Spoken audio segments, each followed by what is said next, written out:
for Drew today.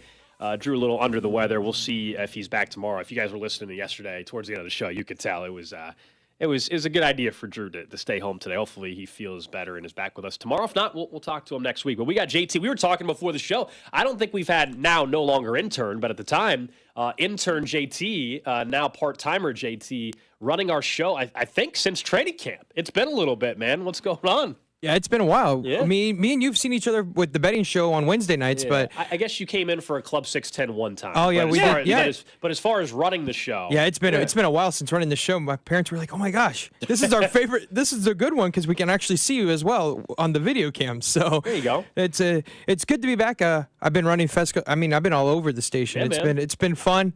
I love working here, so it's good to see you guys. I thought of you the other day when I had said on the air that I'm assuming we'll be looking for summer interns again. Because both of last year's summer interns are still employed in the building.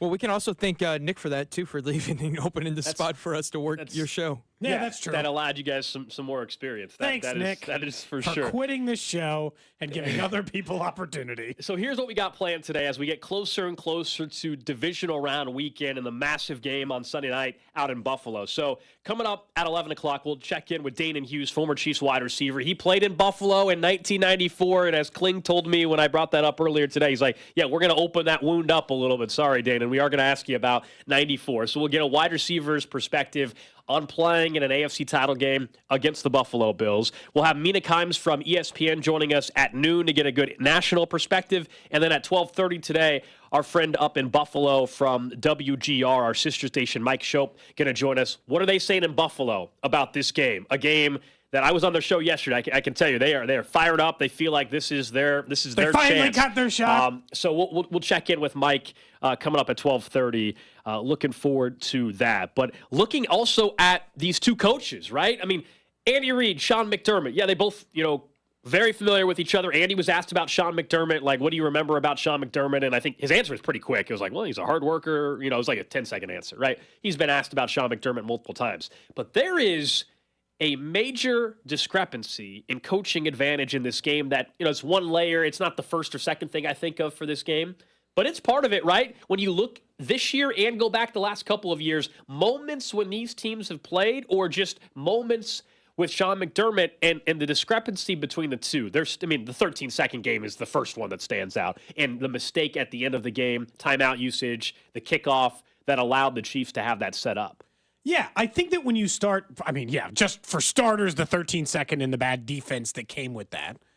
But, losing to a team 3 times out of 4 in the playoffs when you are not out-talented. I think that's what's important to note here. The Bills have not come in here with, less bullets to fire than the Chiefs in these matchups. They've had an elite-level quarterback. They've at times had the better or more deep offensive talent across the board. They more often, now maybe this might be the first time that they face each other, that the Chiefs, this is the only time they can make the argument they have the better defense. I think they do. Every single other time, the Bills were coming in with the better defensive unit, and yet still 75% of the time, and not even, it's 100% of the time, it's somebody else ended their season at a different time. It was Cincinnati. 100% of the time they face the Chiefs in the playoffs in the last 4 years, they've gone home the loser. Now, they played at Arrowhead.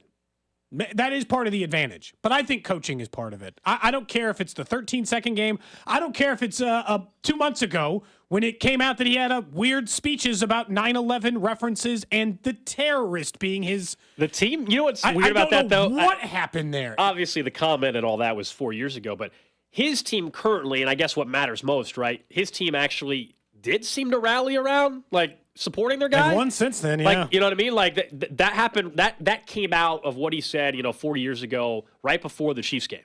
3 or 4 days before, and they haven't lost a game, correct? Since nope, undefeated. So I don't know if that matters as much from the outside. Obviously, what the hell are you thinking? Right? We talked about that day. I think it just speaks to the broader point of sometimes he's not thinking on the field.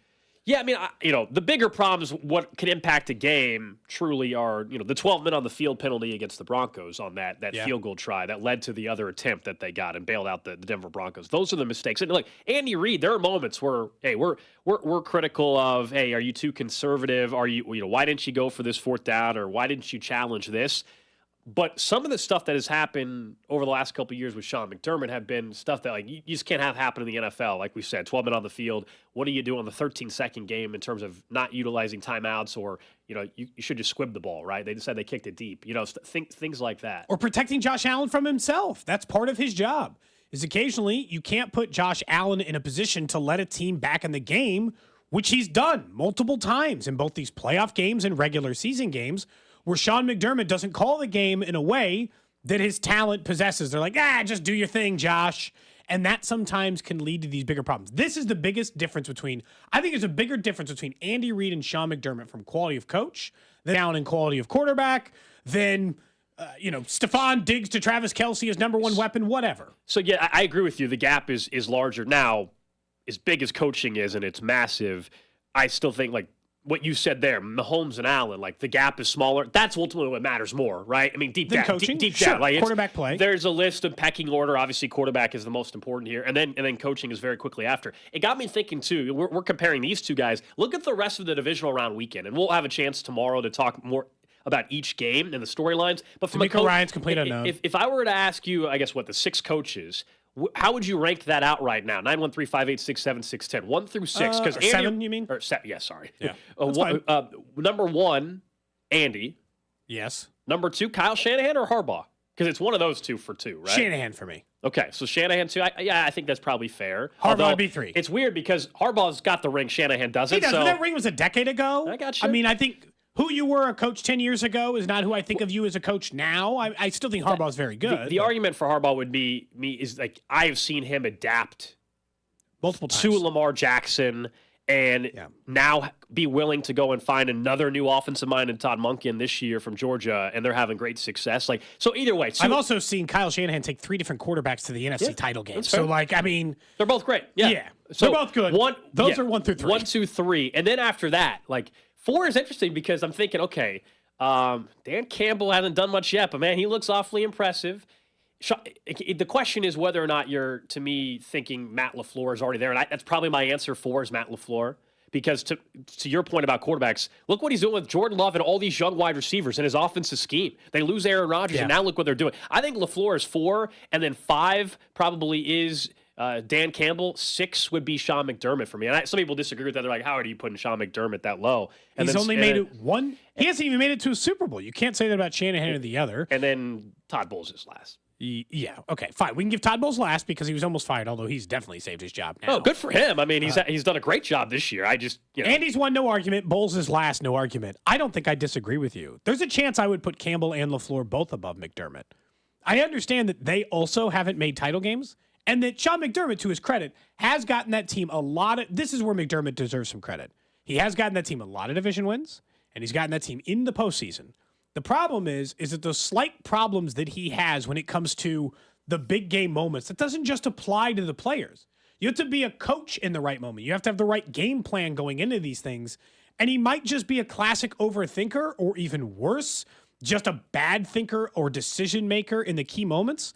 But I can't ignore the fact for him as a coach that he has rolled into the postseason for 4 consecutive years with a top 5 offense and a top 5 defense, and has a single AFC title game to show for it.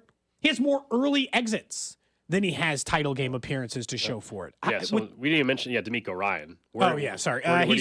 He's just an unknown. So, I mean, I already put him ahead of Todd Bowles. Absolutely. I put him ahead of Todd Bowles. I know some people may think that's unfair. He'd be ahead of Todd Bowles. I can't put him ahead of anyone else because I don't know yet. But what's there between him, in fairness to the texters? Yeah, what's the difference there? He's coached for 2 years. I don't have a massive difference in it. I don't have a massive difference for it. If you wanted to put him ahead, I couldn't make I couldn't make a strong argument one way or the other. LaFleur's only been coaching a couple of years too. The difference is we saw him take Jordan Love seemingly and immediately make him impactful. And not that I think there's a chance a year from now. Not that DeMeco Ryans hasn't done that with C.J. Stroud. I think in about a year though, we're probably saying DeMeco Ryan is. I mean, you can make a case he should be coach of the year. The problem is the voting happened before the playoffs, so Kevin Stefanski might end up getting that. But yeah, there's an unproven element. I think it's Campbell and DeMeco Ryan. They really haven't done much different than each other. They both won the division. Yeah, and LaFleur. They're all just kind of like in the middle. Like LaFleur didn't even win the division. Technically, that's Campbell's edge over him. So, I mean, they're a part of the wash. There's 3 high caliber coaches, guys guys who have been there, guys who have won a lot in this league and have won in a lot of different circumstances. Those are Andy, Shanahan, and Harbaugh. I mean, the LaFleur, other 5 guys we've mentioned, the only guy with experience is Todd Bowles, and we don't like him at all. Yeah, but LaFleur's been there for 3 or 4 years in Green Bay. Remember he went 13-3 his first year. Now he had Aaron Rodgers. Oh yeah, but they that's right. 13-3. I didn't double check, but I'm guessing that won them the division. Probably. So they were 13-3, and then they didn't even get to the title game, right? They I don't lost know. in the divisional round. Is that right? Yeah, maybe so. Yeah. They did. And so, they lost to the Seahawks, it looks like. And they beat the Seahawks, and then they lost to the Niners 37-20. Yeah, that was the year the Niners went to the Super Bowl and played the Chiefs, right? Yep. Which, I mean, again, you lost to the team who went to the Super Bowl. It's not an embarrassing thing. So, okay, fine. LaFleur's probably over Someone Campbell. says they're downgrading Kyle Shanahan because he's responsible for 2 of the biggest collapses. Now, he was an assistant in Super Bowl history. He was an assistant for the 28-3 game down in Atlanta. Do people still hold that one against him? I've told you how I view Shanahan. I think how people view Kyle Shanahan now. It's much like how people viewed Andy Reid prior to the Super Bowl win. Everybody knows Kyle Shanahan's a terrific coach. Everybody knew Andy Reid was a terrific coach, but the one knock people still have is like, hey, can he win the big one? Andy won the big one. Now he's won 2, and he's potentially on the verge of winning another.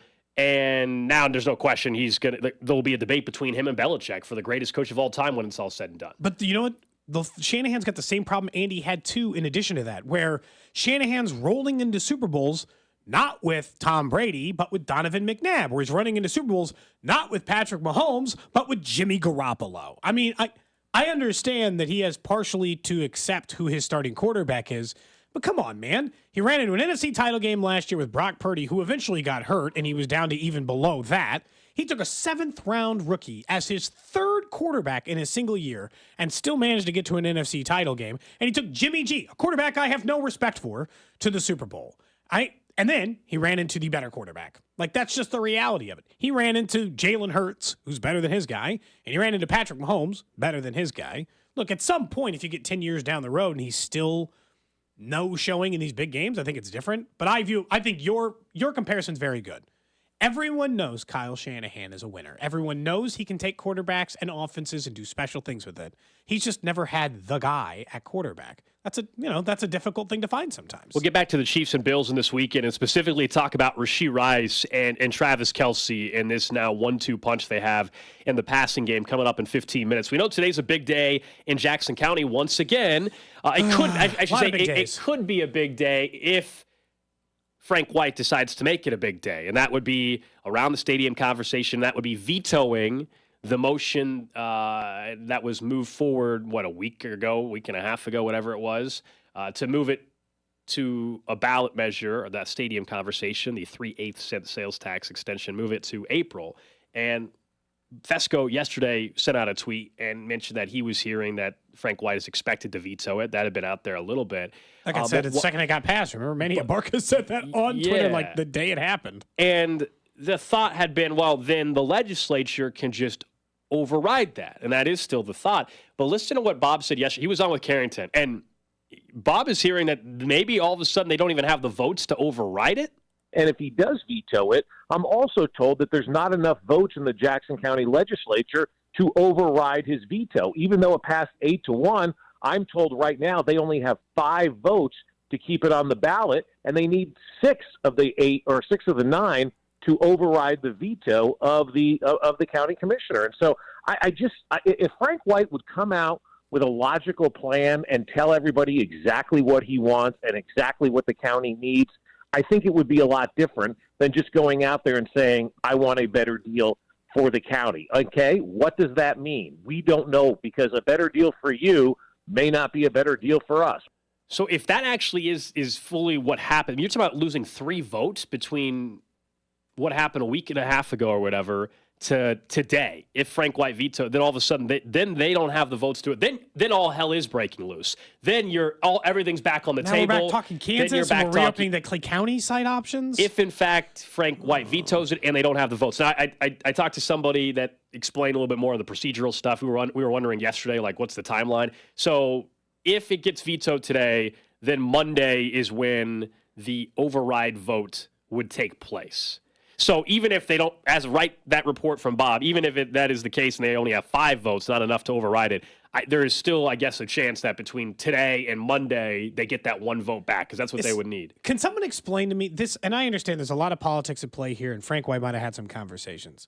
How the hell did seconds after they approved this, one person on the legislature know that Frank White was going to veto it from the beginning is what he claimed? Well, look at his actions so far. I mean, I'm sure that's probably not surprising. No, yeah. But at the same time, vote 8-1, but have no plan to override the veto? Why did you even vote? Why? Like, what? You're not taking any kind of strong stance here. Why did you vote to approve it, knowing Frank White would veto it, if you weren't planning on getting rid of that veto? Why didn't you give him the extension? Why? Like politics. And Frank White's at play here. I'm done. Like someone's it's like, probably politics. Can we get him impeached? I'm looking up the recall statute. Looks like how long ago was he elected? Got to do it inside of 6 months on the recall. Sorry, fellas, I don't think we can get that thing done yet. Look, he has ruined his legacy in this city over this thing. Look, is what? No, I think he has no matter what. I think the amount of standing in the way he has done is permanently going to change his opinion in the mind of fans. And that's the problem. What Bob had said has been my problem with Frank White and all these other things all along. Say what your problem is. Say what it is you're asking for so that somebody here can know. Yeah, I mean, there's no doubt he's tarnished his legacy. That damage is already done. It just is how much further does he want to go with it? That's where things are at now. He's already damaged it. I think it's the point, though. If he ends up vetoing it and they don't have the votes in the Jackson County legislature to override it, and then you truly are the reason why the Chiefs and or Royals could potentially truly leave Jackson County, or at least one of them leave Jackson County, or heck, the state of Missouri as well, you would be solely responsible. Then that's one of those where, yeah, Cody, I don't know if the Royals would be petty enough to do this, but that statue just accidentally fell off the back of the truck when it was moving to the new stadium, okay? That's what would need to happen at that point in time. Sorry, statue broke on that U-Haul we had everything hauled in, moving to Kansas. Our apologies. Whoops, lost in transit. We'll get it report eventually. Don't you worry. I know these stadium deals always get ugly, so I try to remember that sometimes, Gold, when we're having these things, that it's never easy because they're big, complicated things, and they've gotten more complicated over time because there's been less willingness from public people to pay for private things like stadiums for these companies. But you're right. If this falls through, then the Chiefs will really start taking meetings with Kansas. They will very seriously entertain what it looks like to be on that side of the state line. I don't know where the Royals go from here. I don't know what their next play would be other than reopening a conversation they said was dead with Clay County, or themselves looking at the Kansas side of the state line, which has never been part of their plan, really ever. That's never been their stated plan. That's never been their stated goal. That's never been their vision for the ballpark village. Like, this is their play. This is their option if they want to get on the April ballot. And this thing can't, because I'll tell you right now, if it has to get pushed to the August ballot, if the Royals were even willing to do that, which they don't seem to, Frank White's going to drag his feet on this thing again. They've had 7 deadlines they've blown through. Yep. Like, what do you think he's going to, like, just start agreeing now? Yeah, look, we've talked plenty over the last couple of years about stadium projects and the financing element of all of it, and you know the public aspect of who's paying for it and who should be paying for it, all that. Again, reminder, Frank White currently is preventing those of you that reside in Jackson County from even being able to voice your opinion. You don't get to decide. And decide yourselves. Yeah. Like, we can agree or disagree on whether or not it should be paid. Like, it should be paid for by the owners solely and all that. Wait, that's fine. People disagree on it. Fine.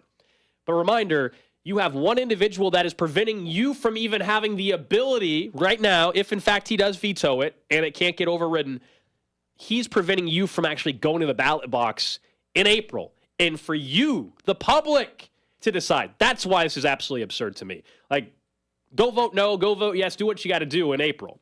But you can't even get to that point because of one individual who happens to be the Jackson County executive and happens to be a Royals Hall of Famer in Frank White. So we expect at some point today to find out that he's vetoed it or not. That's Most the expectation. Yeah, that's the expectation. And then the expectation based on what you've talked about is that Monday would be when we'd find out if they're going to override. That's the current schedule. Tuesday, by the way, is the deadline to get on the April ballot. So there's no way we won't find out by then. Hell, maybe on Monday we'll be talking about a Chiefs win over the Bills and the Royals or Chiefs maybe have some stadium things working. It could be that. I mean, reminder that, for those that don't point, well, the Chiefs said they were going to do this. Remember, that joint statement from both the Royals and Chiefs that said they were committed to Jackson County. Very important. It said if the 3/8 cent sales tax extension is passed, and I believe it even mentioned April, and I could be. I have to go double check on that. So it did. So their commitment to Jackson County is only if the 3/8 cent sales tax happens, and potentially that vote may not happen in April if this is how this goes over the next 3, 4, 5 days. So it's a mess, man. All hell could break loose if this thing doesn't. And you're right. Then the flirtation maybe becomes more than flirtation with other municipalities going forward. And yeah, if you're Kansas, at that point, I think you do make the phone call.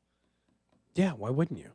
And if you're Clay County, you pick the phone back up. I think the Royals, baseball. I think baseball in Kansas City belongs in downtown Kansas City, Missouri.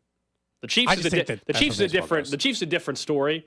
I could see it working in Kansas City, Kansas, out by the Legends or whatever. Baseball, I think downtown is where it needs to be, and that's why this, like you said, where do the Royals go from here? Because that to me is still their best avenue. And we can't even get to the part where the city is, heavily involved yet. And this is Jackson County solely is holding this thing up right now. Text line from the 913. Hey guys, if Frank White vetoes this, I do have a Frank White mini statue I would like to donate to this year's garage sale.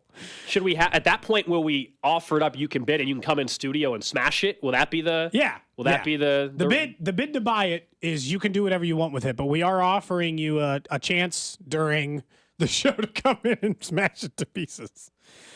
I just like you said, some of it just doesn't make sense because feels like It's one thing for any politician. It's one thing for any politician, whether we're talking about a stadium issue or anything, sports wagering, whatever. Right? It's one thing for any politician to say, you know what, I am trying to get the best deal for my constituents. Nobody faults you for that. That's not the complaint. That has never been the complaint. You should try to get the best deal for your job. That is exactly, you're supposed to represent those that voted for you and those that did not vote for you, by the way. But in this case, you're not even saying why you believe it's not a good deal, or hey, if it's true, Fesco was reporting that he wants $25 million a year from each team to the county. Okay, that's like on the surface that sounds like okay, great, but why? Why do you need that? Where's that money going? So far, not a soul has been able. Or why you need 5 times the amount you had before. You can't just walk into your job. Let's just say you make $100,000. You can't just walk in your job and be like, hey, I'd like $500,000 a year now. And they're like, hey, just real quick, why do you think you deserve that $500,000? And you're like, not important. Gimme. You're like, that's not how negotiations work. Where's the cash going? Why do you need the cash in addition to what you were getting before? And like you said. And he won't talk to anybody. Like, I'm not like. No, he's done nothing publicly. He's been very quiet about it. Hasn't done a single interview that I know of with anybody. Period. Radio, TV, the Star. Hasn't done an interview with anybody. It's just been bizarre. And so you do let everybody else set the narrative. And it becomes more and more likely for most people to see it like, okay, a lot of this stuff that's being said must be true. If you're not, you're not even willing to come out and dispute a lot of it. Other than, well, I'm just trying to make the best deal. He just occasionally sends out like a page-long thing on Twitter, and then that's it. He sends out one statement once a month, and then that's the last we hear from Frank. Does that sound about right to you? Everything is on the table. I should say, if this thing gets vetoed and then they don't have the votes Monday. Everything's on the table. I don't know what happens from there. Everything is back open at that point. All right, Gold. I guess you're just going to have to run for Jackson County executive. I don't live in Jackson County. Do you have to live in Jackson County to be the Jackson County executive? I would assume so, Cody.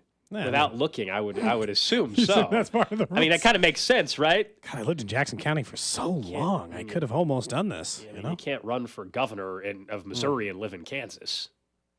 Kind of wouldn't work. Not great. Although. You used to live in Jackson County. For my whole life. Like, my entire life until the last 3 years was spent in Jackson County. But now I'm in Clay, so I can't run for it. Sorry. I haven't even run for school board yet. I can't be jumping up to Jackson County executive. I got to work my way up the system before I can get to that point. In all fairness, all jokes, before that, I think you were just, a baseball player and became the executive. Yeah, that's fair. Right? And I think all we've learned more and more that it really doesn't really matter. If you want to run, Cody, you can win if you want to run. Doesn't really, you have a chance. But you guys vote for me, text line 913-586-7610. If I get back to Jackson County, yeah. Someone says they're about to buy a house in Jackson County. They can be the show sponsor candidate. Bad news for you from the 816. Unfortunately, I don't know if you can afford the property taxes at this point in Jackson County. That's the problem. And who might be responsible for that? I can't think of that person's name as well. Coming up next, though, let's get back to the Chiefs and continue our NFL playoff coverage. RasheeRice, TravisKelce. An interesting question we have regarding both in Sunday night against Buffalo. Cody and Gold, weekdays starting at 10 on 610 Sports Radio and the Odyssey app. Hey, it's Kling. Convenience is key these days, and that's why I love shopping at Hy-Vee. Basically a one-stop shop, including all of your pharmacy needs. I've been using them for years. They're fantastic. They're quick. They're prompt. Hy-Vee makes it easier to transfer your prescriptions. Just call or stop by your local Hy-Vee pharmacy and let them handle the rest. You can transfer online or with the Hy-Vee mobile app. Now through March 31st, earn a $1 per gallon Perks fuel discount when you transfer and fill any new prescription at your Kansas City area Hy-Vee pharmacy. Some restrictions apply. See store for detail. Ground beef is only $2.99 a pound at Hy-Vee. That's not a sale price. That's the price with the Hy-Vee Perks membership. And $2.99 a pound is not just the price today or this week, it's the Perks price every day. With the Hy-Vee Perks membership, you can save on hundreds of products store-wide every time you shop and count on Perks prices to stay the same. So if you want to pay less for ground beef every day, sign up for Hy-Vee Perks. It's free and easy. Some restrictions apply. Football plus bowling plus bar equals Bowling Warehouse, Kansas City. Come take your best shot at Casey's newest, funkiest sports entertainment venue off 435 and State Line. Bowling Warehouse is a mashup of football and bowling, drinks and fun. Guys, girls, anyone can play. Come learn about bowling, the bonkhorn, and the rules that keep you on your toes and play the game that's sweeping across America. Bowling Warehouse is the place to host private and corporate events. Bowling Warehouse, you have to see it for yourself on 435 and State Line. Look, we all just dealt with these miserable temperatures, -15, -20 wind chill. Maybe you're working in these conditions, which sounds terrible, and you said, you know what? It's time for a new career. If you've had enough, go to centric.com/610 and find a new career in IT. Whether it be AI or cloud software, there's so many available options than sitting outside in the temperatures we're dealing with now and doing those jobs. Whether you can't get a check because it's too cold or because it's too cold to physically want to be outside. Reach out to our buddy Russ now at centric.com/610. Hey guys, Beat Up here from Fesco in the Morning. It's a new year, and if you've made resolutions to get healthy and lose weight, let's make 2024 the year you finally succeed. Slim for Life is the answer to permanent weight loss. Just ask me. I'm now down over 97 pounds in just a couple months. You can be down 20 pounds or more your first month. It's like a pound a day. Slim for Life is your customized plan for weight loss, delicious food, and personal coaching. They have doctor-prescribed solutions and the opportunity to add semaglutide meds to any of their plans. I'm starting the semaglutides this week. The real difference with Slim for Life is that the prescription meds semaglutides are temporary, but the results from their weight loss program are permanent. The counselors at Slim for Life, like my girl Leanne, teach you the secrets of weight loss, so you don't need to stay on these medications for life. So what are you waiting for? Make the call and book your free consultation. When you tell them that you heard it from Beat Up, you can lose up to 100 pounds for only $99. Plus, you can add those semaglutide meds I was talking about to any plan for only $99 for 4 weeks. 833-SLIM today. That's the number you need to call. 833-754-6863, or you can hit them online at slim4life.com. All services included, exclusive of products. Wholesale batteries for all your battery needs. Motorcycle, ATVs, lawn and garden tractors, power sport, boats, jet skis, and RVs. Kansas City, visit Wholesale Batteries now for all your battery needs. Wholesale Batteries, the right battery the first time. It's a new year, and Trailside RV Center on I-70 in Green Valley has the Jayco RV of your dreams. Trade-in values are high, and the 2024 financing rates say it's time to buy at Trailside RV. Go to trailsiderv.com and check out our prices now. With your choice of select sandwich, nugs, fries, and a drink, Wendy's $5 Biggie Bag is your go-to. Your nugget wingman. Your hot and crispy fry co-pilot. Just like us. We're like the bag boys. What? Bag boys, what you gonna do? What you gonna do when we bring your food? For a deal you can count on, bet on Biggie and choose wisely. Choose Wendy's. Bag boys. U.S. price and participation may vary. Includes choice of JBC or crispy chicken sandwich with 4-piece nugs, junior fry, and small soft drink. Third-party delivery pricing may be higher. If you think about it, the floor is the part of your home that gets lived on the most. It gets walked on, stomped over, spilled on. It bears the weight of life on its planks. That's where LifeProof's luxury vinyl plank flooring comes in. Our premium flooring is durable, scratch-resistant, and 100% waterproof, so it can take all that stomping and spilling with no problem. Plus, it comes in a variety of colors and styles, and it's easy to install. So make sure your floor can stand up to life's toughest tests with LifeProof. The Home Depot, how doers get more done. Now, during Staples Print Big Sale, get $20 off your print purchase of $100 or more, $50 off your print purchase of $200 or more, and $100 off your print purchase of $300 or more. So the more you print at Staples, the more you save. To demonstrate, print at Staples, you save. But if you print at Staples, you save. See how that works? Staples Print Big Sale. Print more, save more, up to $100. Ends 2/10. Visit staples.com/print for details. Hi, I'm Henry Winkler. My eyes are very important to me. My eyes connect me with things I love. I loved my late father-in-law dearly. He always lit up a room, but his vision dimmed with age. He had age-related macular degeneration, or AMD. And since partnering with Apellis, I've learned there's an advanced form of the disease called geographic atrophy, or GA. His struggle with vision loss made me want to help others know about GA's warning signs. For some, straight lines seem wavy, like when looking at a door frame. For others, blurry or missing spots can make it hard to read or see loved ones' faces. Many have trouble seeing in low light, making driving at night difficult. GA gets worse over time and cannot be reversed. If you've been diagnosed with AMD and notice vision changes, don't wait. Talk to your eye doctor about GA today. Learn more at GAWon'tWait.com. That's GAWon'tWait.com. The NFL playoffs live on Odyssey.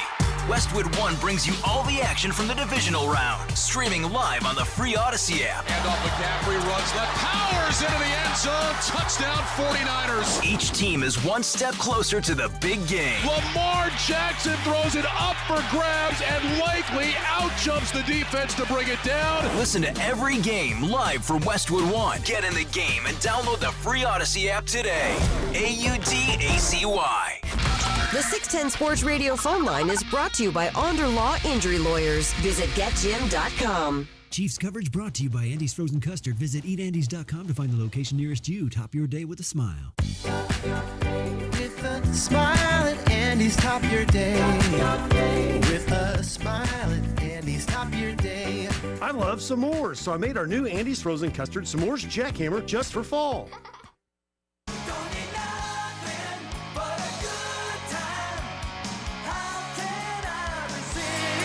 Coming up in 30 minutes, we'll check in with former Chiefs wide receiver Danan Hughes. We were taking a look at that 94 game a little bit. And his teammate Keith Cash led the Chiefs in receiving that day, all the way back in 1994. So looking forward to checking in with Danan Hughes, who, of course, will be part of the broadcast Sunday night on the Chiefs Radio Network, 106.5 The Wolf here locally. You'll hear Danan along with Mitch Holthus, Dan Israel, and, of course, Josh Klingler down on the sidelines at Highmark Stadium in Buffalo, where it could be wind chill like 3 degrees or whatever. But, again, that's like 30 degrees warmer.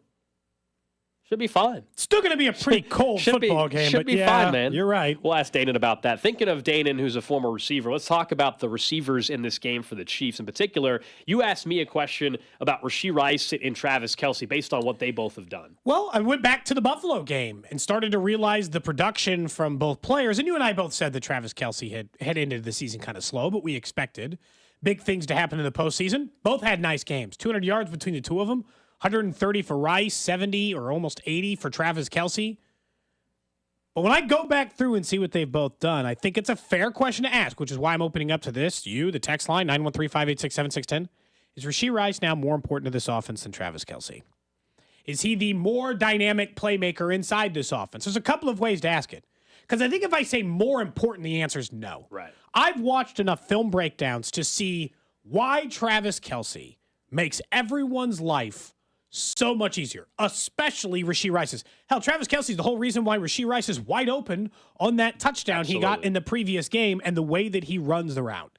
Dynamic, though, when we're talking about dynamic playmaker inside the offense, it has been TravisKelce and Tyreek Hill, I thought, tied for first, essentially, for 3 or 4 years, where both of those guys were doing as important big play things inside the offense. It just looked different.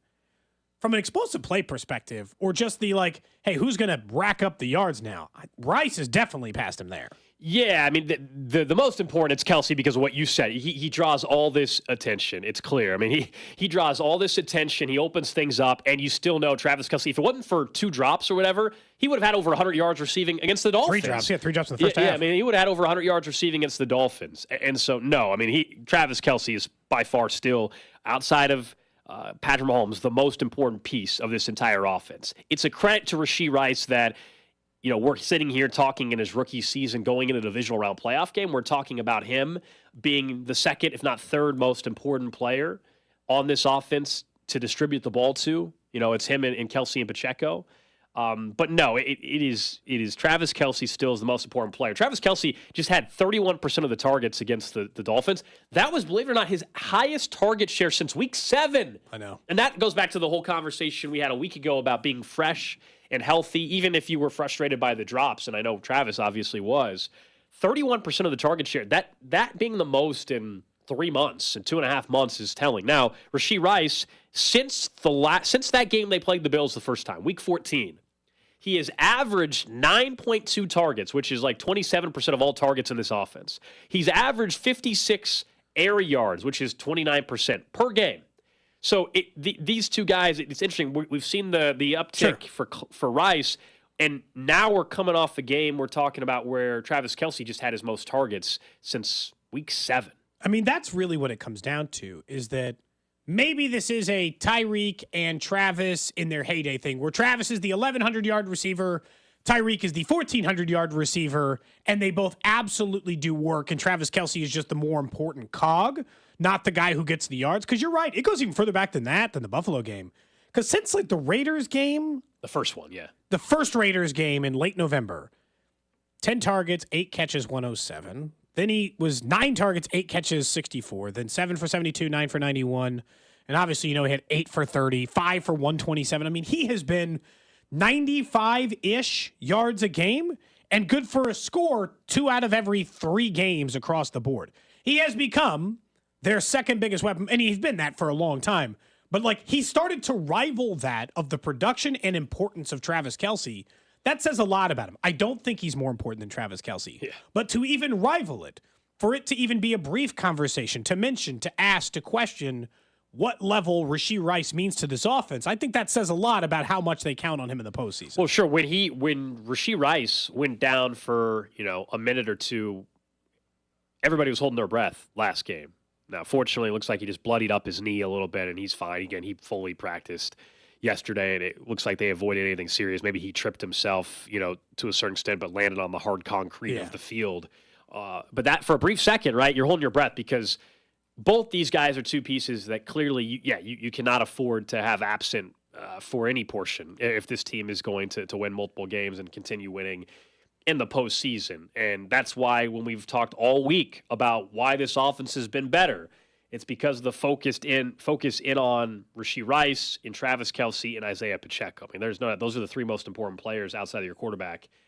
I would argue on this not just this offense, but you could argue on this team because your defense, Snead, has been incredible, but they're so good on defense that I still think like you cannot afford to lose Rice, Kelce, or Pacheco. If you lose one of them, then they are screwed offensively. I'm sorry. They just are with how narrow the margin is right now for this offense still to have their success. I do think what's really nice, and part of the reason you and I both came out of that Miami game being like, is that their most complete win of the season? Go like across the board? Yes. Is guess what?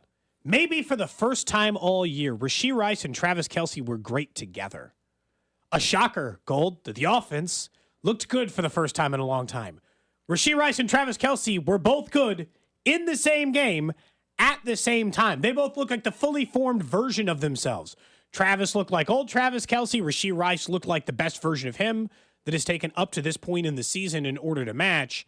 And once you got those two guys together rolling at the same time, yeah, I understand the red zone stuff. But, I mean, they were constantly threatening to score.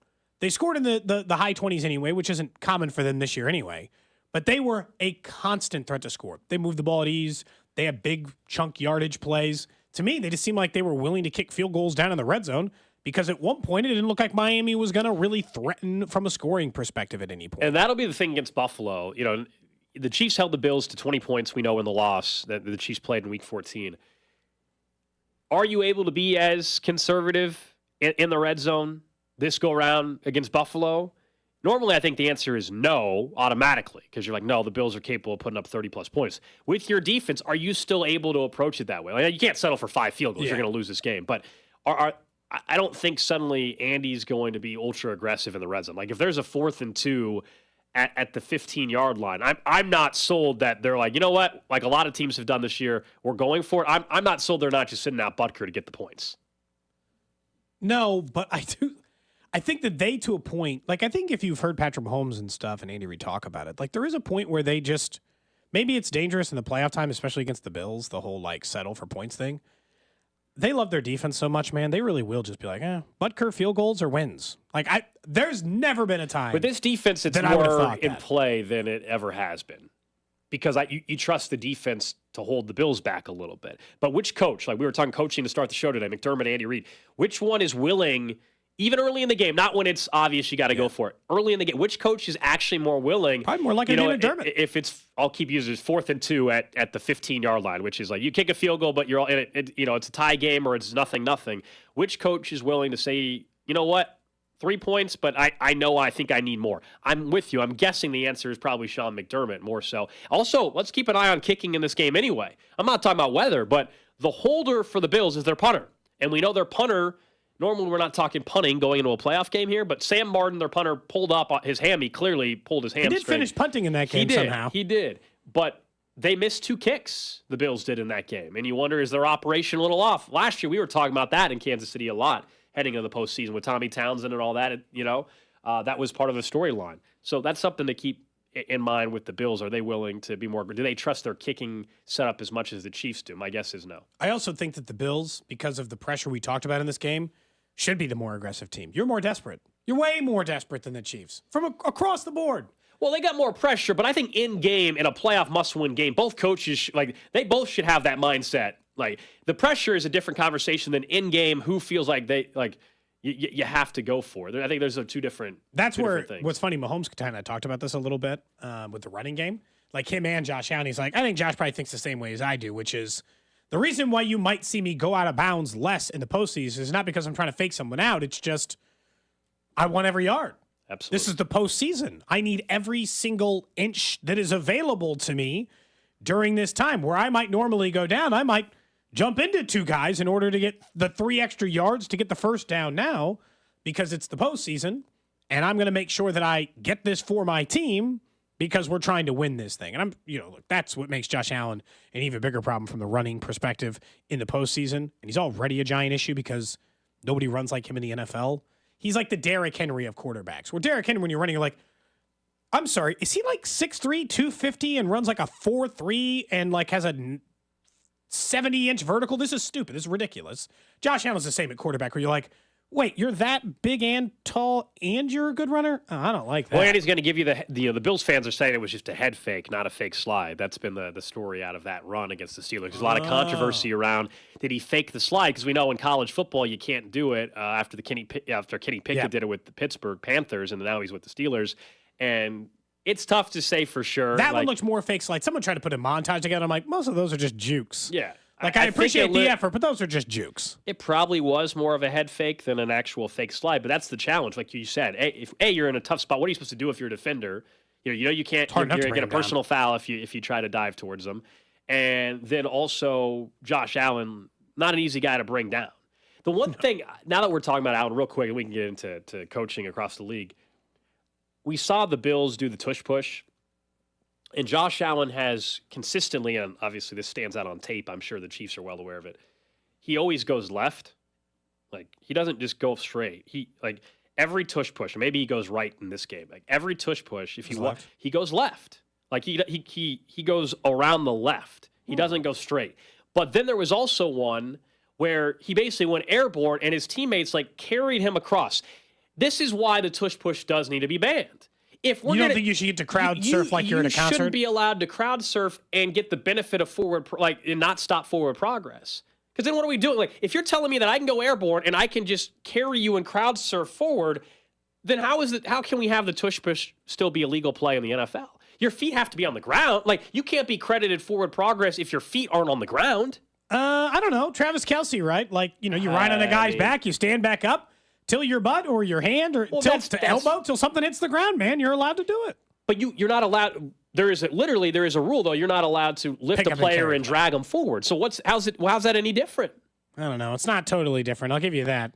Crowd surfing does, but it's different because someone's not just physically picking up somebody and running with them on their back like a piggyback. All I'm saying, right? watch the tush also, push. that's a silly rule because, in what way would that normally work in an NFL field where someone wouldn't just get absolutely clobbered? You put someone on your back and just run. I'm just curious to carry see, him like a fireman over your shoulder. Like if I'm Derek Nottie or whoever in the interior defensive line, I don't know. Maybe you still can't stop it, but he goes left every single time. Like with Jalen Hurts, Jalen Hurts got face masked and stopped when this last game. But 99% of the time it was working for them. But he just goes straight forward, and they go so low and all that. Josh Allen he doesn't get that low, and he always just kind of like veers off to the left and goes behind the left guard. He doesn't go straight and he doesn't go right. It's probably it's still too easy, man. Especially with him. I don't know why they wouldn't QB sneak. I borderline wonder if you could score a touchdown with Josh Allen if all you did was a design quarterback run from the 25 to the end zone. With his size, you need 3.5 yards per carry. Are we sure? You sure you couldn't get that? Yeah, someone points out the running backs have jumped over the line of scrimmage at the goal line for decades. We're not talking about jumping. I'm saying, like, if you go back and watch this past week, he didn't just jump. He was carried in air, crowd surfing by his teammates, not just like jump. They weren't just like pushing him from behind like Reggie Bush and Matt Leinart. Yeah. They were like physically hoisting him above the defensive line. It was a weird play. Like, it was the only time I've seen it this year. It's just...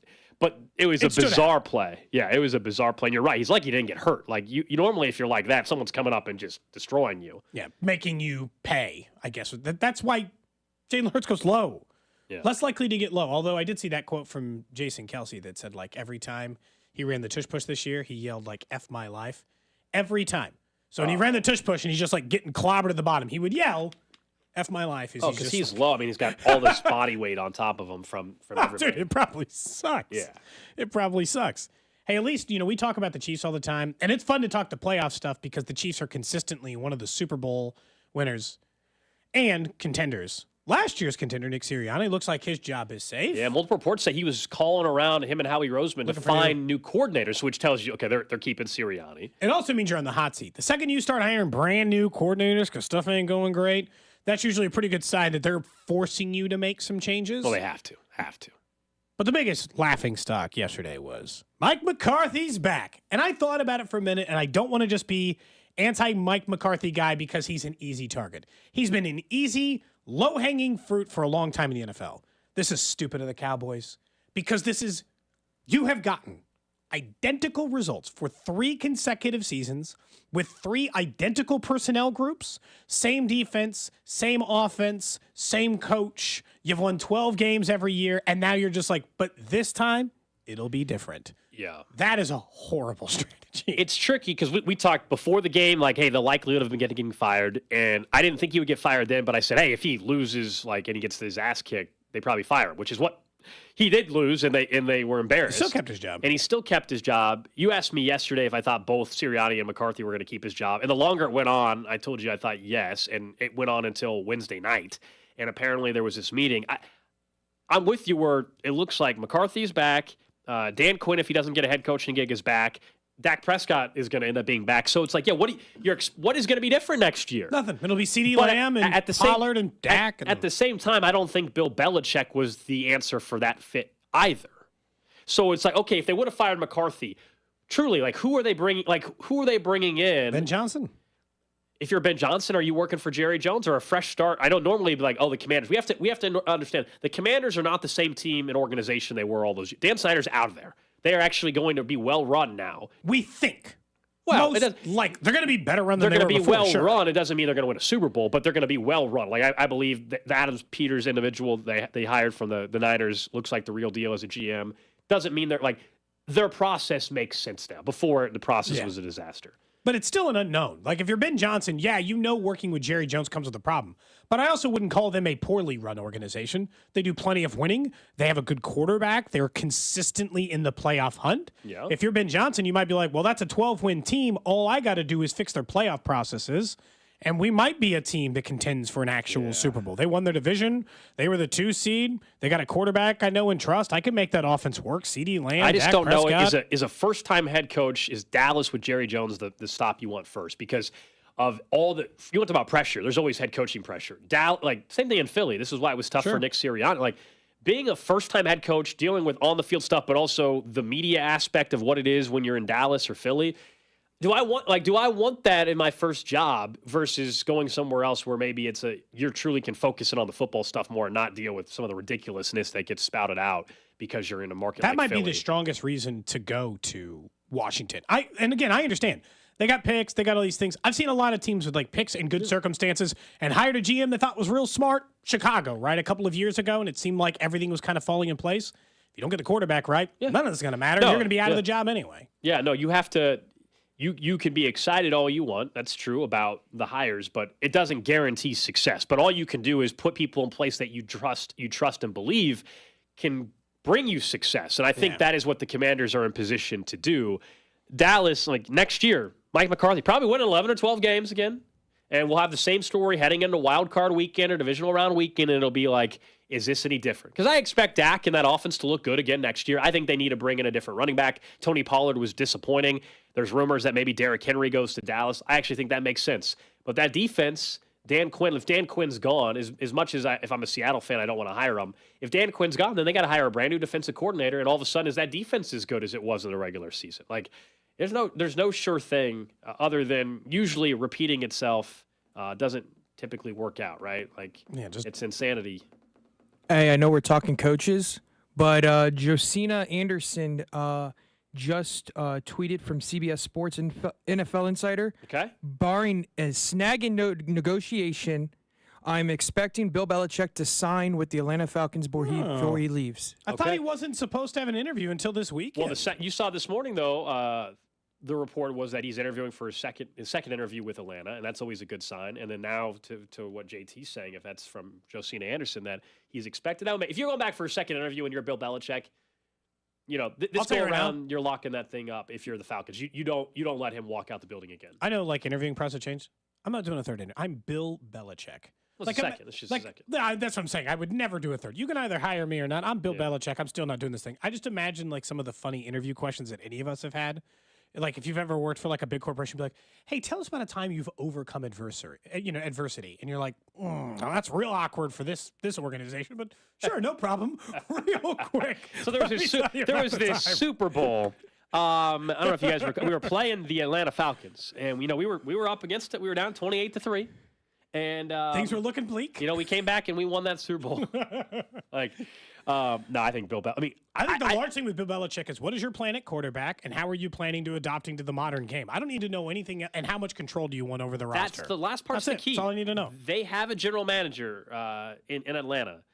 If he remains, what's that relationship like? Who has final say? Is it Belichick or is it Fontenot or whatever is the GM in Atlanta? But the fact that Belichick, a day after, less than 24 hours after we find out that McCarthy's staying and Sirianni's staying, now he goes in for a second interview. I don't think it's a coincidence. You think he was sitting around I think he was waiting just to see. And now it seems like Atlanta might be his best fit. He the should Chargers, just get Kirk Cousins, there's no right? noise around Belichick and the Chargers anymore. It seems like Harbaugh is the most likely scenario there. They should just give Kirk Cousins a 3-year deal and draft a quarterback. We all agree? I agree, but if I'm the Vikings, I'm also just keeping Kirk Cousins and signing him to a new deal. Like I think it's foolish for the Vikings to move they've on. been flirting with him leaving I know. for seemingly the entire time he's been there. But yes, if he's available, I think it's you sign Kirk Cousins, or if you really believe in him, you trade with the Bears and you get Justin Fields. If you think that's the guy, because I think Justin Fields could be really interesting in Atlanta with those weapons. But also, if you want to just have a guy that you know is going to no nonsense football dude, and that's by the way not that Justin Fields has problems off the field. Kirk Cousins, you just know what you're getting, okay? Yeah. You know what you're getting from Kirk Cousins. There's with Justin Fields, there's still the highs and the lows, and you're not sure which in between you're going to get. With Kirk Cousins, I can tell you on the stat sheet right now the level of performance you're getting. Like you said, there's no unknown in it. It doesn't mean Justin Fields couldn't be better than Kirk Cousins. He still has the potential to surpass him in that regard. But Kirk Cousins you're getting the 10th best quarterback play every year without fail. You're not always, occasionally you might sneak into the 7th or 8th, and occasionally you might fall into 11th or 12th, but pretty much the 10th best quarterback. That's what you're getting every single year of Kirk Cousins. And then I would just take like Michael Penix Jr. at 20 and move on with my life. Like I would plan on Kirk Cousins being my starter for a couple of years. I would develop a young starter but if I'm in either the Belichick, first or second round, and then I go on. If I'm the head coach of the Falcons, if I'm Belichick, You're not and willing to I'm start signing over Kirk, QB. well, if I'm signing Kirk Cousins, I'm not drafting Michael Penix this year. Sure. Like you're trying to, like he's not. You're in it for these, like Maybe a year or two, these 3 years. Like you, Kirk Cousins can be your starter for 3 years. So I'm not drafting a quarterback this year if I'm the Falcons. If I'm signing Kirk Cousins, I'm drafting someone to help out my defense, or I'm signing another wide receiver to go with Pitts, Drake London, just go all in, How's load that up on that bad? offense. Makes no sense. It shouldn't be. But yeah, if I sign Cousins, I already got my running backs taken care of. I got Bijan. I got Drake London. I got Pitts. I might draft another wide receiver to go with it, and suddenly you're good to go. I don't know. That defense wasn't great, so maybe that's where they go. But if there's one thing I'm real Belichick's sure about defense gonna Belichick improve. can still do is Bill Belichick can coach some defense. So he'll go get himself a rookie edge rusher or somebody like that, and all of a sudden feel pretty good. He'll immediately go get his Patrick Chung. He'll just get whatever Patriots been on his team. He'll sign Slater to run his special teams unit, and he'll find one other guy on defense who's been there for the last 5 years. That'll immediately be the guy who settles their defense in. All right, coming up next, we get right back to the Chiefs and Bills. Someone that played the Bills back in 1994, Danan Hughes, will be part of the broadcast. Get his perspective on that game and what's it like when you start seeing these same teams every single year in the postseason. That's next here on Cody and Gold. Cody and Gold. Watch the show on YouTube by subscribing to the @610 Sports KC channel. 610 Sports Radio. We're the Hellsberg Wedding Band, and this is for the lovers out there. Ooh, gonna propose riding on a horse, wearing a tuxedo, shirtless of course. That Hellsberg diamond will dazzle her eye, and she'll say yes, well then she'll cry. Now put your shirt back on, guy. For over 100 years, Hellsberg has been customizing engagement rings of the highest quality. Plus, with Hellsberg's transparent pricing, you know you're getting the best price. Find her ring at a Hellsberg store near you or at Hellsberg.com. Last year, other dealers were charging up to 10 grand over MSRP, but those cars haven't held their value. I'm Jeff Davis, owner of Volkswagen Lease Summit. If your car is worth a lot less money than you bought it for, exchange it. Is your car payment too much? Exchange it. Is your interest rate too high? Exchange it. Want a lower price? You guessed it. Exchange your vehicle at Volkswagen Lease Summit today. We're offering rates as low as 2.99% APR, low leases, and thousands off MSRP. Come and see us or visit VWLeaseSummit.com. Financing through VCI on approved credit. The biggest winner in the big game could be you. Thanks to BetMGM, the king of sportsbooks is offering new customers a chance to score $158 in bonus bets instantly. That's right, instantly. Just download the BetMGM app and sign up using bonus code BETKC. Then place a $5 moneyline wager on the big game. You'll receive $158 in bonus bets instantly, regardless of your wager's outcome.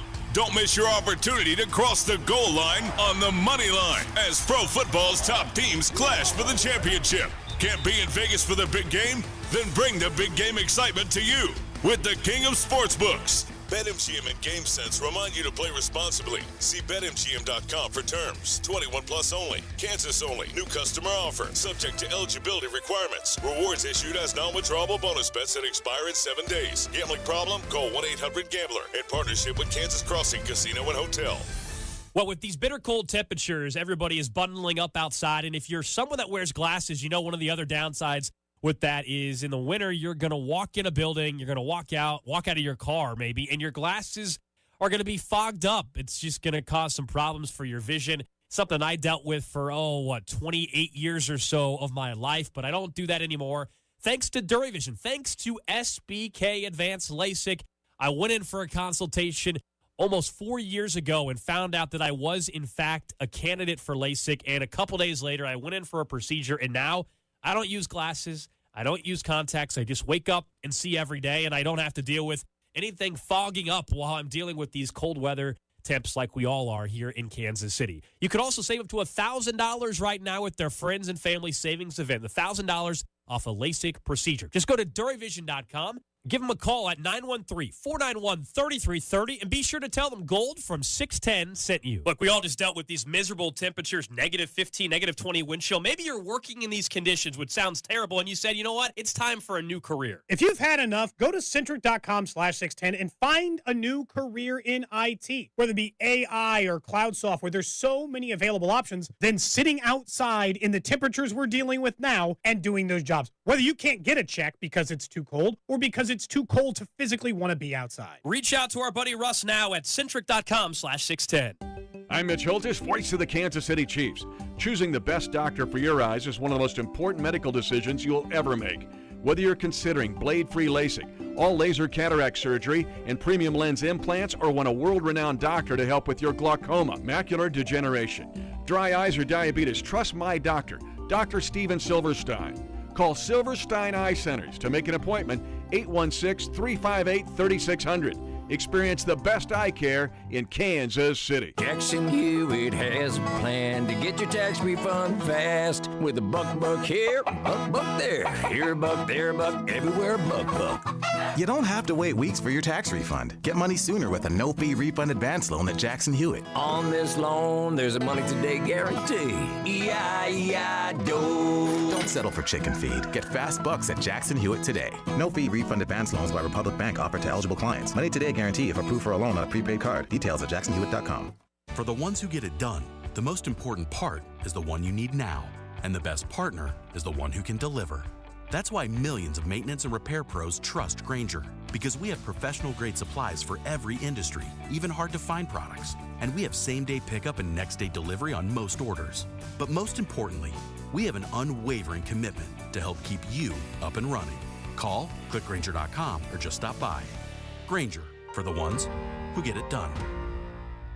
Did you know some ordinary cold medicines can raise your blood pressure? That's alarming.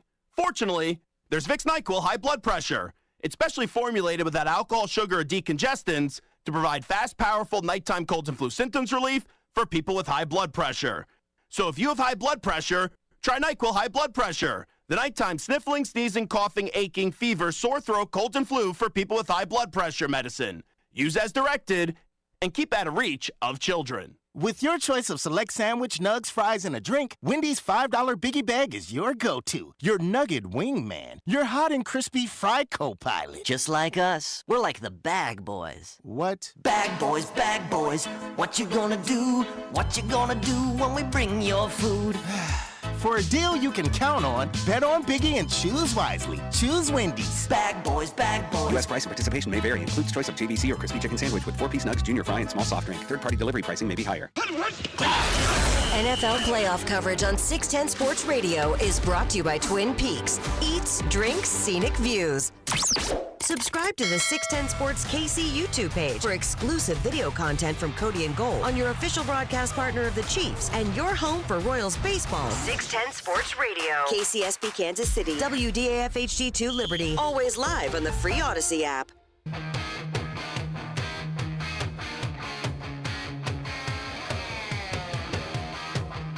11 o'clock hour here on Cody and Gold. We'll get to the trash of the day in about 20 minutes or so. Also, a reminder, coming up 1 hour from now, Mina Kimes of ESPN going to give us a little national perspective. We'll also head out to Buffalo at 12:30 today. Mike Schoop from our sister station, WGR 550 in Buffalo. What about a perspective from a player that played against these Bills a couple times and go back to 1994, for example? I hate to start it. I hate to start it right there. Well, we got our guy Danan Hughes, former Chiefs wide receiver, of course, part of the Chiefs radio network. You'll hear him on Sunday night. You'll also hear him for a little players only this evening. Danan, what's going on, man? Hey, what's up, fellas? Thanks for starting the show off on a positive note. Yeah, I appreciate that. Yeah, I was, I think your defense should have had a better plan for Thurman Thomas. I'm just going to say it, Danan. Yeah, the way he beat us up that game, yeah, we still owe him as well. So, yeah, that was a rough day in Chiefs history, a rough day in my personal history. I mean, the fact that was my rookie season, and based on the when you get adopted into a culture like I did with the Chiefs and Marty Schottenheimer and Carl Peterson and Lamar Hunt, you just assume that, okay, well, this is my rookie year. This is how we got here. We're going to be back. And lo and behold, we never got back to it, never won another playoff game after or prior to that throughout the rest of my career. So it was tough sledding, but, I feel like there's some retribution that we can have this weekend going back up there. I was looking at some YouTube clips and actually watched that game, the 94 AFC Championship game on YouTube. it was funny because I was pointing out to Josh Klingler and the rest of the radio crew that in that game, the first punt of the game was to me, and it was significantly shorter than even the average or near the average of the punter that day, and I short hopped it and scooped it up and ran for a few yards, basically like a baseball slide, and scooped it up.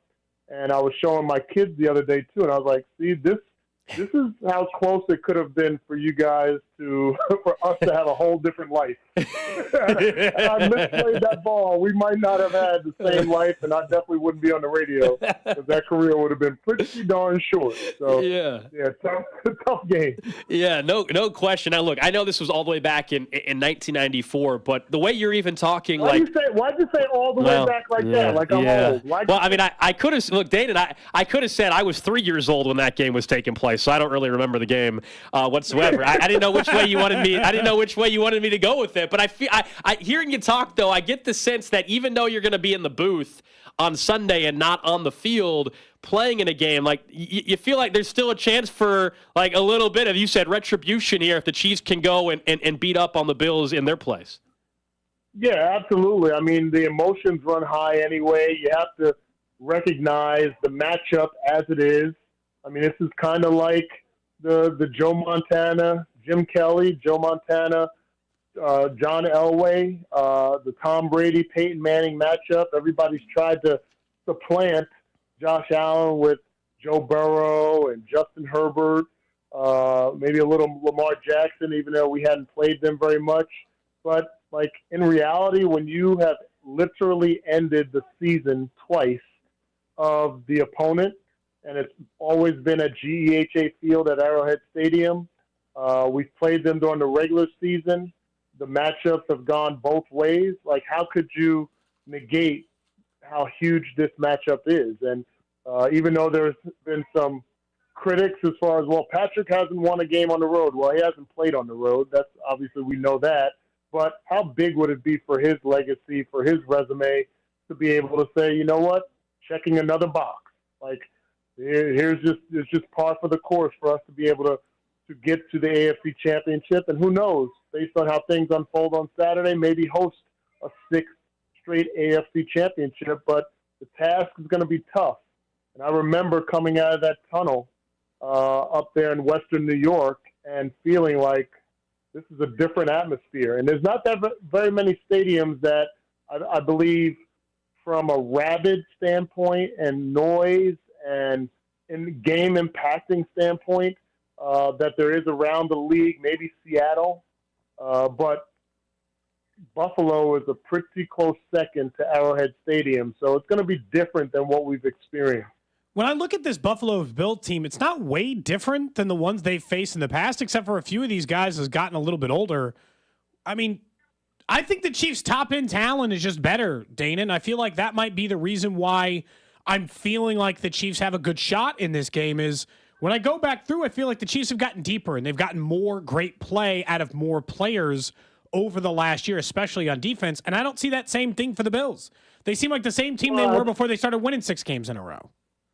Yeah, you know what? It's interesting because I do believe that we have much more confidence right now than maybe we had back then. There were more question marks with this team. We had the injuries to Drew Tranquill, had the injury to Isaiah Pacheco.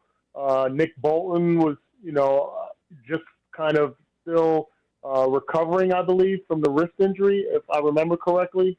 So there were some question marks as far as what team we were fielding. But here's the thing that you have to understand. In this matchup, Buffalo, they're going to come out like they're going to have half the game or a quarter of the game played emotionally before kickoff, like because of what the dynamic that they've had to experience. Nobody forgets Stephon Diggs standing at the corner of the end zone watching the celebration when we went to that Super Bowl, and he had to watch that, and the dejection that he had in his body, the sadness that they experienced on the sideline and in the locker room and in the long flight home. And then to have to come back and experience that again, getting ousted in the playoffs with 13 seconds left when they were single fingering, saluting our fans and talking trash and all that stuff. And then to have that dejection happen, like there's a lot of emotion that goes into it. And we talked about last week with the Colts game in '96 because we were talking about the weather and the factor. But to tell you the truth, the most emotional game that I ever played was the next season, the '96 regular season when we played the Colts again. And I felt like after the first kickoff, like I was drained because leading up to the game, because of the emotional low that happened in the playoffs, the regular season game, like I felt like my emotions, I couldn't control them. Like I was so angry, so upset. And I feel like when you talk about the veterans there, that's what they feel. They don't have the rookies there that don't know any better, that hadn't experienced any loss like that. They for the new guys on that team, they beat the Chiefs in the regular season.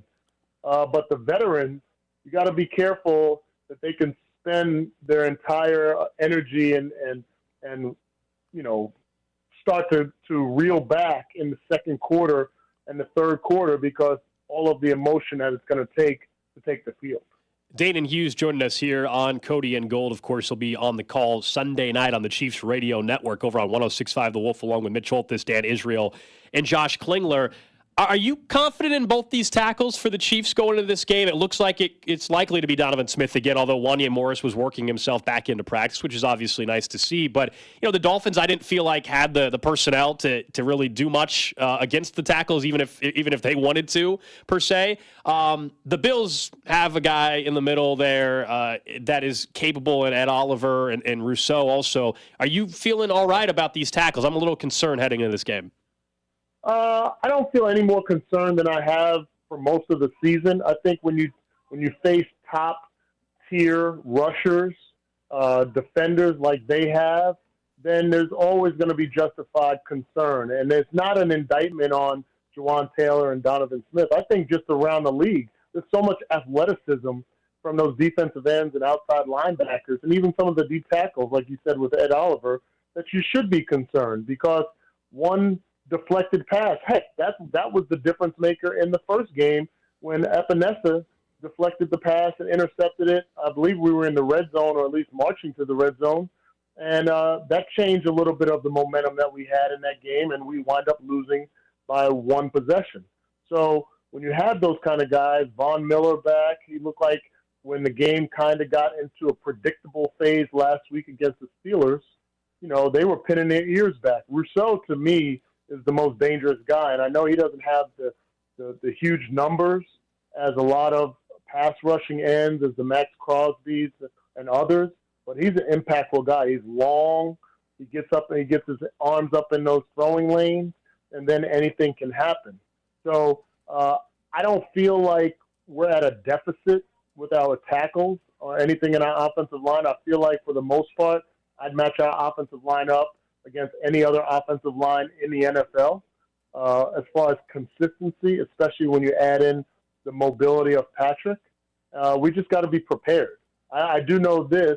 There's going to be a game plan in how they rush Patrick. They're not going to allow him they will try not to allow him to scamper with his legs to get those extra yards like he seems to have a knack to do, especially in the postseason. They're going to line up wide on the outside. Trust me when I tell you, you're going to hear the wide 9 technique. That's what you're going to hear a lot of during the broadcast. Wide 9 technique, rushing wide, and challenging the tackles to get depth and get out against the speed of those guys on the outside, and then force Patrick to step up in the pocket more so to throw the ball when we know that he likes to throw on the run, whether he's running left or right. So they got a game plan. They're going to try to execute it, but it's going to be a tough load. It's going to be a hostile environment. The noise factor, guys, is going to be huge. I don't think we've played in an environment that's going to be as loud as what we're going to face up in Buffalo, and hopefully those tackles and the communication is top shelf. Danan, other than quarterback, TravisKelce's been the most important player for this offense for almost a decade now. How close is RasheeRice to matching his level of importance for this year's offense? Oh, I think he's extremely close, and part of the reason is because we haven't had the complement to that. You think about last year with Juju Smith-Schuster, MVS coming through in the clutch during the playoffs when Juju was down, and there always seemed to be the one other guy, the times where Sky Moore was able to make some plays and McCall Hardman was able to make some plays, Justin Watson as well. We haven't really had that on a consistent level this year. So when you're talking about the threats, we're dialing back from last year when Patrick would average completing to 10 different receivers in a game to now we know that the ball is going to either go towards Rashee, towards Travis, or maybe to someone else. And that's different than what we've experienced in the past. So I feel like, the emergence, we've been asking about a number one receiver. We've been asking who's going to step up. I don't know if everybody expected a rookie to step up the way he has, but he has definitely, undeniably been the number one receiver pretty much since the bye week and since we left Germany. And he's playing to that clip. It hasn't looked like the stage has been too big for him. It hasn't looked like he's played like a rookie. He's playing like a veteran, and I expect them to continue to lean on him and such. I know it looks way easier to all of us at home, but also, these guys are wide receivers are in the NFL. When it comes to tracking the football, that was a big story for McCall Hardman, I guess throughout his career, but certainly was even last week, where they've been able to get some guys open on these deep shots. It's either drops from MVS or for McCall just struggles to track the ball. You played in the league, so tell me, what's going on there with McCall Hardman where it seems like they were so close? Yeah, I don't know. Here's the thing. I was always taught, and part of it was my baseball background, get dirty. Go for the ball, put everything into it. Your natural body lean. Now, McCall Hardman is obviously significantly faster than I was when I was a player. But if you think about a runner, a sprinter, their bodies have a natural lean forward, right? So, even for me, when I played baseball, I would always head first slide. Now, some people say, you shouldn't head first slide. You can get injured, whatever. But I always felt like because your natural body lean is forward, your body going forward and sliding is going to be natural as well. And so that when you're running routes, if your natural body lean is forward and the ball seems like it's past the outstretched arm, you can dive for it. And we've seen that with Keenan Allen. We've seen that with Devontae Adams. We've seen that with the best receivers in the game where there were times where they have to dive for the ball. I haven't seen that from McCall Hardman. And I wonder if it's something that I don't know if it's something that he's not been taught. I don't know if it's something that he doesn't believe in. There is a school of thought that receivers should run through the ball. I've heard coaches say that. Just run full speed through the ball and then have late hands to the ball. Well, I think it's kind of 6 in one hand, half a dozen in the other in regards to the mindset. But I know from a player's perspective, I want to see my guys get dirty. I want it to look like you have given 110% on every ball that's thrown your way, whether it's to dive for a ball or whether it's to not allow an interception or we've seen Justin Watson sliding on the sideline. I mean, we basically were able to stay in games and win games because of his catches on the sideline. And he's sliding, he's diving, he's giving that extra effort. So I just don't know the school of thought going through the mind of McCall. I just know from my perspective, 110% is 110%. And usually it requires you getting dirty, possibly getting bloody, possibly getting injured. And I know the players appreciate that. All right, tonight, players only coming up after the drive. What do you got planned? Yeah, we got Kendall Gammon coming in. So another special teams guy, incredible career, was on the broadcast with Mitch and Dan prior to me taking over 4 years ago. Kendall and I go way back. Not only have I known him for years, but I actually played with Kendall back when I was with the Saints before I retired in 99. So I've known him since 99. A great friend. He's part of the Chiefs ambassadors as well. We're going to have a good time on air. All right, we'll be listening tonight. Safe travels up to Buffalo, and hopefully we're talking again next weekend set for another AFC title game. All right, fellas. You know it. There you go. That's Danan Hughes, former Chiefs wide receiver. Players only tonight. Also part of the Chiefs Radio Network broadcast. You'll be hearing Sunday evening over on 106.5 The Wolf. along with Dan Israel, Mitch Holthus, Josh Klingler. And yeah, we'll have Danan on next week no matter what. But I hope we're talking about an AFC title game, not the end of a season. It's really hard, but those deep passing things are so frustrating because it feels like it's like a skill. Like sometimes we talk about sports where either you have it or you don't. Like I understand you can coach it a little bit. I understand that. But either that is a skill set you possess, like playing center field in baseball. Either you are good at tracking a fly ball to a point or you're not. I understand you being coached up to a certain point, but MVS, McColl, those guys aren't good at it. And when Danan was describing, like, running through the ball or not, one of the complaints some people have had about MVS, other than just dropping the football, is that sometimes he leaves his feet and does dive when he could have just kept running. So there's a balance between the two, right? I like Danan's previous approach. Yeah. Fight for it. Yeah. Make it look like... Well, you would have got the PI call if you fight for it. Make it look like you're trying to do battle for this man over the ball, and that's never been the Chiefs' case. I think that's partially what's been so frustrating. All right, let's get to it, JT. It is time for the trash of the day. Trash of the day. You said that song like JT wasn't going to remember to play trash. No, I was helping. We can peel back the curtain a little bit. He knows. I was giving him some time. He was not ready yet. It's not. I'm not trying to call him. JT, that is gonna be trash. Yeah, I was trying to get the edit of the interview done real quick, and now you forgot about trash of the day. I was trying to help him. Nobody knew. Nobody knew if you didn't bring it up. That was intentional. I purposely was talking slow. You're a good man. And he ended up hitting it. We're all good. All right, trash of the day. Look, there's a lot of dumb things people buy. A lot of expensive stuff. You're like, how the hell does it cost this much? So this is not unique in that regard, but look, I don't know. It's been a while since I even used a paper clip to begin with. I'd never have had a money clip either. I used to carry a money clip. But Prada. Been a long time. Prada. So that means you already can tell it's going to be expensive. But Prada is selling a $400 money clip, and it's just shaped like a paper clip. It just looks like a paper clip. It's a giant paper clip, essentially, for $400. $400, and it happens to have, it says Prada on it. This is always the thing that always got me a little bit about, just buying a wallet. Sometimes I'd be like, what, I got $60 just to put money in this? Yeah. This seems kind of crazy. It seems like kind of a high number. $400 for a money clip is insane. I'm looking at the photo of this thing now. You're right. It just looks like a paper clip. Just go down to like Office Depot and get like the super big ones. If this is your plan for a money clip, look, you don't have to have a real money clip. What if I told you it's not even the most expensive one? I was Googling once I saw this. There's another brand, Anita Co. Should I know that brand? $1,200. More money than us. It's a paper clip earring, and it's $1,200. That's an earring, and it's $1,200. And it just looks like is it made of real gold or something? It is 18 karat gold on that one. Okay. Well, at least then, but still, it's just a paper clip. My problem with paper clips is I always get fidgety with them and I'll take them apart. Them? Yeah, I get bending them. So, yeah, they would break. So, have you ever seen those videos? Is it true? Like, I've only seen the video. It's like, it might very well be like those guys who weren't actually really digging out like a pool at 3 a.m, Like through the ground, you'd watch those videos and they're like shoveling it out.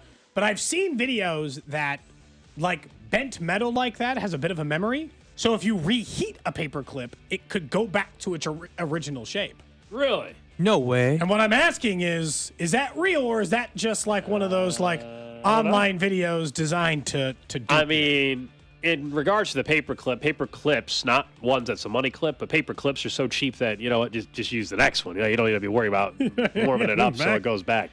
We've all just had the paper clip that you stretch out or whatever. Like we've all So are you saying there's a difference between paper clips and money clips? Someone says, wasn't Gucci selling like a $100 white plain T-shirt at one point? Yes.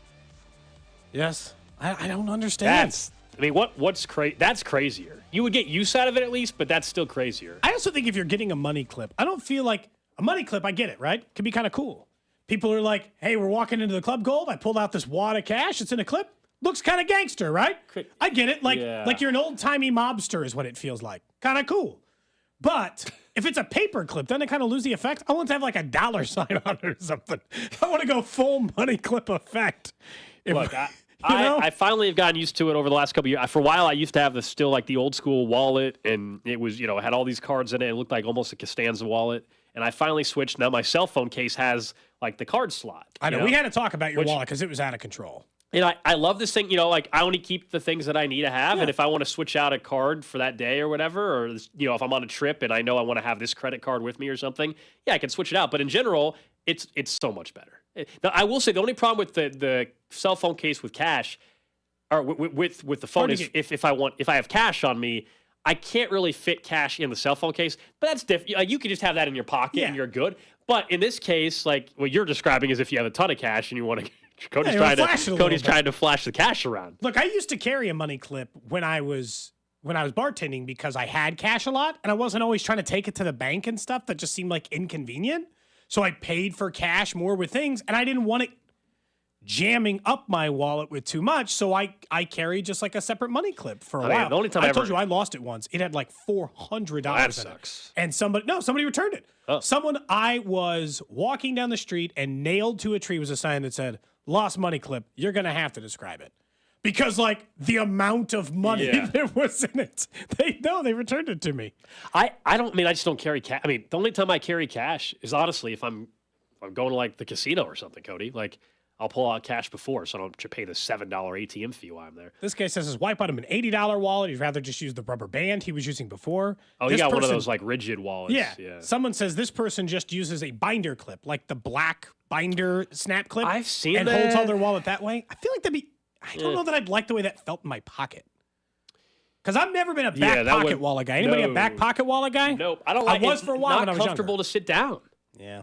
Not comfortable to sit down. Agreed. So I could never go back now. So, yeah, I know you were supposed to use it in your back pocket, but even when I had a wallet, I know I would actually have it in my front pocket, even if that's not technically where you were supposed to have it. Yeah.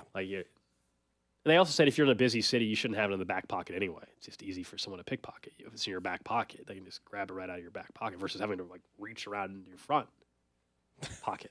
That's like Pocket. This is about to be a Maurice Jones-Drew situation. I'll let you finish that sentence. Pocket. Before you do it that way. Someone says binder clip all the way. We had expensive wallets. We've had Ridge. Always back to the binder clip. Man, should we all just be using binder clips? No. What are you using now? I just use. I thought you had the cell phone case with the card my wallet. slide. My wife got me this wallet. So no, okay, yeah, all right. It's a regular wallet. It's not, all right. It's not, but it's pretty skinny, right? I don't carry a big, thick wallet. It's a relatively skinny wallet. Someone said they had it in their front pocket. They still got pickpocketed at Wrigley Field. That's we on like the light rail or whatever. A little bit different. All right, that's the trash of the day.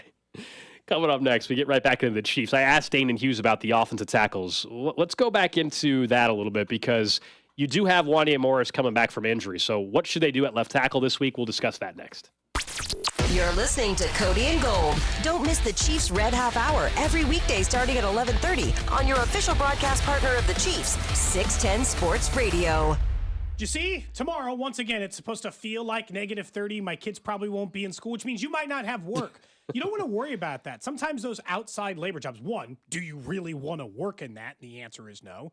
Two, you might not get a check if the work isn't available. That's where Centric can help you get a new career in IT in as little as 4 months. Yeah, and if you want to have a little more cash in that wallet, too, maybe there's more stability, more consistent pay, more career advancement with the career in IT. And Centric, they're the best in Kansas City when you think about how many relationships that they have with companies that are eventually going to hire you. 1,500 different companies have hired Centric grads. Plus, those same companies are constantly helping Centric when it comes to their curriculum. Sometimes you're in a longer form program and something changes mid-semester, let's say, and well, that's the curriculum. They're not allowed to change the curriculum right away. They're able to do that, so you're constantly up to date with the latest through Centric. Look at the emergence of AI through ChatGPT and others, and the programming they need surrounding those things as it continues to be a bigger part of everyone's lives. Again, that's what Centric can do for you.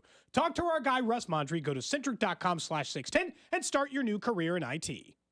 Outdoor America with Tommy Bench, Saturday mornings on 610 Sports Radio at 5 a.m. and the Odyssey app. This week, Tommy answers your questions.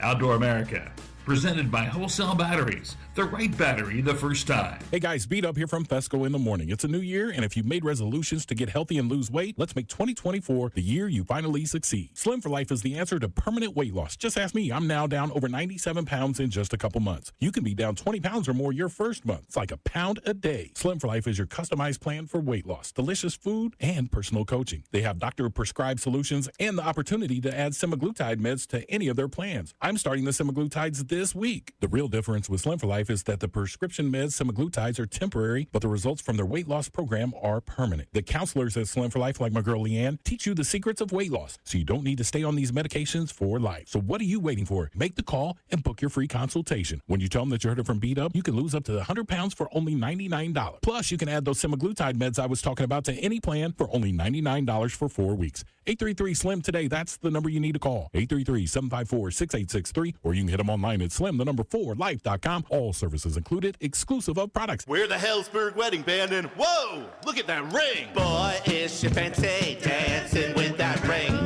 Everybody checking her dancing with that ring. Disco ball on a finger, dancing with that ring. Honestly, nobody's dancing because they're just staring at that ring. Ha!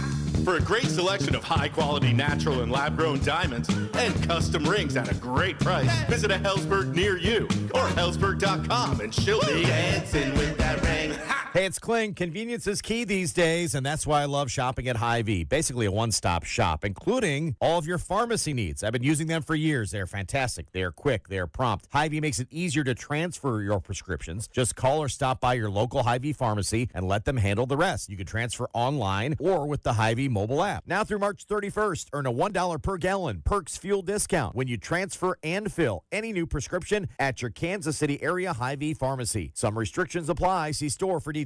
Bananas are only 39 cents a pound at Hy-Vee. That's not a sale price. That's the price with the Hy-Vee Perks membership. And 39 cents a pound is not just the price today or this week. It's the Perks price every day. With the Hy-Vee Perks membership, you can save on hundreds of products store-wide every time you shop and count on Perks prices to stay the same. So if you want to pay less for bananas every day, sign up for Hy-Vee Perks. It's free and easy. Some restrictions apply.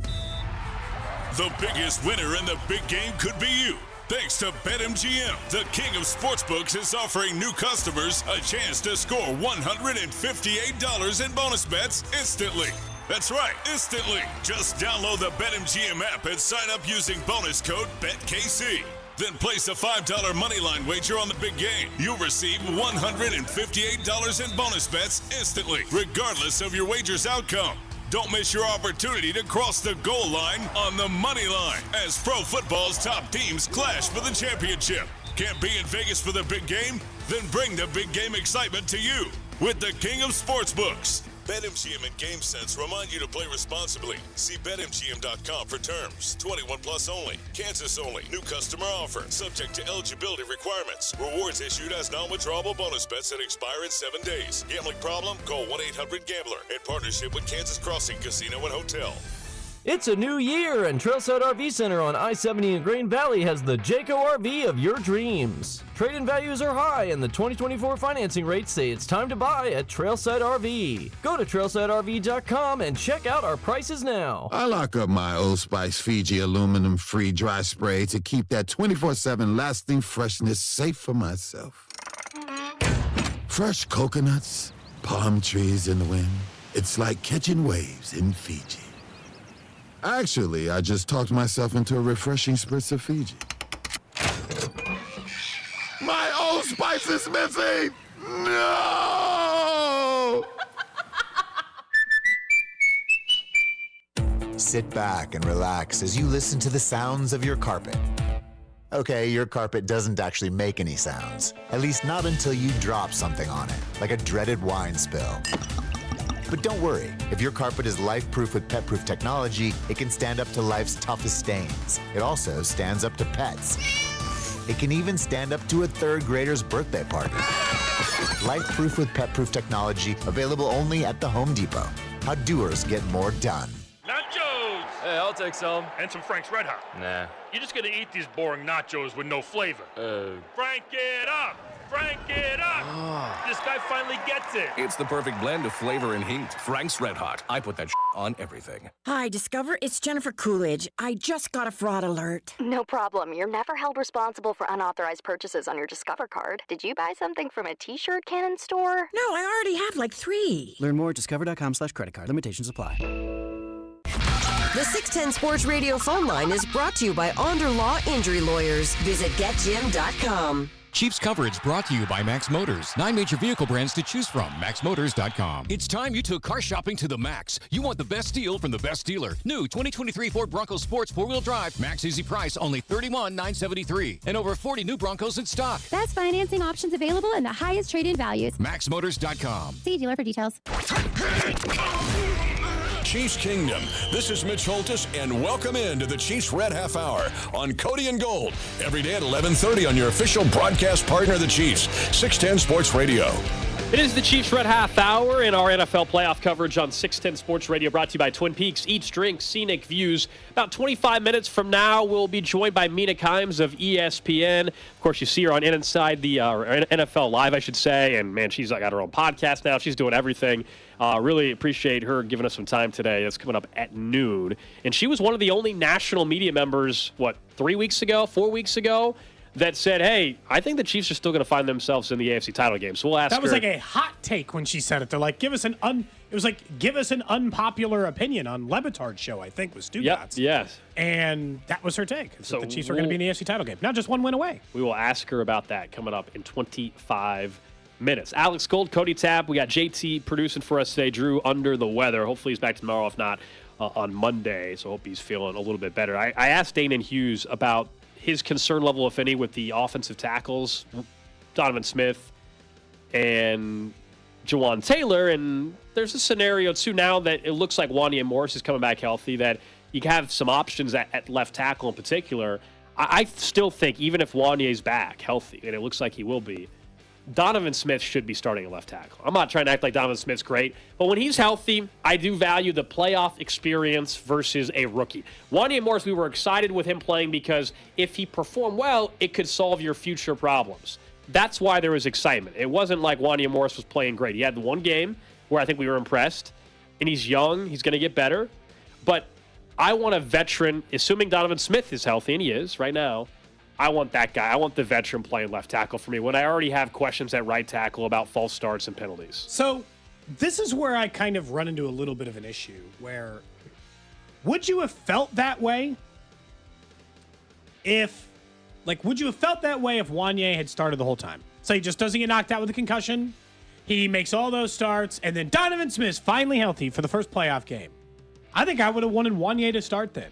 He'd been the man who had started for the better part of a month. He had done. Look, I'm not saying he wasn't that's how without Wanya Morris. That's how Wanya Morris got in. Donovan Smith got hurt. That's kind of how it goes, right? Yeah, but also he didn't do such a bad job that I thought he had lost the gig. If that makes sense. I thought he did fine. He had problems. Sure. Does Donovan Smith have problems? Yeah. I think it probably just kind of covers both ends of this, where I wouldn't necessarily think, well, that's not the case. Now it's tough because once again, like you said. Wanya got the job because Donovan Smith got hurt. Donovan Smith got it back because Wanya got hurt. Do you really go back to the rookie left tackle now? Maybe tough. I felt like after the one strong performance from Wanya, where we were talking and we are kind of getting a little excited about what it could mean for the future, I'm assuming other teams started to find some tendencies of his. I feel like he got a little exposed at times. I really do. Prior to his injury, that teams started to figure him out a little bit, and it became a little more challenging for him. And I'll just tell you, going to Buffalo, on the road, divisional round weekend, I'm not trying to tell you Donovan Smith's a top-tier left tackle. In a loud environment? But in that environment, yeah. I'll go with the veteran. And when Donovan Smith is healthy, he is more than serviceable at left tackle. I'll take the veteran experience. We already discussed Jawan Taylor and, false starts and holding penalties. I don't need a rookie on the left side false starting all damn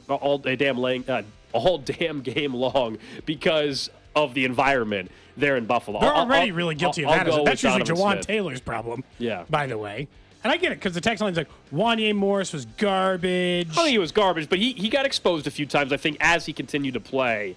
That first game out was really impressive. But I think some other teams maybe probably saw some opportunity and some tendencies, and that's where he's a rookie, okay? I'm going to go with the veteran in this spot. I think that's what the Chiefs are doing, don't you? I think Donovan Smith is starting at left. So they are graded. Donovan Smith has played about double the amount of snaps as Wanya Morris because he played for a good majority of the season. Yeah.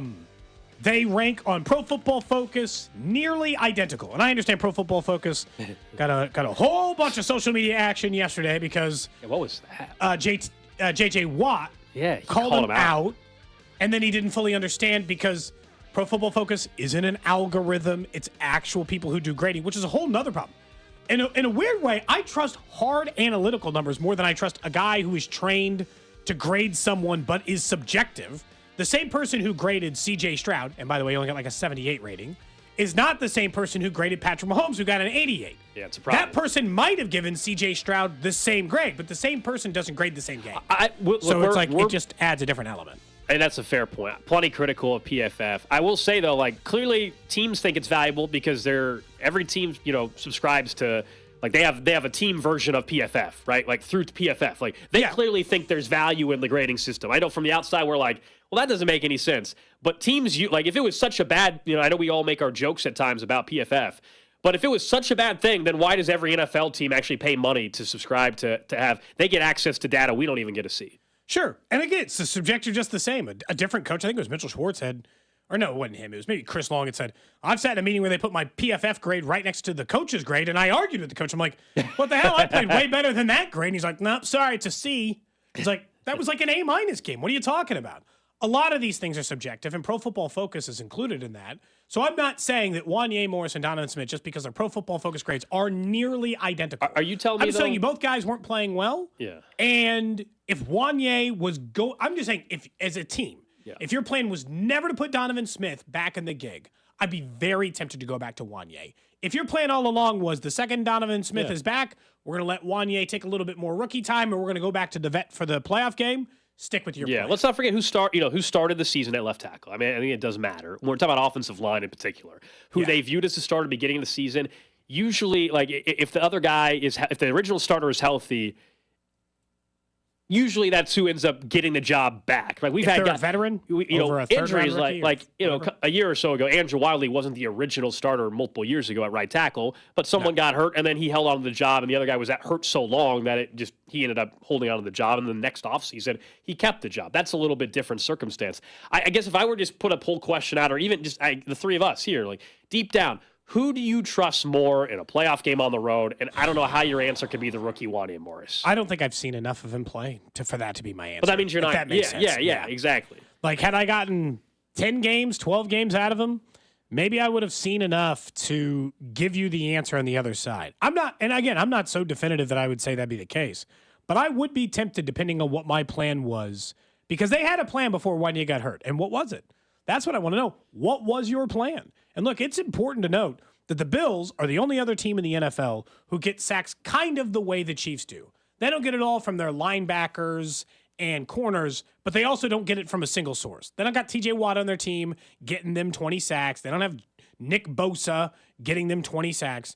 Leonard Floyd led their team in sacks at 10.5, similar as George Karlaftis did for this team.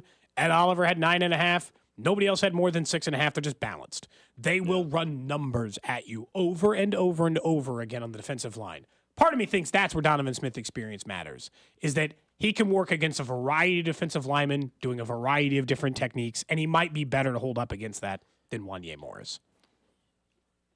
These two teams in particular have advantages, disadvantages like any other matchup. The coaching doesn't probably get talked about enough because that's also where there's, I think, a serious discrepancy. We were going through earlier in the show trying to rank out the 7 coaches or whatever that are going to be playing, or coaching, I should say, this weekend.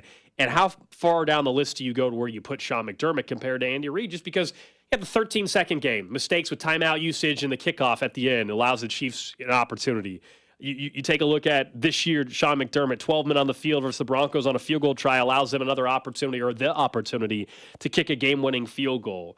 Like, Andy Reid has his conservative nature at times people are frustrated with, or challenging in bad spots or whatever. Nobody's perfect, but there's a wide gap between these two.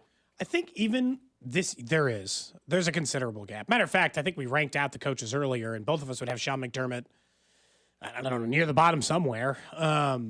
Make your argument about whether you like LaFleur better than McDermott or some of these other guys who are 3, 4, 5 down the list, because no matter your order, Andy 1, Harbaugh 2, right, or Shanahan 3 or Shanahan 2. Those are the top 3, and then we know everyone else is kind of in a wash. McDermott keeps making mistakes in these Chiefs games that cost him. They aren't just losing these games against the Chiefs. All of them are close, and they all come down to some critical decision, and then they run some boneheaded play or the scheme design stops working, or he doesn't make the adjustments. The Chiefs have been better about coming back in these games or staying ahead of these games because McDermott can't re-find it. I even go back to earlier this year. Part of the reason I'm just not a big believer in Sean McDermott, where before I was like, hey, it's unknown and I'm not sure the level of coach he is. I don't think he's Nathaniel Hackett. He's not a miserably bad coach. But like earlier this year, the good coaches, they still get him. I know that the Chiefs lost to him earlier this year, but Bill Belichick, with an absolutely miserable roster, still found a way to beat them this year. How? They were in the middle of fighting for their playoff lives, and they let the Patriots get him? Yeah, the Chiefs lost to the Broncos, though. I mean, you know what I mean? Like, there's a quality difference between those two teams. The Broncos were 7-9 or 7-10. Yeah. Oh, but at that point in time, Cody, we were talking about the Broncos having a historically bad defense and everything. They ended up finishing strong. The Chiefs caught them right when they were starting to play better football. But there's a quality difference between those two teams. I understand, but we know what the conversation was going into the Broncos game. Like, Andy Reid is better than Sean McDermott. It's not even close. But if we're going to go nitpick bad losses during the year, I mean, like, I don't know if that's the one thing I'm pointing to for why. I'm just saying that's in a long list of other things. Gold, you're right. If it were just one thing, I wouldn't think of it. Andy's got bad losses on his record. Every coach has got some bad losses on his record somewhere along the way. It's just, and I get it. They won 6 games in a row. They seem to rally behind him, and he's got a lot of wins. But I've seen what he's done in these Chiefs games. This year, he managed to lose to Bailey Zappi, Zach Wilson. He also lost to the Broncos. I mean, and I understand they're on a winning streak. I don't think the Chiefs are clearly the best team. I think it's obvious that the Ravens and the 49ers have the 2 best squads in here. Doesn't mean the Chiefs can't beat them next week if they're in that game, but those are the 2 best teams. But I think sometimes we're talking like other people nationally, because the Bills have won 6 games in a row, are ready to just be like, Bills are definitely better than the Chiefs. I'm like, that's just not the case. No, it's a coin flip. Especially in the coaching perspective where Andy has the decided advantage over Sean McDermott. Yeah, it's a toss-up, coin flip type of game. And if anything, I actually, because of the injuries that the Bills are still dealing with and the Chiefs are fairly healthy heading in, I think the Chiefs, you can make an argument, are the better team when you have the best defense in football. And can Josh Allen and the Bills beat Kansas City? Of course, absolutely. Like you said, they beat them in the regular season. Playoffs are a little bit different, but they beat them in the regular season. I think this is a coin flip game. And the fact that the Chiefs are underdogs on the road, I'm not surprised by it. I think we expected to see that. But there, you would have thought 3 weeks ago, and this is a credit, I guess, to where the Chiefs are also playing a little bit better on offense. 3 weeks ago, everybody was like, oh, yeah, the Bills are actually going to end up going to the Super Bowl, and the Chiefs are completely toast. And now I think some people have come around. One, the Bills haven't exactly been ultra impressive the last two weeks against the Dolphins and against the Steelers even. Like, there were still moments where you're like, what are you doing? And then the Chiefs offensively have been playing a little bit better. Both teams are flawed, and it's a coin flip game for me. Someone says coin flip game is kind of funny because they lost the coin flip. Yeah, I didn't even mean it like that, but sure. Yeah. We might be talking about another coin flip. And the then Chiefs they got win the those. rule change, despite the fact the Chiefs went through that identical situation, brought up that rule to the league, and they ignored them. That happened to the Bills, and were they the way around? I did look it up, by the way. Reid against his former assistants. He's faced them 26 times in his career. He is 17-9 all time. He's a perfect 3-0 in the postseason. Okay. Do you look into the officiating stuff at all? Because I'm torn on People the made complaints. way too big of a deal about that because Ed Hockley or whatever. Sean Hockley. Sean Hockley. The son of Ed, in the gun Ed over there. The Chiefs are 8-2 in games he officiates. So of course, in Buffalo, there's a little bit of noise around that. Do you know what Patrick Mahomes' winning percentage is in every game he's ever played? He wins a lot of football games. It's 77.5%. Yeah. So hypothetically, in Sean Hockley games, he's 2% better. Are we sure this isn't just a sample size thing? Yeah. Let's be honest for just a minute. He's got a lot of football games in which he wins 78% of the time. With one referee, he wins 80% of the time, a 2%, 3% swing. And we're sure this is just not sample size? That's just the rate in which he wins. Now, look, are there some officials? Did you get asked about that when you went on in Buffalo? No. We'll talk to no. I'm talking about fan stuff, social media. I mean, like stuff. you said, Mahomes wins like 80% of the time anyway. But there's truth, right? There are certain officials that they haven't had, like, on average, yes, he wins 80% of the time. But there are, like, Brad Allen, right? Like, the Brad Allen official, the one that was in hot water for the multiple times this year.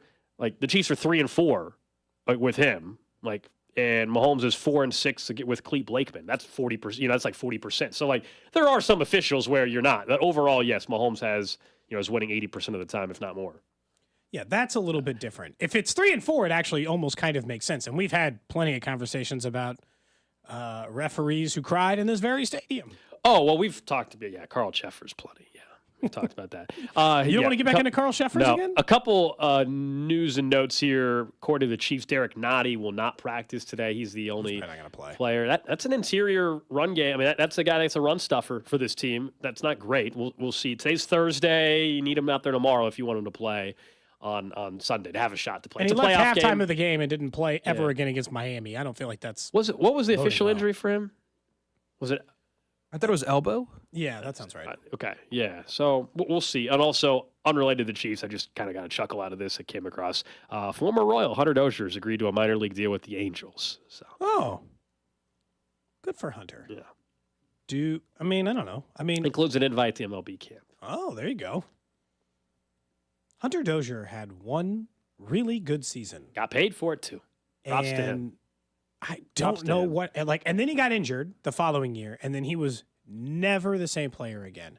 Between injuries and the other stuff, Hunter Dozier was never the same player again. To the point that last year was a really tough year for the Royals, not just from a win perspective, but we were just waiting every month to see who was going to be the next veteran they let go because of they weren't anywhere close to the player they were based on the pay in which they were getting. Look, up until now, from the minute the Royals finally did DFA Dozier, up until right this second, nobody else signed him. No. So that tells you all you need to know. No, he just got an invite to camp. Yeah. Maybe he's fixed some things and they'll be, maybe things will look a little bit different there for him. Honestly, I covered him a lot. He was a very nice person, I hope. Yeah. I wish him well. Yeah. I also do not think that the Royals fans were wrong for being like, why is he still getting playing time over some other players? Like at the time, I just wanted to see like Edward Olivares instead. It's not like that was the long-term answer. No, he's not with the because it wasn't, and he's not with the club anymore either. But that was one of those things like, at least I'd like to know. But for the Royals, it was the sunk cost fallacy, which we've talked about a lot of times. He had shown at one point in his career that he was capable of hitting 20 home runs and hitting 40 doubles and hitting like 270 with a 320 on base percentage. He just never was that player again. Let's see. Maybe we'll see the return of Hunter Dozier. Should this show celebrate that in some way? The Angels come to town? No. Dozier's on the squad? Don't need to do that. Don't need to do that.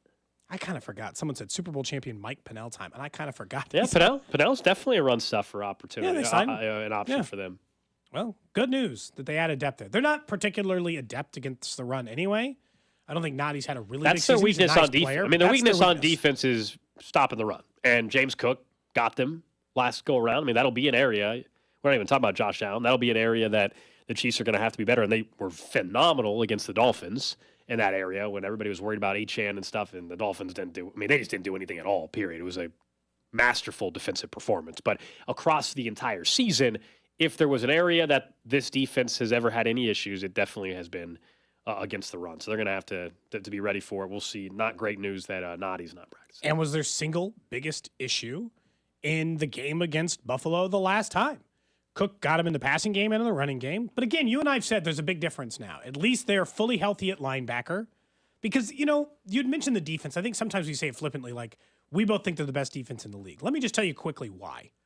They have a defensive line who is second in the NFL in sacks. And it's not just the defensive line. I know it comes from other areas. Second in sacks. They got one of the most elite pass rushers in the NFL or pressure guys in Chris Jones. The linebackers, incredibly deep. Willie Gay, Nick Bolton. They've got tackling machines. They've got guys who can cover. They're versatile and deep. And then they have the best corner combo in the league. And good safeties. Like, there's no weakness on defense outside of they get beat in the run game sometimes. Yeah, That's the only thing that holds them back. And in this game, like someone pointed out, like the first matchup, as we've talked about, there was a Bolton just coming back from injury, no Drew Tranquil.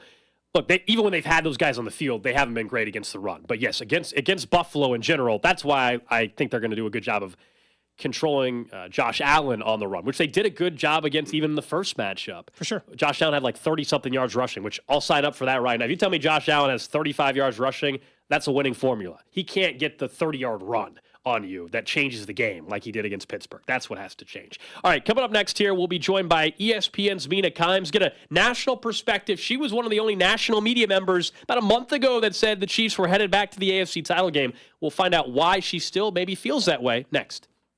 Cody and Gold, weekdays starting at 10 on 610 Sports Radio and the Odyssey app. When it comes to the NFL playoffs, you got to win one game at a time. And when you bet the NFL playoffs on FanDuel, one game can mean a whole lot of wins. FanDuel, America's #1 sportsbook app, has all your favorite bets like the money line, the point spread, and player props, which I love to play. And they're giving all customers a no-sweat same-game parlay. That means when you combine all your bets for a chance at a bigger payout, you'll get bonus bets back if your same-game parlay doesn't win. Just remember to visit FanDuel.com. Use my promo code CDOT if you don't already have an account. FanDuel, America's #1 sportsbook app. Make every moment more with FanDuel, an official sportsbook partner of the NFL and also 610 Sports Radio.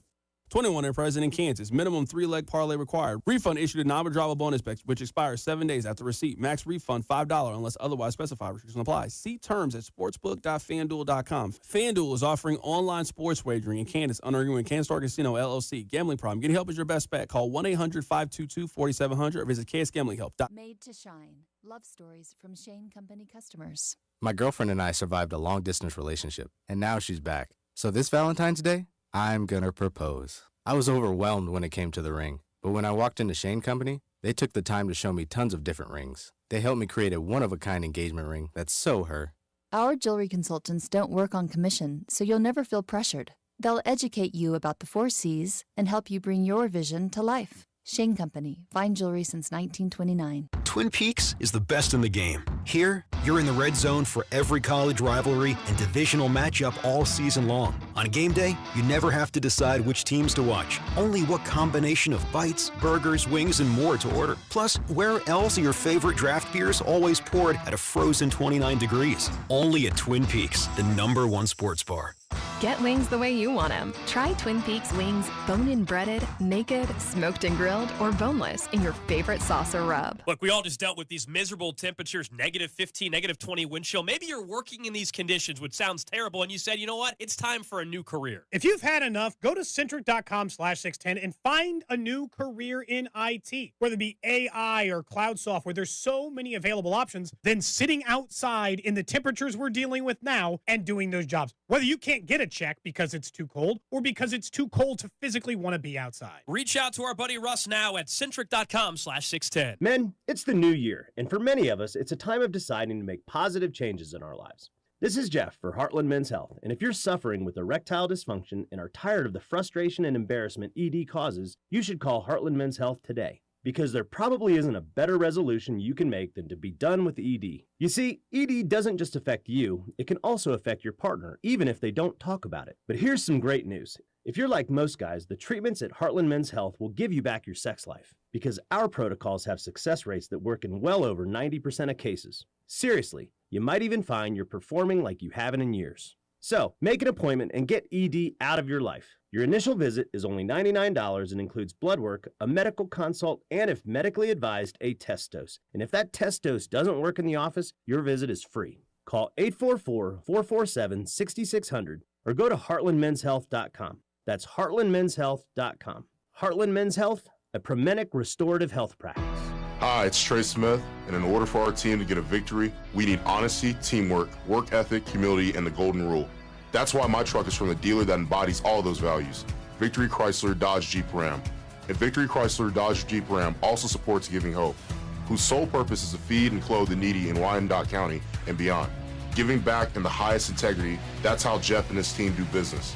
For your next vehicle, visit or go to VictoryChryslerDodgeJeepRam.com. NFL playoff coverage on 610 Sports Radio is brought to you by Twin Peaks. Eats, drinks, scenic views. Hey, it's Willie Gay Jr. You're listening to the official broadcast partner of the Super Bowl champion Kansas City Chiefs, 610 Sports Radio. KCSP Kansas City, WDAF HD2 Liberty. Always live on the free Odyssey app.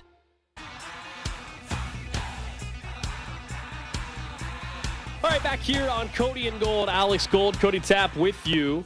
Coming up in about 15 minutes, we'll get back into the stadium conversation here in Kansas City. We know it's potentially a big day for the future of where the Chiefs and Royals could be. Whether or not in April on the ballot will be that 3/8 cent sales tax extension, as there are multiple reports, including from our own Bob Fesco, that Jackson County Executive Frank White is expected to veto the measure last week or 2 weeks ago that was approved that would allow it to go to the ballot. box in April. If it does get vetoed, then on Monday there's another meeting scheduled in which there could be an override vote. But right now it sounds like perhaps they do not have the votes to do that. And if that's the case, then all bets are off once again on potentially where could the Royals and Chiefs be playing in the future when the lease for the stadiums end in, 2031.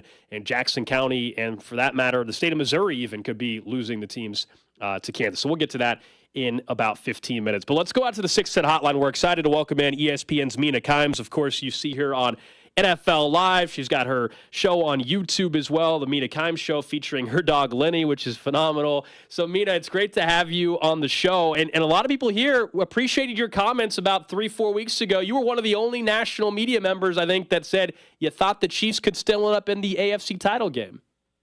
You know, I have been riding the Chiefs train since the beginning, which I say that like it's some kind of I don't know, bold take, and it shouldn't be. We're talking about Patrick Mahomes, Andy Reid, the Super Bowl champions. But there were a lot of points this season when I think it would be understandable for most people to get off.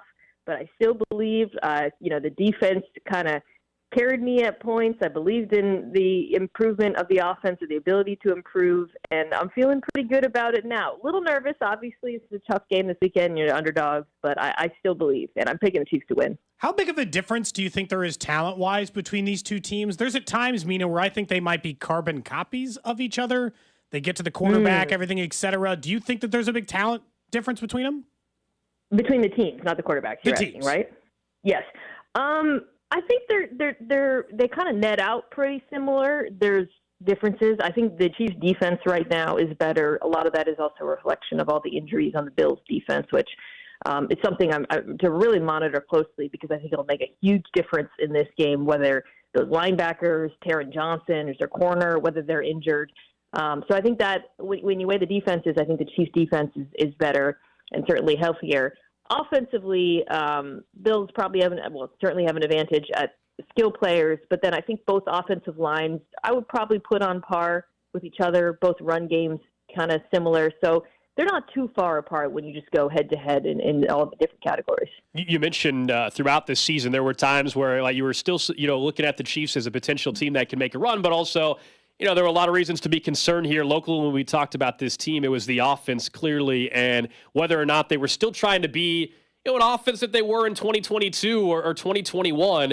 Now it seems like they're willing to lean into the running game a little bit. Have you noticed that, and do you think that is part of the formula for them still the rest of the way? Well, I think that it's at times, yes, leaning into the running game matters, and that's really matchup-based, but it has been very obvious for a very long time that the offense has to flow through Kelce and RasheeRice. And RasheeRice in particular, I think, around the midpoint of the season, it was very clear that he was the number one wide receiver, the most reliable receiver. But I think what wasn't entirely clear, and something that has come into focus more and more as the season has gone on, and certainly over the wild card weekend, is how to use him. His route tree has expanded. I think the priority of this offense is to get the football in his hands so that he can produce after the catch. That's the only way, really, you're explosive in a reliable fashion. And his emergence has been so key to me, and will continue to be key as you guys go deeper into the postseason. And Patrick Mahomes, I think, clearly believes in him, which is another thing that's incredibly important. You had mentioned the Chiefs' defense. We're biased here, obviously. We both think that they're the best defense remaining in the playoffs. I think for a majority of the year, we both thought they were the best defense in the league. Do you think they're better than Baltimore if they ran into that, or what stands out about the Chiefs' defense to you?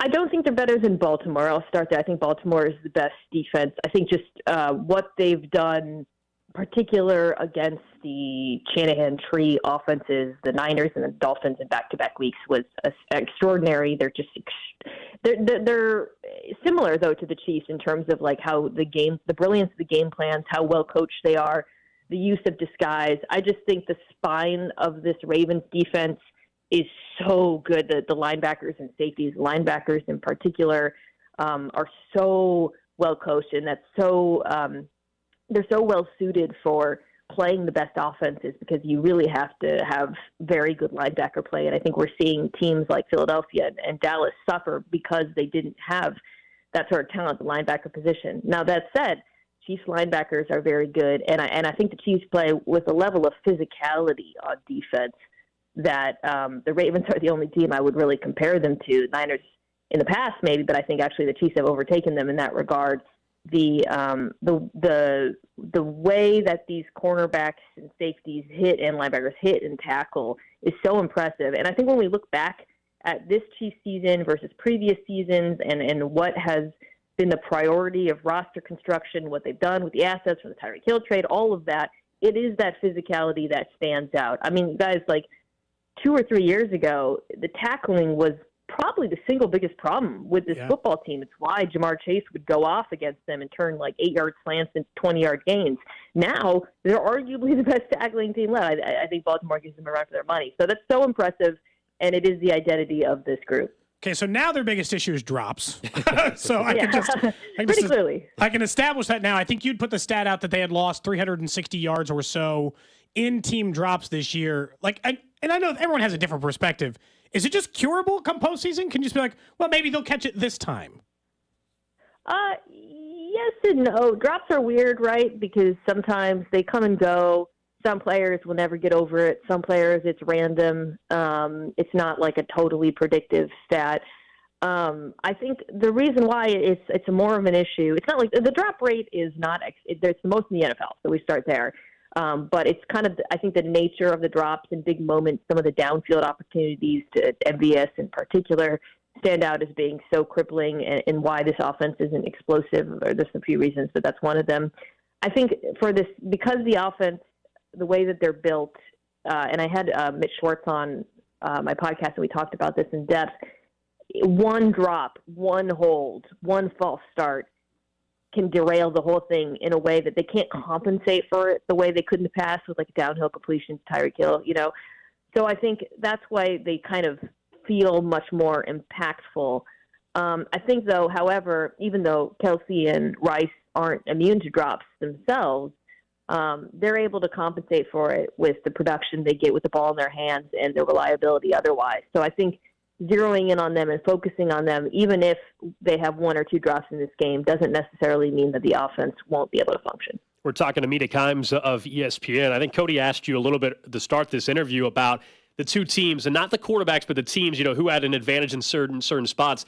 What's the area where you think could truly decide this game? Like, is there something that's glaring to you where you're like, hey, if this specific player goes off, this team is in trouble?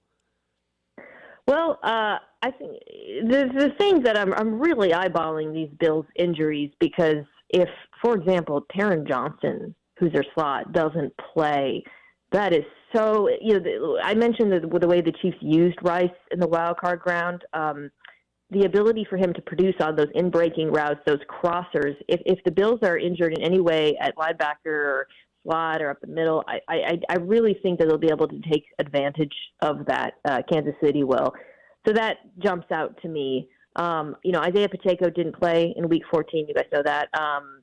And I think the run game really is different with him on the field. I do think that they'll be able to run the ball on Buffalo.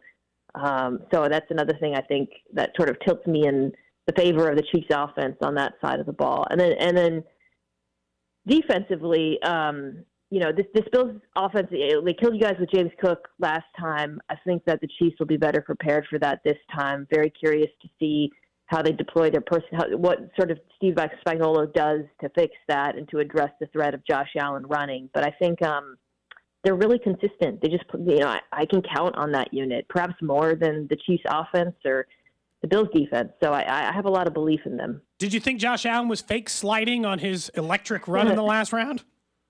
I saw a clip. Someone posted a highlight reel of him sort of head faking.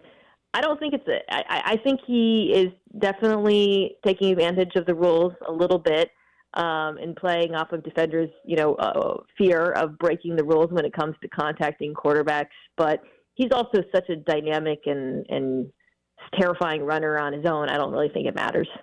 Lastly, before we let you go, Mina, appreciate the time. Earlier on Saturday, we know before the Chiefs even play on Sunday, they'll know whether or not they have a chance to host an AFC title game, depending on if Baltimore beats Houston. C.J. Stroud, I mean, I think we all can see where he is headed in his trajectory. Do you think they got enough, though, to go on the road and knock off Lamar Jackson? I don't. I've got the Ravens, not because of Stroud, although I think he certainly faces a more, a really unique challenge with this Baltimore defense and schematically what they can do, but more so the other side of the football. Texans defense is really improved and really impressive, but they're weak in ways that I think Baltimore can take advantage of them, just versus the play action pass, deep balls. This Ravens offense is really good at attacking outside the numbers in a way they haven't been over the course of Lamar Jackson's career. So for me, I'm just betting on Lamar and that offense because of the defense across the field for them. Mina Kimes of ESPN, you, of course, can see her on NFL Live. Also, check out the Mina Kimes Show featuring Lenny on the YouTube channel as well. And Around the Horn, First Take, you name it. Mina, really appreciate the time. Thanks, guys. Good luck. There you go. That is Mina Kimes of ESPN giving us some time here ahead of the divisional round of the postseason. So she thinks the Chiefs are winning against the Buffalo Bills. And, for the last month, she was one of the few national people that thought they could find themselves in an AFC title game. Sounds like she might feel different if it comes to Chiefs-Ravens in the AFC title game, a team that she thinks possesses a better defense. And, look, there's no reason to not look at what the Ravens have done and think, as we've said before. No, the Ravens are better than Buffalo. So, if you're feeling confident that the Chiefs can go to Buffalo and win, and I certainly am leaning in that direction, it'll worry about that next week, but a different story probably how people feel heading into depending on what Baltimore looks like too, right? I mean, let's say Baltimore beats the Texans and the Chiefs are fortunate enough to beat the Bills. Like if Lamar Jackson looks shaky and it's a close game, like maybe people's opinion on the Ravens change. I don't know. Or they could blow out the Texans and everybody's like, oh gosh, the Bills and Chiefs have no chance no matter what. I don't know. Some of it is maybe the timing is finally getting there. Because I told you part of my concern last week against Miami and all the injuries they had on their defense was, is the Chiefs' offense equipped to take advantage of it? Can the Chiefs' offense actually take care of a banged-up defense? Well, for the first time in what seemed like a very long time, the answer last week was yes, because they got RasheeRice going, they've got Pacheco going, they had Kelce going. This might be the second straight week where you really can take advantage of that. Taron Johnson, who she mentioned, they were a limited participant because they're still coming back from a concussion from the previous week. Christian Benford hasn't practiced all week long. Maybe there is something to the idea that the slight difference between these two teams this year could very simply be the Chiefs are the healthier team. They're walking into this time where they're pretty healthy. Like, I understand that, injuries happen and, waiting for Sky Moore to come back, as we've discussed, might be better for the team if him and Kadarius Toney aren't available. For this late, the Chiefs are, people worry about jinxes, but it's okay. Or, the game is on Sunday. They are you can't really be any healthier in the National Football League heading into a divisional round game. Honestly, you can't. Do they wish they had Brian Cook? Sure, but he's been on IR for a while. Other than that, you really can't be any healthier, Cody, going into a game this late in the season. Look at all these other teams and look at where they're at. The Ravens looks like are getting Mark Andrews back finally. Yeah, he was a full participant yesterday. Yeah, it looks like Mark Andrews might even play this weekend, let alone the AFC title game. So thanks to Mina Kimes for her perspective on this. Coming up in 20 minutes, we'll go out to Buffalo, find out how they're feeling up there, what's the weather situation, and what's the latest on some of those injuries matching up with Kansas City. Mike Schoop from our sister station, WGR 550. Is going to join us. I mentioned before Mina hopped on with us, though, the latest with where things stand with the Royals and Chiefs in Jackson County. Today could be a day in which Frank White vetoes the measure to send the 3/8 cent sales tax extension to the ballot in Jackson County in April. That's the expectation. Once again, listen to what Fesco said yesterday when he was on the drive about what he is hearing, and is an override vote something that actually could happen? And if he does veto it, I'm also told that there's not enough votes in the Jackson County legislature to override his veto. Even though it passed 8-1, I'm told right now they only have 5 votes to keep it on the ballot, and they need 6 of the 8 or 6 of the 9 to override the veto of the county commissioner. Do I really have to plan on going back through this? I thought we were just going to get to talk about the April ballot. Look, based on everything, the few words that are coming out of there, it does sound like there's a real, I think it sounds like from the beginning Frank White was always going to veto it. And I just kind of assumed because it got voted 8-1 last week, we were good here. And now Multiple people three seem to votes. think that their 3 votes have changed. Now, you only need 1 to go back. Yep. So whatever Frank White has promised or whoever's promised whatever. Politics. To try to, and you know how this works. This could be a lot of different people making different promises. There could be construction companies or for where the site might be. Who knows? But whatever's been promised to whoever, you only need to find 1 vote. I don't know. Maybe I'm too optimistic. They can find 1 vote by Monday, can't they? Man, if he everything's- vetoes this thing today. I think everything's on the table. Yeah, the expectation is a veto today, and then if that happens, Monday would be when the override vote would take place, and see if they need that 6th vote. They need 6 votes to actually override it. And if that doesn't happen, that the veto occurs and they can't override it, then as we said earlier, like all bets are off, and any scenario that we had once discussed is back on the table or is on the table, however you want to phrase it. And I'm talking about Kansas. I'm talking about anywhere else. Because we know the Royals and Chiefs Clay put County out. can have another conversation. Yeah, Whoever. like the Royals and Chiefs put out that joint statement a couple weeks ago. Yeah, they committed to Jackson County. Yeah, if the 3/8 sales tax extension passes. Well, right now you have one individual holding up the ability for the public to decide. Like, you might disagree on the publicly financing aspect of all this, and you're going to vote no. That's fine. We are talking about right now there is an individual that won't even let you voice your opinion at the ballot box in April if the veto happens. That's what we're talking about here. We can't get inside the stadium, where I would suggest that this show hold a protest in front of it. Is there a different does he have a second statue somewhere? Or like a shrine or He's something? already tarnished his legacy throughout this entire process. But you want to talk about absolutely just ending any doubt about legacy, you veto the stadium and you cause ultimately at some point one of these teams to leave Jackson County. That and looking at one individual that truly, like, there won't be any gray area about who, like. Oh, Frank White's the one holding up this. You're the only one that can veto it. So if you veto it and it prevents, and clearly right now it sounds like maybe the votes aren't there to override it, he will be the reason why if one of these teams does decide to not continue in Jackson County. I've had these conversations with people back and forth on some of this stuff. I will tell you, the people who think they're blind, there are a lot of people who I've spoken to who seem to think, all right, well, this whole thing's going to fall apart, and that's fine. The Chiefs will just get their own deal with Jackson County. Oh, no. No, that's not how this is going to work. They'd be the more likely of the two not to get a deal done with Jackson County if this one fell through. Are you kidding? The Chiefs would be the person with more options. The Royals' options this entire time have been Jackson or Clay County. They broke off talks with Clay County because they thought they had the votes in the legislature, and did for at least a brief period of time, to try to get this thing on there. And I really thought, when the Chiefs and Royals locked arms, put out their statement, set a clear deadline, once again said what they were offering publicly, I kind of thought we were good here. This hang-up for Frank White seems to be over the amount of money he thinks the team should be giving the county each year. But that's the only thing, and it's vague, and he hasn't said he wants to use it for or any of this other stuff. Yeah, Fesco said in his reporting that $25 million each year is what Frank White is asking the teams to commit. Which, again, on the surface, you do want your like the teams to give more money. You do want your representative to get the best deal and to get more money and all that. The problem is, as you said, there hasn't been anything from Frank White of A, why he believes that dollar amount needs to be that dollar amount. Yeah. B, what he plans to do with said money and how that factors into the budget and everything going forward. That's the issue.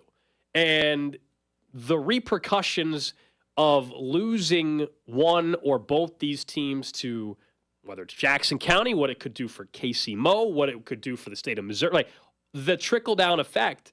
I mean, Jackson County is what is holding this up. Like, people in KC Mo, like, that's not who's holding this. This is a Jackson County and a Jackson County executive problem right now. And hopefully, by the time we get to Monday, if in fact it gets vetoed today, they find a way to get that one extra vote.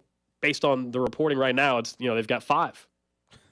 I can't, because if you are right Kansas, back to square one. We talk a lot about sports betting and the legislative process with that when it got legalized in Kansas. There was one guy kind of holding that up too. And in Missouri, there's one guy holding it up. But in Missouri. But I'm talking about in Kansas, and when that passed, remember there was a fund that was created, and it's not a large amount of money in the grand scheme of things. But there is a fund. Yeah, there's a fund that it's like called like the Attracting Professional Sports Team Fund. I mean, seriously, it's like something like that. Now, it's a small dollar amount of all sports wagering revenue from Kansas goes to this fund. And after like 5 years, it might only be $30 million, if that. It's still money. And you don't think it wouldn't be a very popular decision for if all of a sudden things fell apart in Jackson County for Governor Laura Kelly and other representatives in the state of Kansas to start calling up? Because that becomes real the minute this thing falls apart in Jackson County. I'm not telling you 100% that that's where they would go, but it becomes a real viable option if you're going to have one individual who is going to hold up what your future plans are. Let's not forget the Chiefs and Royals are businesses as well. And so you are holding up a business venture, however you want to phrase it, for the Chiefs. They will look elsewhere. A lot of other look. I've asked this before, so let's take another guess. Today is Thursday. Deadline is Tuesday. Yeah. Will the Jackson County legislator, in your mind? And you're just guessing at this point, I'll be honest. I don't think either of us can make an educated guess on this. I'll go based on the reports, including from Fesco right now. They don't have the votes to override it currently. So I'll go with that scenario, unfortunately, right now, in hopes that it changes. I'll just be an optimist and say, sure. Because when they missed the April ballot, then what? They have blown through. That would be the third deadline. They had blown through. And I understand, like, Frank's argument has been, hey, they got more time. The lease isn't up till 2030. It's not a problem. They got till 2030 to get this. I'm like, yeah, the Royals don't want to wait until 2030 to build this stadium. Yeah. I mean, and the Chiefs don't want to be out, like, building it after, because then they got to do a couple-year lease while they wait to do the renovation. It's just a lot. It's a lot. For those that don't think, like, hey, there are real ramifications, and someone reminded us again on the text line, and we've brought this up before. I appreciate the reminder on it, because we all know why Sporting Kansas City is in KCK and why the Legends, frankly, that whole area exists. And it's because something similar, thinking that there was, a better deal out there, and then they called the bluff and all that. Sporting KC, we all know, Bannister, like that's where it was supposed to be, right? And who knows what who knows what that area would be like. Instead of like vacant office buildings now. Hasn't been anything forever. Well, it was the Cerner but now for a little bit, yeah. But anyway, the point being is like that's what can happen. Like it's not like just there's no way they'll move. We've seen it happen in our city's history, in our region's history, with a professional team. The state line battle's been very real in this city for a long time. Yeah, and they had like the border war truce thing or whatever from a business perspective, but like this is different. Like if you're talking about Jackson County not being able to move forward, I think Kansas becomes in play, absolutely. We've talked about all the things, like, I think sometimes it's short-sighted to be like, hey, give me all the things I want now. And you're forgetting Beyonce and Taylor Swift and Lionel Messi and 1%, the earnings tax, the 1% that every athlete's paying coming through this town. Gone. Patrick Mahomes signs a $500 million contract, and you've just been getting to take away a little 1% of that every time. You're forgetting about some of that in this deal. And again, you and I have talked about this. I understand why people are against publicly funded stadiums. I just think they should get a chance to vote. Yeah, let them vote in April then. Just give them a chance to actually decide. Don't leave it up to one man. Can't even get there right now. If everything happens the way it seems like it's going to happen, which is today, a veto from Frank White, and then a Monday would be a vote to try to override it, which will be an interesting vote to say the least. And right now, based on reporting, they don't have the vote to override it. Just waiting for the official word, pretty much, is what it feels like, right? At least Jackson County gets the property tax stuff right, though. Am I right? At least they get that stuff right. Thank God I moved right before that bill hit, huh? That would have sucked for you. I'd have been in the office. There are people that, it's awful. It is terrible. Fortunately, it's not directly impacting me. You and I don't live in Jackson County. We've made that very clear. But, it's that whole thing is a mess. Yeah, it's not great. Well, good news is that seems like everything's going great outside of that for Frank, The property tax thing really is, this is where he's just buried. And he, by the way, that election, he's won that seat fairly easily multiple times over. Yes. This is the only time I feel like there's a real threat. And look, he's still got years left in that. So, I mean, it's not I think it's 2026. Yeah, there's years left on that bid. So I wouldn't worry about. But it seems so weird to have been hung up on this. And again, I don't even have a problem that Manny Abarca's talking. I hate that he's the only one talking. No one else from the legislature wants to give an opinion. I wish Frank White would open up. I wish the teams would be more clear sometimes. And they have come out and been much stronger in their stance since they linked arms a week ago or 2 weeks ago. And it just feels like you still just feel like all this happened behind closed doors, which is why you and I feel like I don't know. Come next Tuesday, I don't know whether the Chiefs and Royal Stadium projects are going to be on the ballot in April. I just don't know. We'll certainly let you know if there's any new update on today and what transpires. We'll talk about it tomorrow on the show, I'm sure. And then on Monday will be a very important day. All right, let's get back to football on the field, though. Sunday night, Chiefs-Bills. Let's go up to Buffalo. Coming up next, our guy Mike Schoop from our sister station at WGR in Buffalo going to fill us in. How are they feeling about this game, and how do they view the Chiefs, and what could the injuries mean for both teams? Next. Cody and Gold. Watch the show on YouTube by subscribing to the @610 Sports KC channel. 610 Sports Radio. Inside the Huddle is brought to you by Blue KC. Live healthy with Blue KC. Look, it's not cold enough to melt yet, although I guess a little bit melted yesterday. You're going to find out real quick whether your roof has a problem. And if it does, you want to work with a locally owned company who's been operating in the Kansas City metro area for 33 years. That's Century Roofing, who's voted best roofing company in Johnson County for 2 consecutive years over 2022 and 2023. Look, they're a locally owned business, as I'd mentioned, and they've handled these projects, installed over 30,000 roofs in the greater Kansas City area. I understand when it comes to contractors in your house, you get worried, or you start hearing that drip, and you're like, uh-oh, where's that coming from? Is that off the gutter? Is that in the house? Is that outside the house? Make sure when you're dealing with big things in your house, things like roof, that you work with companies who can handle these things and can handle different types of projects. They can manufacture and install custom metal fabrications, eyebrows, finials, no matter what you need to make it look right and be the roof of your dreams. They'll take and give you free estimates and give you an idea of what the repairs or replacement would cost. Schedule your estimate today from KC-based and female-owned Century Roofing. Trust the pillars of strength. CenturyRoofingKC.com and tell them that Cody sent you. Did you know some ordinary cold medicines can raise your blood pressure? That's alarming. Fortunately, there's Vicks NyQuil High Blood Pressure. It's specially formulated without alcohol, sugar, or decongestants to provide fast, powerful nighttime colds and flu symptoms relief for people with high blood pressure. So if you have high blood pressure, try NyQuil High Blood Pressure. The nighttime sniffling, sneezing, coughing, aching, fever, sore throat, colds, and flu for people with high blood pressure medicine. Use as directed and keep out of reach of children. With your choice of select sandwich, nugs, fries, and a drink, Wendy's $5 Biggie Bag is your go-to. Your nugget wingman. Your hot and crispy fry co-pilot. Just like us. We're like the bag boys. What? Bag boys, what you gonna do? What you gonna do when we bring your food? For a deal you can count on, bet on Biggie and choose wisely. Choose Wendy's. Bag boys. U.S. price and participation may vary. Includes choice of JVC or crispy chicken sandwich with 4-piece nugs, junior fry, and small soft drink. Third-party delivery pricing may be higher. Your attention is precious. Pulled in a million directions for a million different reasons. Blue Cross and Blue Shield of Kansas City works hard to make sure your health insurance isn't one of the many things distracting you from what's important. By making healthcare easier to navigate, we help keep your focus on the moments that matter most, like dinner with loved ones, letting you focus on you.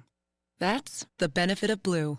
Learn more at BlueKC.com. This is a special alert to all Americans who own a vehicle with less than 200,000 miles with an auto warranty about to expire or with no warranty coverage at all. Due to a decline in the economy, CarShield is announcing a low-cost month-to-month vehicle protection plan that is now available to the public to save any driver out-of-pocket expenses on future auto repairs. Call now to find out how you can pay almost nothing for covered auto repairs. Yes, you heard that correctly. Pay almost nothing for covered auto repairs. An open phone line has been established for all drivers to call for a free quick quote. Call 800-973-7809 now. Drivers who are covered will not have to pay for covered repairs again. This protection plan is at an all-time low. Additionally, drivers who activate this vehicle protection today will also receive free roadside assistance, free towing, and car rental options at no additional cost. Call us for your free quick quote today. 800-973-7809. That's 800-973-7809. What do you have to lose? Call 800-973-7809. Again, 800-973-7809. Look, we all just dealt with these miserable temperatures, -15 humidity, -20 wind chill. Maybe you're working in these conditions, which sounds terrible, and you said, you know what? It's time for a new career. If you've had enough, go to Centric.com/610 and find a new career in IT. Whether it be AI or cloud software, there's so many available options than sitting outside in the temperatures we're dealing with now and doing those jobs. Whether you can't get a check because it's too cold or because it's too cold to physically want to be outside. Reach out to our buddy Russ now at Centric.com/610. Inside the Huddle with Cody and Gold, each day from noon until 1 on 610 Sports Radio. Inside the Huddle is brought to you by Blue KC. Live healthy with Blue KC on the official radio partner of the Kansas City Chiefs. 610 Sports Radio.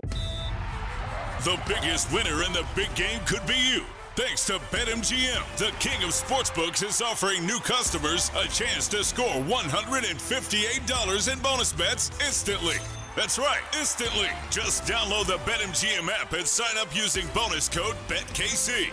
Then place a $5 moneyline wager on the big game. You'll receive $158 in bonus bets instantly, regardless of your wager's outcome. Don't miss your opportunity to cross the goal line on the money line as pro football's top teams clash for the championship. Can't be in Vegas for the big game? Then bring the big game excitement to you with the king of sportsbooks. BetMGM and GameSense remind you to play responsibly. See BetMGM.com for terms. 21 plus only. Kansas only. New customer offer. Subject to eligibility requirements. Rewards issued as non-withdrawable bonus bets that expire in 7 days. Gambling problem? Call 1-800-GAMBLER. In partnership with Kansas Crossing Casino and Hotel. Your attention is precious. Pulled in a million directions for a million different reasons. Blue Cross and Blue Shield of Kansas City works hard to make sure your health insurance isn't one of the many things distracting you from what's important. By making healthcare easier to navigate, we help keep your focus on the moments that matter most. Like dinner with loved ones. Letting you focus on you. That's the benefit of Blue. Learn more at BlueKC.com. Inside the Huddle is brought to you by Blue KC. Live healthy with Blue KC. Kelley Blue Book is the one-stop shop for pricing, fixing, selling, and instant cash offering. Instant cash offer is exactly what it sounds like. An official offer to buy or trade your car. Just enter your VIN or license plate, answer a few questions about your car's history, and what kind of condition it's in. In minutes, you'll receive an offer to sell or trade your car that you can be sure is fair. Then choose a dealer to purchase your car and schedule a time to meet. For all of the it's, KBB.com. With your choice of select sandwich, nugs, fries, and a drink, Wendy's $5 Biggie Bag is your go-to. Your nugget wingman. Your hot and crispy fry co-pilot. Just like us. We're like the bag boys. What? Bag boys, what you gonna do? What you gonna do when we bring your food? For a deal you can count on, bet on Biggie and choose wisely. Choose Wendy's. Bag boys. U.S. price and participation may vary. Includes choice of JVC or crispy chicken sandwich with 4-piece nugs, junior fry, and small soft drink. Third-party delivery pricing may be higher. Finding great candidates to hire can be like, well, trying to find a needle in a haystack. But not with ZipRecruiter. Its powerful technology actively finds and invites qualified candidates to apply to your job. So while other companies might deliver a lot of hay, ZipRecruiter finds you the needle in the haystack. See why 4 out of 5 employers who post a job on ZipRecruiter get a quality candidate within the first day. Try ZipRecruiter for free at ZipRecruiter.com/free. That's ZipRecruiter.com/free. Prescriptions require an online consultation with a healthcare provider who will determine if appropriate restrictions apply. See website for details and important safety information. Subscription required. Price varies based on product and subscription plan. Hey guys, did you know there's a generic form of Viagra that works just the same, but is 95% cheaper? And you can get it online? Go to hims.com/joy. Through Hims, you'll get a free medical consultation, discreet shipping if prescribed, and the process is 100% online. To start your free online visit, go to hims.com/joy. That's HIMS.com/JOY. At Grainger, we're for the ones who specialize in saving the day and for the ones who've mastered the art of keeping business moving. We offer industrial-grade supplies for every industry with same-day pickup and next-day delivery on most orders, all backed by real people ready to help. So you can get the right answers and products right when you need them. Call quickgrainger.com or just stop by. Grainger, for the ones who get it done. The 610 Sports Radio phone line is brought to you by Onder Law Injury Lawyers. Visit getjim.com. You can change your career in just 4 months. Go to centric.com/610. You're working outside right now. These temperatures are absolutely miserable, and maybe you're thinking about moving inside into a brand new career. It is cold, and that new career in IT can be found at centric.com/610. Stop wondering if you're getting a check or whether you want to keep working in this, and start your new IT career today. I got a feeling that tonight's gonna be Back here on Cody and Gold, we'll get to the random question of the day in about 12 minutes or so, but let's head up to Buffalo and talk with someone that we check in with, it seems like multiple times a year now over the last 3-4 years since we've been doing this show. I know he's been doing radio a lot longer than us up in Buffalo. He's our friend Mike Schoop from our sister station, WGR 550. First off, you guys just run snowblowers constantly in Buffalo? You just constantly have it running on automation in your driveway? Yes, pretty much. It's just plugged in, and you just flip. We don't even have to go outside anymore. There's a switch inside the garage where you just flip it, and then boom, automatic. It's funny you started this way, Alex. I was just in the middle of updating my Twitter bio, 610 consultant. I'm going with that. Well, I mean, these teams face each other in the playoffs every single year. We're kind of getting used to it. And it has to stop. I think it has to stop. I need a little bit of a break. We'll see what happens Sunday. Maybe we'll all feel that way up here. Yeah, I'll tell you this much. You guys are definitely going to want a break, because if it goes the way it has been going, then I don't know how this version of the Bills team will recover. They would have finally gotten the game at home, at least, Mike, if they still go down to the Chiefs in this scenario after saving their season against the Chiefs. It would just feel like, how is that from an emotional state recoverable?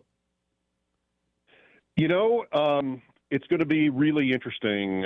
I'm not assuming they're going to lose or anything, but we're certainly talking about the different possibilities, and the narratives after this game will be just, there's such a gap between a win and a loss for the Bills. It's the playoffs. It tends to be what happens in sports, but like you said, if you lose the game to the Chiefs here, it's going to feel like they'll never beat them, right? And so you've got a season here where maybe there's an opening in a year where Patrick Mahomes doesn't sort of fall back into another Super Bowl. He's already been to 3, of course, and Burrow has been to 1, but you've got Josh Allen and, for that matter, Lamar Jackson, who, you sort of wonder how many chances will they get in a Mahomes conference, in a Mahomes world. And so Kansas City's obviously still alive here, but this is a good chance for both the Bills and the Ravens to get there. How are fans feeling there? Because I feel like, if I remember right, around the last couple of years when the game has been at Arrowhead, there was always a little bit of thought in conversation like, wait until maybe you guys have to come here in a playoff game. Well, that's exactly what's going to happen on Sunday. How much is that discussed from a fan standpoint, and do fans feel like that is going to be the difference on Sunday? I mean, I think it's huge. The Bills fans take a lot of pride in themselves and their aura. I mean, I think you would say they're kind of famously loyal and rabid fans, and you might even want to mix weather into that. It's easier when it's a team like Miami, as you guys just went through. It's you stereotype it and feel like you should have a psychological edge. That came to a crashing halt last year when Cincinnati won here in the snow. So I don't know if it's quite that anymore, like it was when I was growing up and the Bills were dominant at home in the playoffs. But it's very big. And it's interesting. I would say, like, Allen and the Bills have played really well in Kansas City. And they've lost the 2 playoff games, but they've won the last 3 regular season games. It's not like they've gone there and kind of folded. I would say Chiefs teams, it's 30 years now, but those Chiefs playoff teams under Schottenheimer came here and kind of folded. Like, it was not a good showing by those teams. The Bills blew them out. So this Bills team has been pretty good in Kansas City, just not good enough to win in the playoffs. When you look at where they are injury-wise, we just had Mina Kimes on. She was talking about that being her single biggest concern for the Bills' chance to get this game done. Where are they as far as the injuries this week? Are they going to be able to get enough of these players back? We specifically, Mike, talk about Gabe Davis here, who maybe isn't having a good season for the Bills, but he's certainly been plenty good against the Chiefs in those matchups you just previously talked about. In the playoff game, yeah, that's right. Well, he didn't play last week, and he didn't practice yesterday. There were two guys under that umbrella, he and Taylor Rapp, safety.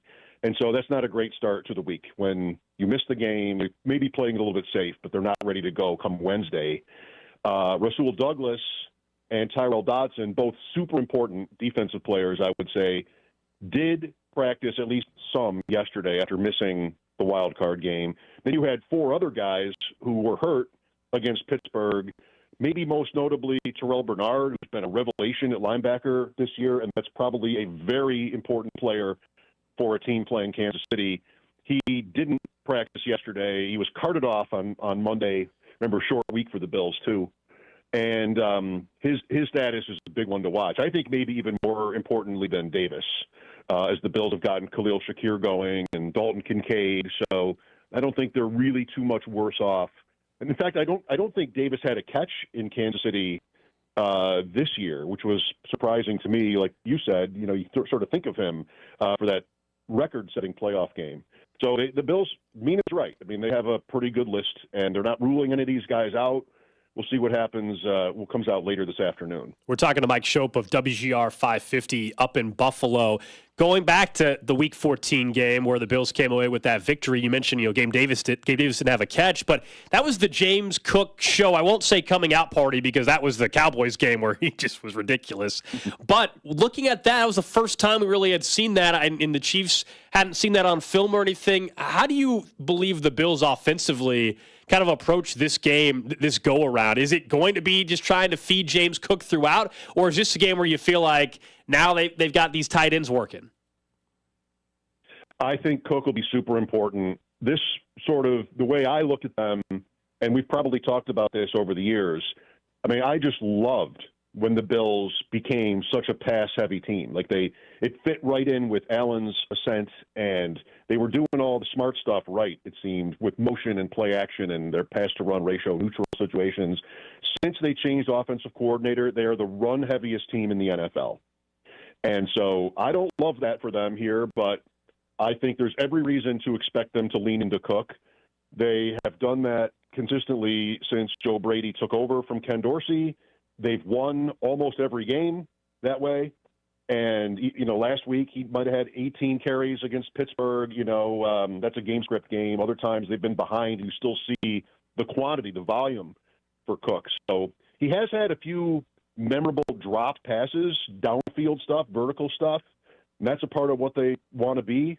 We'll see if they keep doing it. If he drops the ball, it's maybe that changes things. But, yeah, I think he's super important, just like, you think Pacheco is in this game. With the fame and stature of these two quarterbacks, the running backs could end up meaning a lot here. When you look at the head coaching thing, obviously McDermott had a little bit of controversy in the middle season from comments 4 years ago, and they seem to have rallied behind him. I think a couple of years ago, Mike, people were like, hey, Sean McDermott might be one of the up-and-coming better coaches in the NFL. How's he viewed now? Not just because of the comments from a few years ago, but because he's come up short in the playoffs so often. Well, I mean, individually, it goes back to what we started with, where there's so much at stake for him, and I think maybe his image or status with fans, for whatever that's worth. I never thought we were headed toward a coaching change unless the season just completely fell apart, which it obviously hasn't. There's no misunderstanding the success that he's had at a franchise that had very little for a long time. It's remarkable. I do think, though, there are still questions about whether or not in the next big game, which would be this game now, he'll end up sort of, in a word, maybe turtling. Too conservative, which has been my criticism of some of his strategy over the years. And in these playoff games, the AFC Championship in Kansas City, they kicked a couple of wimpy field goals, when losing, fourth and short. And then you had 13 seconds, which is still a mystery to everybody, just how the Bills kind of blew that. So, yeah, I mean, it's not like he's in the clear when it comes to the fans or I think in general, because the one biggest question or concern about him, I think, from talking to people for years about it, is what will happen in the playoffs. Will the Bills actually be the team that doesn't make the big mistake, makes the aggressive decision and has it pay off? That is yet to be seen here. That's what Sunday's about, and then hopefully for the Bills' sake, 2 more games. We know you like to dabble in betting a little bit as well. I'm just curious, what do you make of the Chiefs as 3-point underdogs in this game. I feel like this is a coin flip type of game, and so no matter who was the favorite or the dog, I should say, if I'm getting 3 points, same thing could be said about Buffalo. I think I got to take that team. I tend to agree. When it comes to the Chiefs in these Mahomes years, whenever they're an underdog, I want them. I mean, I don't even want to talk about it. I just want to sort of close my eyes and pick them. And the Bills were favored there this year, maybe last year, definitely, and they won both of those games. So I would have lost on those bets if I'd made them. When it comes to the Bills, for me, the thing has been more they can't make the line big enough when it comes to Buffalo as a favorite. But this year, that went off the rails. I mean, they had, Alex, like 7 or 8 in a row where they were big favorites and didn't cover. Like it's been that way until this Pittsburgh game. So I don't know if I sound like I'm hedging, but with either of these teams, I'd love to get points, just like you said. All right, real quick, give me one for those people here that are looking to make a bet. You got the Buffalo perspective. Let's move on from the spread for a second. Is there a player prop, just a player that you're like, hey, I'm in Buffalo, I watch this team, I feel like this is a bet on the Buffalo side? I think Shakir is that player. I mean, Cook, yes. His total is somewhere in the low 60s, I think, like Pacheco, and that's fine. But especially if no Davis, but even when Davis was playing, they're turning to Shakir now, and he's produced. And against Kansas City, number one receivers don't always get off with Snead on the field. And so I'd always want to kind of find the number 2 guy when it comes to the Chiefs. And that goes back to this last meeting and how it was really stunning to me that Davis didn't cut a pass at Arrowhead. But, you could say sort of build the same kind of an argument about Kincaid, but I like Shakir more in this kind of way. Did he inform you that he used to, cover Boise State when he lived there and that we give him a hard time for always mentioning Boise State players? It's funny that you would mention Khalil Shakir to him. Yeah, no, I did not know that. I just know Blue Field. That's the extent of my Boise State terminology. Yeah, no question. Well, look, we didn't talk enough this week, and I feel like we probably actually shortchanged you a little bit because in the past we always would make a bet for playoff games. And this year is a year where I'm guessing because it's in Buffalo, you guys probably feel better about the Bills' chances. And we did not make a station-to-station bet this year for some wings or barbecue. No, that's right. That's right. Probably a miss on my. I should have been the one to sort of be because you would have had to say yes. Right. Like if I would have said we would have said yes. With that offer, right? That was a straight up bet. That was not a point spread bet a few years ago. So you win one against somebody, you just got to take the next one, whatever they. I'll tell you this. With, but we didn't make a bet. We didn't make a bet for this game, and that's fine. I'll tell you this though, and we'll see if Cody disagrees. If the Bills go on to win the Super Bowl, we'll send you some barbecue. Yeah, that's fair. That's where I'll put it. Of course, I would accept that offer. There you go. All right, Mike. Enjoy the rest of the week, man. Going to be awesome. Going to be fun on Sunday, and we'll stay in touch. Thank you, guys. There you go. That's Mike Schoop of WGR 550 in Buffalo. Yeah, I was thinking that earlier today. I'm like, this would have been the year for Buffalo. They'd probably feel a little bit better to make the I thought he'd been trying to get his we both dropped the ball on it. But no, I think that's fair. If the Bills go on to win the Super Bowl, out of courtesy, out of having them all, we will send them some KC barbecue if the Bills win the Super Bowl. They'll be very busy. It'll probably taste well at that moment, so that at least helps. By the way, the continued war on Pro Football Focus what's going on continues today. In the locker room today, L'Jarius Sneed got asked about it. Oh, boy. L'Jarius Sneed's response on how he feels about Pro Football Focus and their grades based on J.J. Watt's most recent comments. Quote, "They suck." Then he waited another second. He said, "They suck." He said it twice. Hey, you know what? Look, he should. Look, I kind of like all of the between the Pro Bowl snub, between the All Pro snub. Oh yeah, I like Sneed banging his chest here. It's great. Been the entire locker room. And you heard Nick Bolton after last week's game, he was asked, hey, "What does this say about the defense or the secondary?" And I believe I'm paraphrasing, but Nick Bolton basically said it says that LJ should have been an All Pro. So the entire locker room is taking it personally that L'Jarius Sneed is not getting the respect that he deserves based off of a hell of a season. So I think it's good. I think it's fantastic. I think it is really tremendous motivation. I mean, really tremendous motivation for this team. And because they only had one single defensive player listed for the Pro Bowl and for the All-Pro as one of the league's best defenses, you're going to play that card the rest of the way. Spags was asked about L'Jarius Sneed. He's like, I'm going to be watching that tape for a while. I think I can't remember the exact phrasing he used today, but it was just like a proud papa, I think is what he said. Like a proud papa with L'Jarius Sneed. I'm like, of course.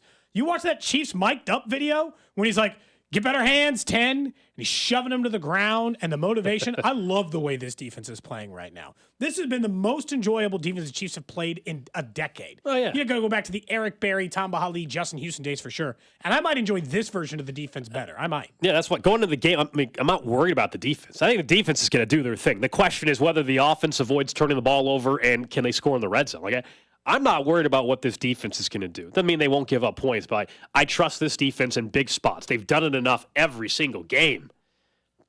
That's not my concern whatsoever. Random question. For you, Gold. For you, JT. Reminder, Drew is out sick. Maybe back tomorrow. Hope he's feeling better. Yeah, he was not feeling good at all yesterday. No, honestly, he shouldn't have worked yesterday. I'm glad he took today off. And for the text line, 913-586-7610. Of course, Twitter, Twitch, YouTube, Facebook, all available for you as well if you want to watch the show on video stream. Question today I have comes via celebrity news. So I don't know if anybody on the show watched The Big Bang Theory, but the lead actress in that, Kelly Cuoco, she is a recent mom. So she turned a parent pretty soon. She got in a little bit of hot water because she was traveling with her child, and in an effort to keep the baby from being noisy on the airplane, which people would prefer, she brought a white noise machine and used that to help keep the child asleep during there, in which some passengers complained. The question I have today, of course, is what's worse? Is it okay to bring a white noise machine if the effort in doing so is to keep your baby quiet? I'm sorry, but I might be too young for this, but what is a white noise machine? It can reduce crying. Go ahead. Yeah. It's white noise. Like it's, dude, it's like running a fan. It just like it just makes like a sound. So it makes a sound throughout the whole plane. In a sense. And for infants and stuff, it can be like comforting, right? Like it can cause them to go to sleep or whatever, be quiet, right? Anyway, what's worse? Yeah, but what's worse? I think the baby crying. Way worse than the white noise. The airplane already has natural white noise, I would argue, from like just the plane making noise. I think that's easier to distract yourself from, but here's the argument on the other side. I mean, there's still a chance the baby won't cry. You know? Like the white noise, I am guaranteed an amount of noise that might bother me on the plane. The baby might not cry. I might not have any sound. The baby's crying. The baby's crying. Cody, the plane already has what I would call white noise to begin with. Like, no plane is just silent. It already, it has the engine. You hear all the noise. You just hear the noise from the plane. I think if you're in a couple of rows I think if you're going to do that, you got to sit in the back. I think you got to be all the way in the back or all the way in the front to disturb the least amount of. If you're bringing a white noise machine on a plane, I think you got to sit near the front of the back. My daughter's is pretty loud. Depends on the person. But do you think if you're in,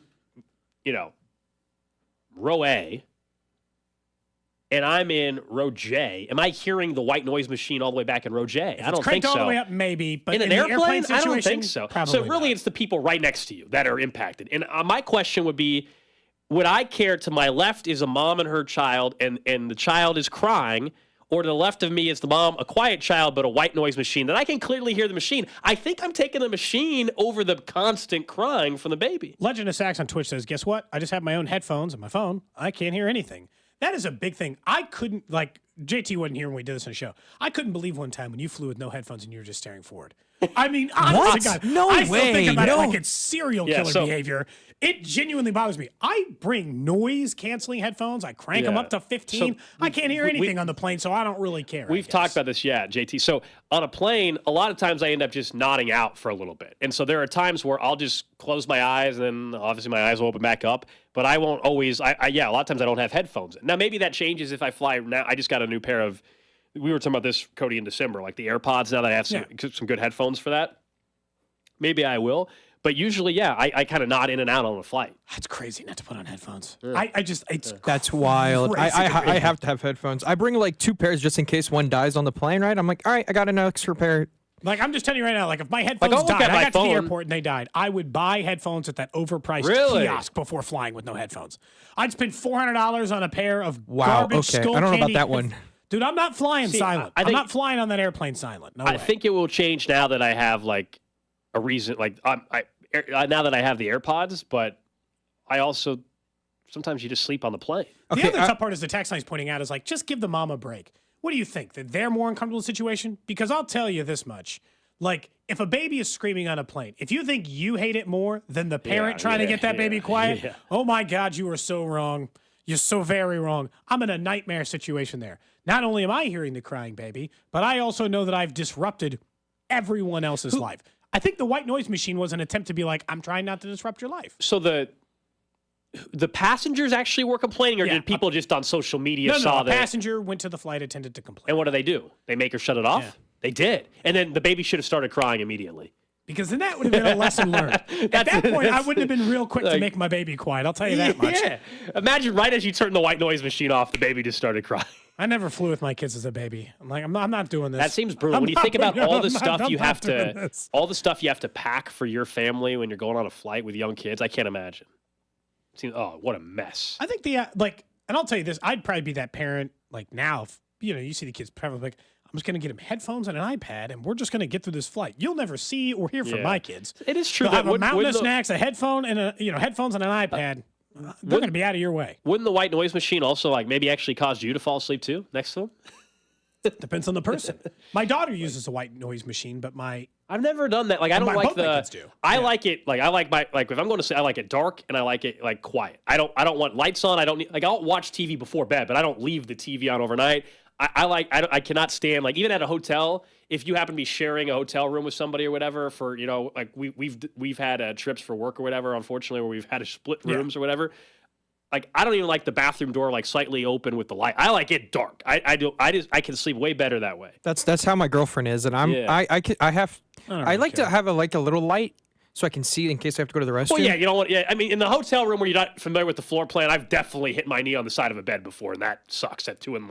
Yeah, but some people sleep with a fan. That's the adult version of a white noise. Yeah, that's what I was going to say. That's my white fan. Who sleep with the fan every night. But are you sleeping with the fan for the noise, or because you just like cold air blowing on? I think sometimes it's both. Okay. I think it provides both services. Essentially, the fan is providing that same white noise. Yeah. I guess my mom would say I use it for white noise because I'll be under 4 blankets and I have the fan on in winter. This person says I always leave the lights on when you sleep. That's I wouldn't leave lights on when I sleep. I mean, I turn them on. I don't care if there's a little light in the room, but I'm not can't have your the bedroom light on. That's crazy. I don't know what's worse, having the bedroom light on while you're sleeping, or Gold over here driving or flying without headphones. At least you said you're on your phone. I thought you were just sitting there crisscross, can't wait to get there. If I'm trying to if I'm not there'll be times where I'll nod in and out, and so then I'll wake up and then I'll just be staring half asleep for because Cody's seen me do it. I don't think you're allowed to complain about noise on an airplane. I think that's on you. You don't like noise on an airplane. I'm not complaining about the noise. Yeah. Get headphones. Yeah. You can complain about someone going barefoot next to you.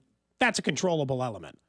There's just going to be noise. Kids are sometimes noisy. Babies are sometimes noisy. People fall asleep on the plane and snore. Yeah, you should just prepare accordingly. I know there's some people that like leaving the TV on in the room. I don't mind. That's at least not as bright. You have the volume down. But if the volume's on the TV, absolutely not. Absolutely not. I cannot have people talking in the background on TV while I'm trying to fall asleep. No way. I mean, unless I am just completely, you're completely just exhausted from the day and it's late at night or whatever. But someone says it's not uncommon for people to not wear headphones on the plane. Not everybody's wearing headphones. I agree.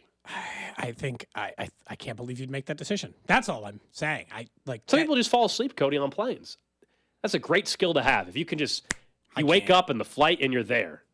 Like Danan Hughes, we had him on when they went to Germany. He said, he fell asleep. I don't know if he took anything, but he fell asleep and he woke up and they were in Germany. That sounds like the way to fly, man.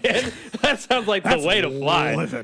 Now, I will say this. When I like to sleep on a plane as well, with my headphones, though, I won't wear the ones like what we're wearing right now. Over the head ones. I'll wear the earbuds because if they're over the head, I feel like I'm not sleeping well. It just hurts my ear to sleep. I can't sleep on the plane. I do over the ear noise canceling, drown. You've never been able to just even not out for a half hour on a plane? I've never fallen asleep on a plane. I mean, I don't get not to the extreme of Danan where sleep.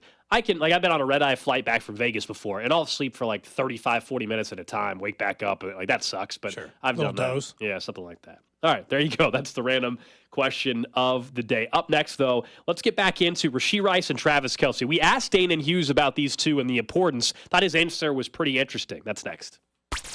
You're listening to Cody and Gold. Don't miss the Chiefs Red Half Hour every weekday starting at 11:30 on your official broadcast partner of the Chiefs, 610 Sports Radio.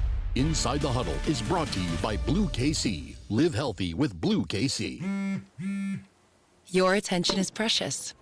Pulled in a million directions for a million different reasons. Blue Cross and Blue Shield of Kansas City works hard to make sure your health insurance isn't one of the many things distracting you from what's important. By making healthcare easier to navigate, we help keep your focus on the moments that matter most. Like dinner with loved ones. Letting you focus on you. That's the benefit of Blue.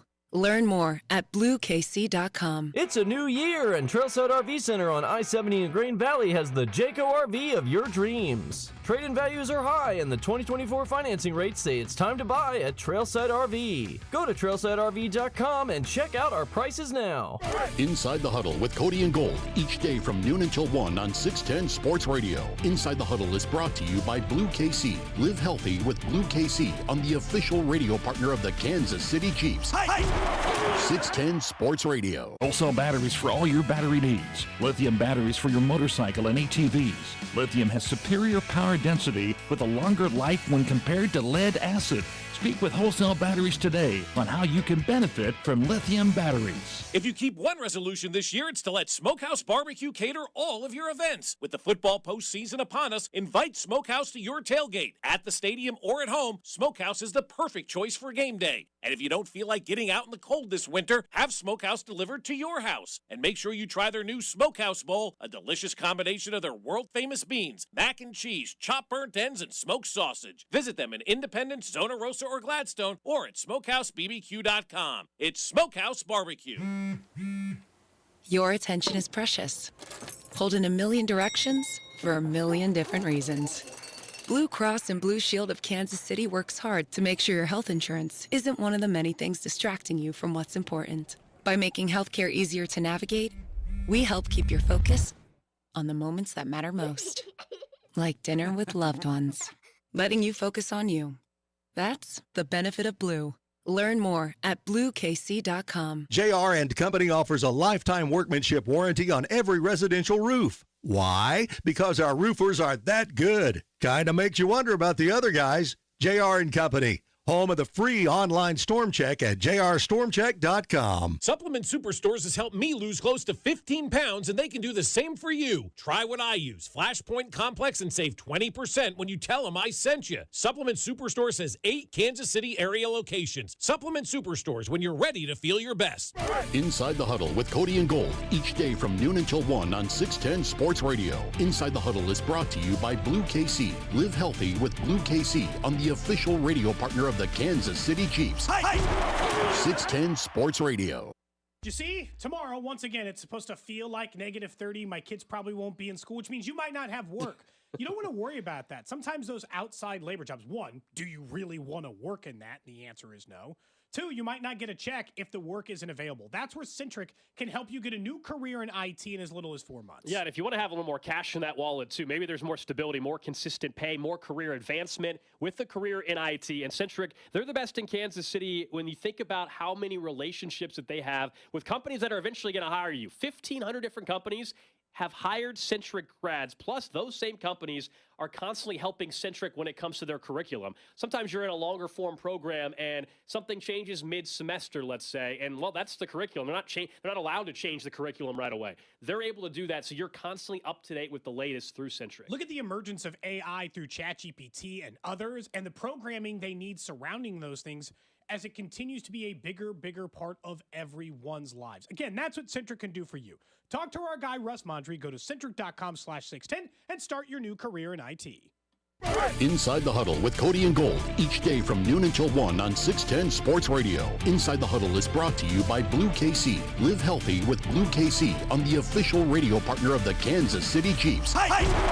610 Sports Radio. Inside the Huddle is brought to you by Blue KC. Live healthy with Blue KC. When people have a craving to explore new and traditional Asian cuisines, they head to P.F. Chang's, where scratch-made dishes come from the 2,000-year-old tradition of wok cooking. P.F. Chang's wanted to explore new possibilities for their website. They turned to AmericanEagle.com. AmericanEagle.com re-architected P.F. Chang's website, integrating multiple third-party systems to create a unified digital experience. The results? Improved page speed and performance, personalized content based on users' location, intuitive extensive online ordering, an increase in organic search visibility, and a 40% increase in new users. For scratch-made Asian cuisine, visit your local P.F. Chang's or go to pfchangs.com for website design, development, digital marketing, and hosting that produce efficiency, revenue, and results. Visit AmericanEagle.com. P.F. Chang's and AmericanEagle.com. Another example of the best businesses in the world, turning to the best in the business for websites. Go to AmericanEagle.com or call 877-WEB-NOW1. That's 877-WEB-NOW1. Getting your guaranteed maximum refund with TaxSlayer feels like discovering a refund tree has grown in your backyard. I'm the refund tree. Sawing off its branches. Hey. Feeding them through a wood chipper. My branches! My beautiful branches! And dancing in its refund rain. Start for free and get your guaranteed maximum refund. TaxSlayer. File fearlessly. With your choice of select sandwich, nugs, fries, and a drink, Wendy's $5 Biggie Bag is your go-to. Your nugget wingman. Your hot and crispy fry co-pilot. Just like us. We're like the bag boys. What? Bag boys, what you gonna do? What you gonna do when we bring your food? For a deal you can count on, bet on Biggie and choose wisely. Choose Wendy's. Bag boys. U.S. price and participation may vary. Includes choice of JVC or crispy chicken sandwich with 4-piece nugs, junior fry, and small soft drink. Third-party delivery pricing may be higher. NFL playoff coverage on 610 Sports Radio is brought to you by Twin Peaks. Eats, drinks, scenic views. Hey, it's Creed Humphrey, and you're listening to the official broadcast partner of the Super Bowl champion Kansas City Chiefs, 610 Sports Radio. KCSB Kansas City, WDAF HD2 Liberty. Always live on the free Odyssey app. Everything that kills me makes me feel alive. 1 o'clock hour here on Cody and Gold. Interesting music choice because Cody and I were talking during the break, and the text line was saying they don't want to fall asleep during the flight. A lot of you... It's interesting. A lot of you said you want to be awake if the plane goes down, and I that's a weird reason not to wear headphones. I wouldn't want to be awake. I also think you would wake up if everybody was screaming and the flight was going down. Don't you think? Yeah, I think I'd wake up pretty quick if I don't care how deep of a sleep you're in. I don't care if you took 2 Ambien. I'm still pretty sure you're gonna wake up to the plane going down. I would think so. It's also just like the notion that, like, I got to be alert at all times. What are you, an air marshal? No, just I sit in the emergency exit row and I wear noise-canceling headphones. I'm not trying to. I don't think so. I'd have been useless in that door plug situation, I guess. Well, there was nothing for anybody to do other than make sure your seatbelt's on. We discussed that. Like, if you're in the exit row now more than ever, you might want to make sure you do keep the seatbelt on just in case. Yeah, I'm going to occasionally take the seatbelt off, guys. Someone says, awesome topic, guys. My fiance's on a plane. Look, I mean, we're supposed to know everybody that's on a plane currently. I apologize, I guess. Also, plane crashes are super Don't, uncommon. Cody, stop. What? Stop. Just said they're not that common. That's all. Stop. This man's like, I'm turning you off now. Stop. Yes, yeah. Now, if you were on a plane listening through the Odyssey app, I get a little bit different feeling. I understand that a little bit. Yeah, I think that is... During the break, though, there was a little bit of news around the NFL, and reports are that the Chicago Bears, who are keeping their head coach, they're obviously going to have a new staff, though, around him, and that Cliff Kingsbury, yes, the former head coach with the Arizona Cardinals, who's been just chilling, taking some time off, right? He was an OC for USC this year. And it was an OC, though, and guess who's the quarterback there? Caleb Williams. And guess who might be the number 1 pick? Caleb, who has the number 1 pick? And guess who has the number 1 pick? The Chicago Bears. That Cliff Kingsbury is interviewing with the Chicago Bears for their OC job. Okay, so this is the most clear indicator ever that they're serious about Caleb Williams possibly going number 1 to the Bears. But also, like, you might just do this for a little recon. Ask him about, like, how he'd handle Caleb Williams, how he'd handle Justin Fields, what he thinks about the talent between the two of them in seeing the job, right? Also, it's a bit funny because this is the year that people started to question Caleb Williams. Yeah. Like, this was the worst year of his college career that Cliff Kingsbury was the OC. So is that not a problem, or is that just like happenstance? I mean, look, if you told me Chicago drafted Caleb Williams and then you wanted to have Cliff, former head coach is your OC. Cliff is an OC. I mean, for all the knock on Cliff as a head coach, as an OC, I think he's great. I think he's a really good offensive coordinator. And I know things at USC this year as a whole didn't go the way they wanted, as you were saying. Caleb Williams, though, with Cliff in Chicago, I think that works as the OC. I still think they should have fired Matt Eberflus. I think that's a mistake. Just not to make Cliff the head coach, but just they should have hired fire Eberflus, hire Mike Vrabel to be your head coach, and then go worry about the offense somewhere else. Thinking of Vrabel, there's a report now that Vrabel's in LA today. This from Tom Pelissero interviewing for the Chargers job. God, it's the first known interview for Vrabel. We know the Chargers have interviewed now. We're about to interview Vrabel, and they've interviewed Harbaugh. So, look, if this is just a fact-finding mission, good. If you're actually interested in them, fine. Because you should. By the way, I've thought more about it. I think I was kind of on the fence for a little bit. They should just draft Caleb Williams. Like, I'm not saying Justin Fields, man. Trade Fields and draft Caleb Williams. That's the play. I was on the fence for a little bit because I've seen some real talent in Justin Fields, and most of the reports suggest that the maximum offer that they could get for Fields is a couple of seconds, maybe a fourth or a fifth. That seems like a good ratio to me. You get Caleb Williams, you have another top 10 pick, you pick up a couple of extra seconds. You use those to trade back up. Yeah, you load up. You load up with Caleb Williams. You give Eberflus one shot to show he can make it work with a different quarterback. If he can't, then you get the Ben Johnson of that year, or you get the experienced NFL head coach, and you go that way. Chicago's been too bad. They're like the Chiefs. They've been too bad at quarterback for too damn long to just be like, maybe it'll work with Justin Fields. No. The Packers have had 3 franchise quarterbacks since you've had 1. Yeah, I think Fields has a chance to still be a starter for a very long time in this league. Yeah. But let the Falcons, let's say, trade a second-round pick, and they can deal with him. Because let's remember, Fields is going to require a new contract if you keep him in Chicago. He has 1 year left, but usually you give the contract early in that scenario. Yes. And I just can't imagine being Ryan Poles, the GM. I've said this a couple times. Like, you get 2 chances with the number 1 overall pick, and you're not going to draft a quarterback in either year. You're going to keep the quarterback you didn't even draft. Last year, you missed out on C.J. Stroud. You didn't draft C.J. Stroud last year, and then this year you're going to pass up Caleb Williams to keep the guy at quarterback that you didn't even draft? Like, that just doesn't seem smart. So I'm with you. You go ahead and draft Caleb Williams and see what happens. That's it. I mean, I was on the fence. I really was, because Justin Fields, again, does show some talent, and I don't think his head coaching has been all that good. And he made, like DJ Moore made him better. They got better.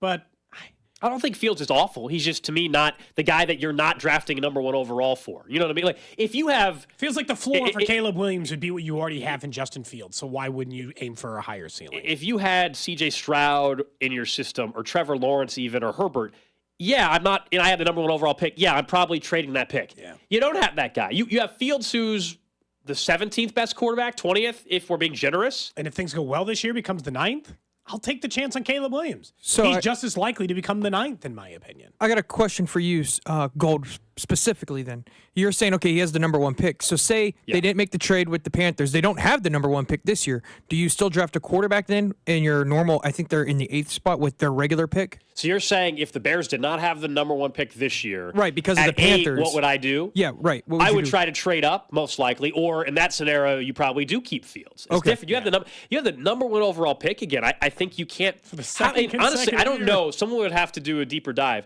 Has there ever been a GM that had back-to-back years with the number 1 overall pick and didn't actually take the franchise quarterback and kept a quarterback that he didn't even draft? I mean, honestly, I don't think... How the hell do you keep him the number 1 overall pick? I don't think this scenario even exists other than now. I think it's also important to look at, just look at this year's playoff as an example. All right, where were all these guys taken?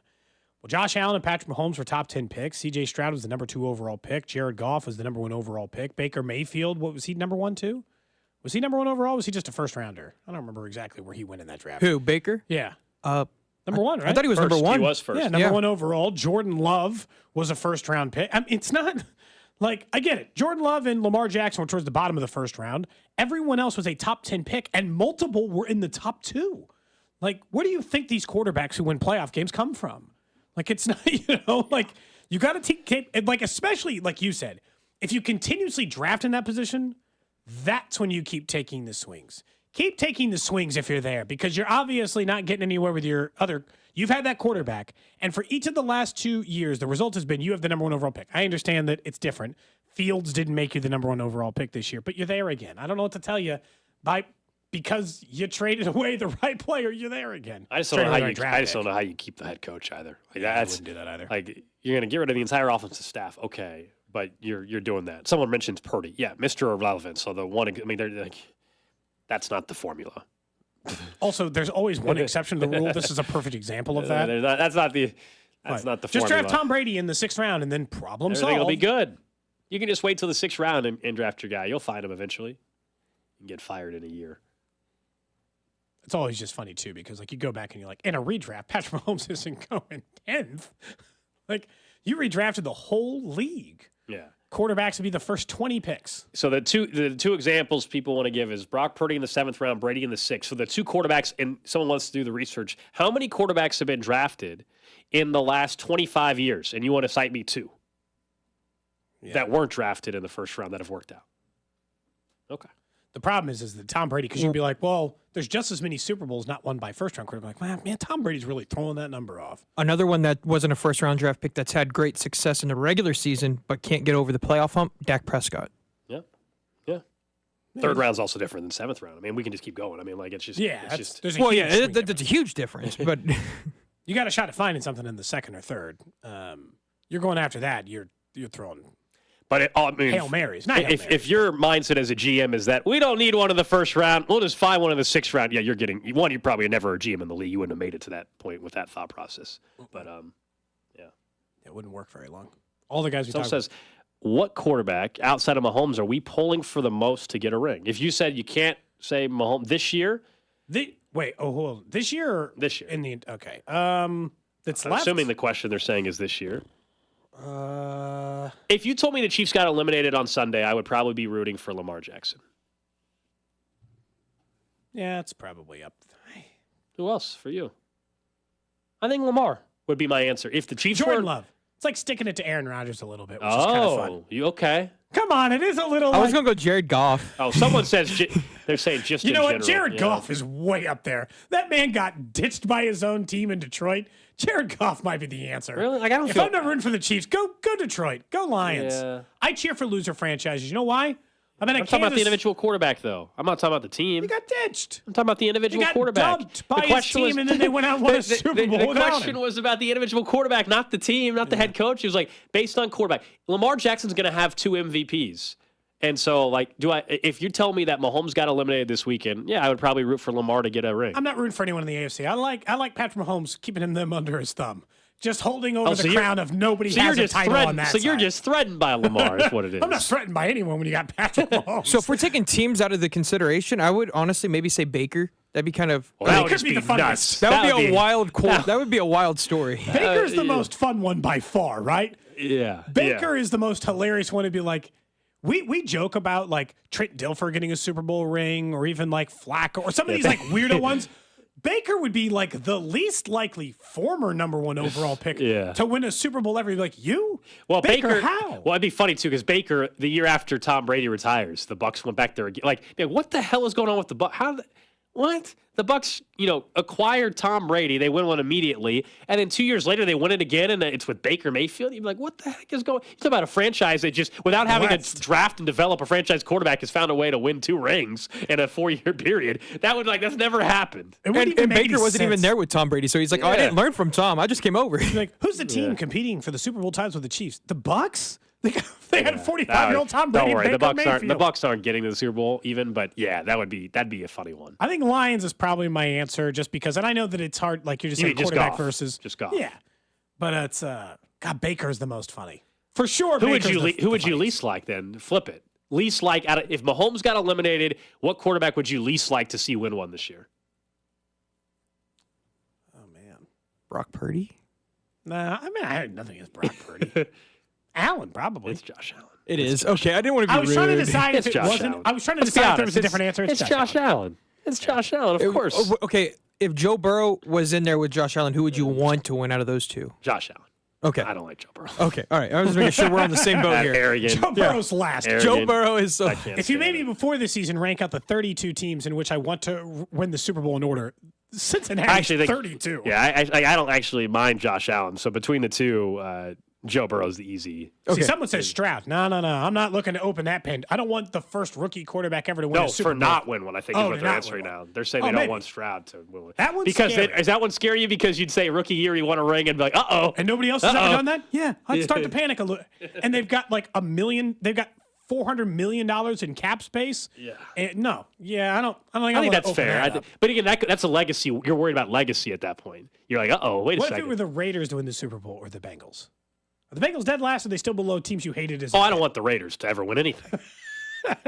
Yeah, screw the Raiders. 32. Yeah. Broncos are 31. Yeah, absolutely. Get to the division the first. The Raiders. No. The Raiders don't need to ever win anything. Absolutely not. Absolutely not. That's why I told you we've had a conversation about young college quarterbacks, and I'm like, I like Michael Penix Jr. And I'm like, I don't want the Broncos to draft him because then I'm going to have to root for this kid to fail. I like Michael Penix Jr. Don't go to the Broncos. Don't get drafted by the Broncos. It was nice for you once Drew Lock got back to Seattle. Then you'd be like, good, local kid, have success. Exactly how I felt. Exactly how I felt. The Broncos quarterback, and you're like, oh, man, I don't know. This is a tough spot. I wasn't anticipating answering this question today.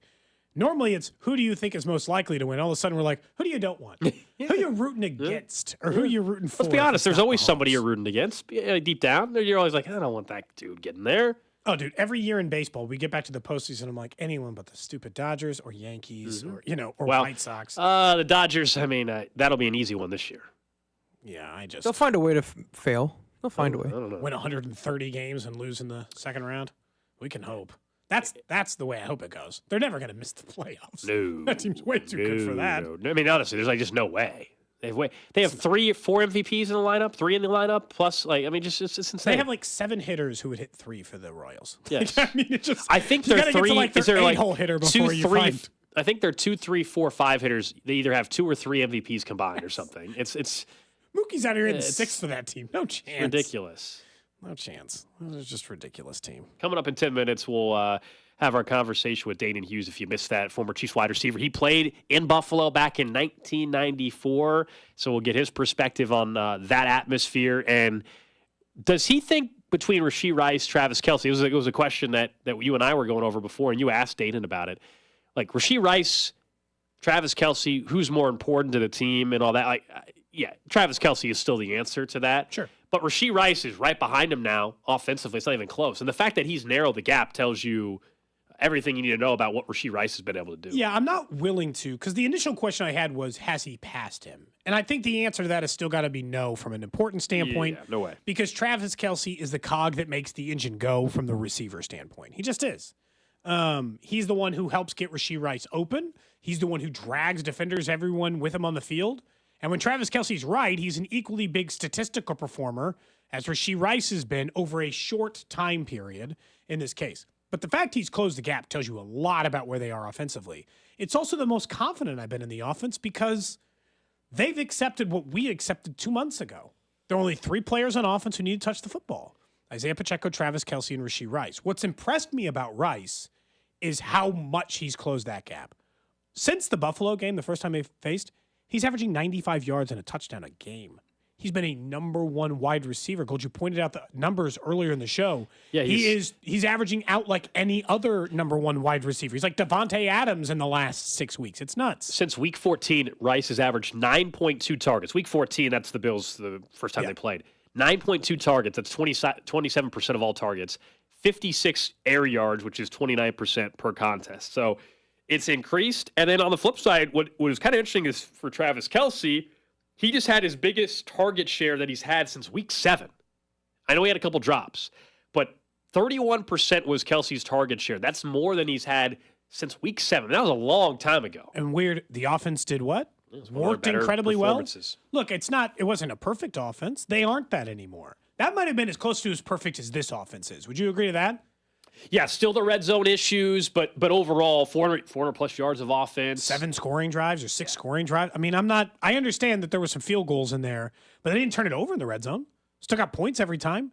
Harrison Butker was perfect. They punched it in a couple of times, and they won a game by what, 19? What was the final score? What did they end up winning that game by? They won by 19. Yeah, won by 19 points. I mean, that's pretty close to as good of an overall performance as you can get. I'm surprised RasheeRice has gotten this close. I know Andy got asked about Deshaun Jackson and Jeremy Maclin. You could argue RasheeRice's rookie season is better than both of those guys. From a statistical standpoint, by the way, it's very similar to the best rookie seasons he's ever had out of it. You know how encouraging that is? If you are a rookie and you perform for Andy Reid, you can just go ahead and pencil in that you're going to keep putting up numbers. Nobody's ever performed for Andy in a rookie year and then fell off. They've gotten better under him, but if you played for him and you were good early, you were good the whole time in your career. You're a 10-year pro, 12-year pro who's a 1,000-yard wide receiver or close to what you were your rookie year the entire time that you're in the thing. What impressed me the most, and the reason why the answer is still Kelce, is did you watch back through Baldy, who does like Baldy breakdowns, right? Brian over Baldinger. Brian Baldinger. He broke down multiple plays in which you can see TravisKelce pretty much pull an entire defense away from him on those crossing routes that have been so effective for RasheeRice. He just takes everyone the other way, and they have no answer for it. And he still could have had 100 yards himself if he just held onto the ball and had 70 or 80 himself, even with the drops he had. Very impressive performance from TravisKelce. He's still the most important player outside of Patrick Mahomes on offense. Yeah, absolutely. It's a different feel right now from where things were at a couple weeks ago. I do want to point out just a little update on the Royals Jackson County Stadium up. I'll just read you a tweet from Manny Abarca, who is on the Jackson County legislature. We know today there's an expectation that a veto could happen. So let me just read his tweet. He says, a lot of speculation brewing about the stadium. This is what I definitively know. Frank White can veto it up until 5 p.m. today, and likely will do it as closest to 5 as possible, as he has done on every veto. So it could be. Does he veto a lot of stuff? Monday, he says, Monday, it sounds as if the 8 votes who supported letting Jackson County and Missouri voters decide in April is changing. 6 votes must override a veto, and I would be in support of letting voters decide what should happen in Jackson County with these teams. I can confirm basic terms in the form of a letter of intent, LOI, have been shared to the legislature and executive through the work of the Sports Authority. Progress towards a finalized lease since the initial vote on the 8th. More to come after 5 p.m. today. So that just reemphasizes what we kind of been discussing. And it sounds like if you're wondering when it could happen, it could be 4:40, 4:30, 4 o'clock, whatever, where Frank White will veto it today. And then Monday, there's a vote, and Manny Abarca, who's on that legislature, is acknowledging that they don't have the votes anymore to override it. That's pretty much now, that can change come Monday. But that's the serious nature of then what? And again, I do agree with him, which is pretty simply let people in Jackson County decide if they like the stadium, the 3/8 cent sales tax, not Frank White. Let the people decide. That's a big shift from he's going to veto it today. Yeah, and then everyone's going to have to spend the entire weekend lobbying for that 6th vote. Politics going to be happening plenty behind the scenes. See what deals get done. Now I'm incredibly nervous about this deal again and its ability to be on the April ballot, even though a couple of weeks ago or a week and a half ago, I thought, okay, they got an 8-1 approval. Even if Frank White vetoes this thing, we're good. And now Manny Abarca and others are casting doubt on the fact that they might not have the votes. All right, coming up next, we chatted with Danan Hughes earlier today. He played in Buffalo back in 1994. He'll be on the call of the game Sunday night on the Chiefs Radio Network. We asked him what the Chiefs are in store for in Buffalo. Cody and Gold, weekdays starting at 10 on 610 Sports Radio and the Odyssey app. We're talking with Dr. David Bach, board-certified urologist at Kansas City Urology Care. Doctor, when it comes to prostate cancer, what makes KCUC the best? KCUC treats more prostate cancer than anyone else in the metro, and for that matter, in this part of the country. What does that mean for the patient? As part of cancer care, the patient will need a urologist, a pathologist, a medical oncologist, and a radiation oncologist. We offer specialists, board-certified specialists, in all those areas on site. It's important to a patient because they want the best possible care with the best possible outcomes with the fewest chances of side effects. Without a doubt, Kansas City Urology Care is the expert in prostate cancer therapy. See the prostate cancer experts, Kansas City Urology Care. At KCUC, you see the best in KC. To make an appointment, visit appointments.kcurology.com. Last year, other dealers were charging up to 10 grand over MSRP, but those cars haven't held their value. I'm Jeff Davis, owner of Volkswagen Lease Summit. If your car is worth a lot less money than you bought it for, exchange it. Is your car payment too much? Exchange it. Is your interest rate too high? Exchange it. Want a lower price? You guessed it. Exchange your vehicle at Volkswagen Lease Summit today. We're offering rates as low as 2.99% APR, low leases, and thousands off MSRP. Come and see us or visit VWLeaseSummit.com. Financing through VCI on approved credit. Twin Peaks is the best in the game. Here, you're in the red zone for every college rivalry and divisional matchup all season long. On game day, you never have to decide which teams to watch, only what combination of bites, burgers, wings, and more to order. Plus, where else are your favorite draft beers always poured at a frozen 29 degrees? Only at Twin Peaks, the #1 sports bar. Stick around after the sun sets. Twin Peaks is open really late. Wind down with bourbon and late-night bites. Only at Twin Peaks. You see, tomorrow, once again, it's supposed to feel like -30. My kids probably won't be in school, which means you might not have work. You don't want to worry about that. Sometimes those outside labor jobs, one, do you really want to work in that? And the answer is no.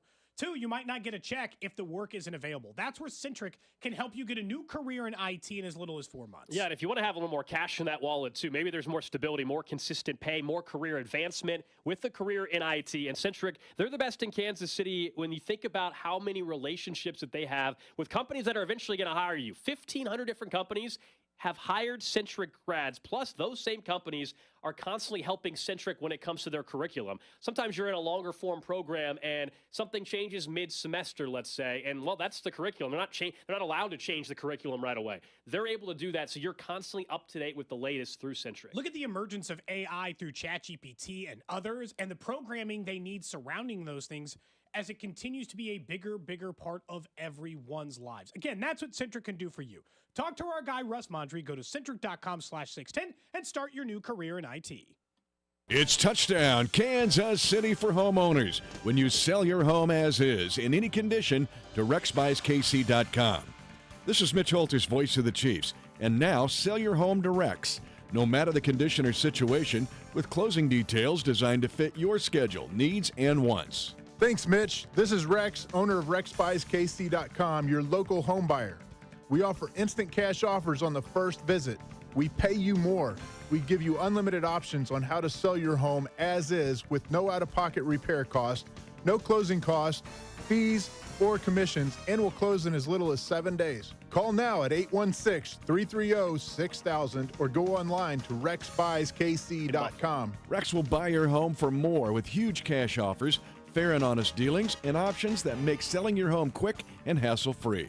Homeowners, call now, 816-330-6000 or go online at RexBuysKC.com. Choice of a lawyer is an important decision and should not be based solely upon advertisements. Paid for simulated client portrayal. I'm attorney Mike DePasquale. When you call my law firm after your car wreck, you're our #1 priority. I got hurt in a car wreck, and dealing with the insurance company was awful. My boss suggested I call Mike and his team. They took the burden off my shoulders and made me feel like I was their #1 priority. Call me. I've got this. Mike's got this. All you need to know. 816-888-7500. Mike's got this. Wholesale batteries for all your battery needs. Motorcycle, ATVs, lawn and garden tractors, power sport, boats, jet skis, and RVs. Kansas City, visit Wholesale Batteries now for all your battery needs. Wholesale Batteries, the right battery the first time. Yeah, we're replacing the carpets too, so don't worry about that. No fresh powder yet, but Dan's ski lodge has an avalanche of projects. Those 4 rooms are getting hot tubs. He needs a staff engineer to navigate a flurry of new requests. And all of those will be fully ADA accessible. Indeed can help him hire great people fast. I need Indeed. Indeed you do. You can schedule and conduct virtual interviews all from your employer dashboard.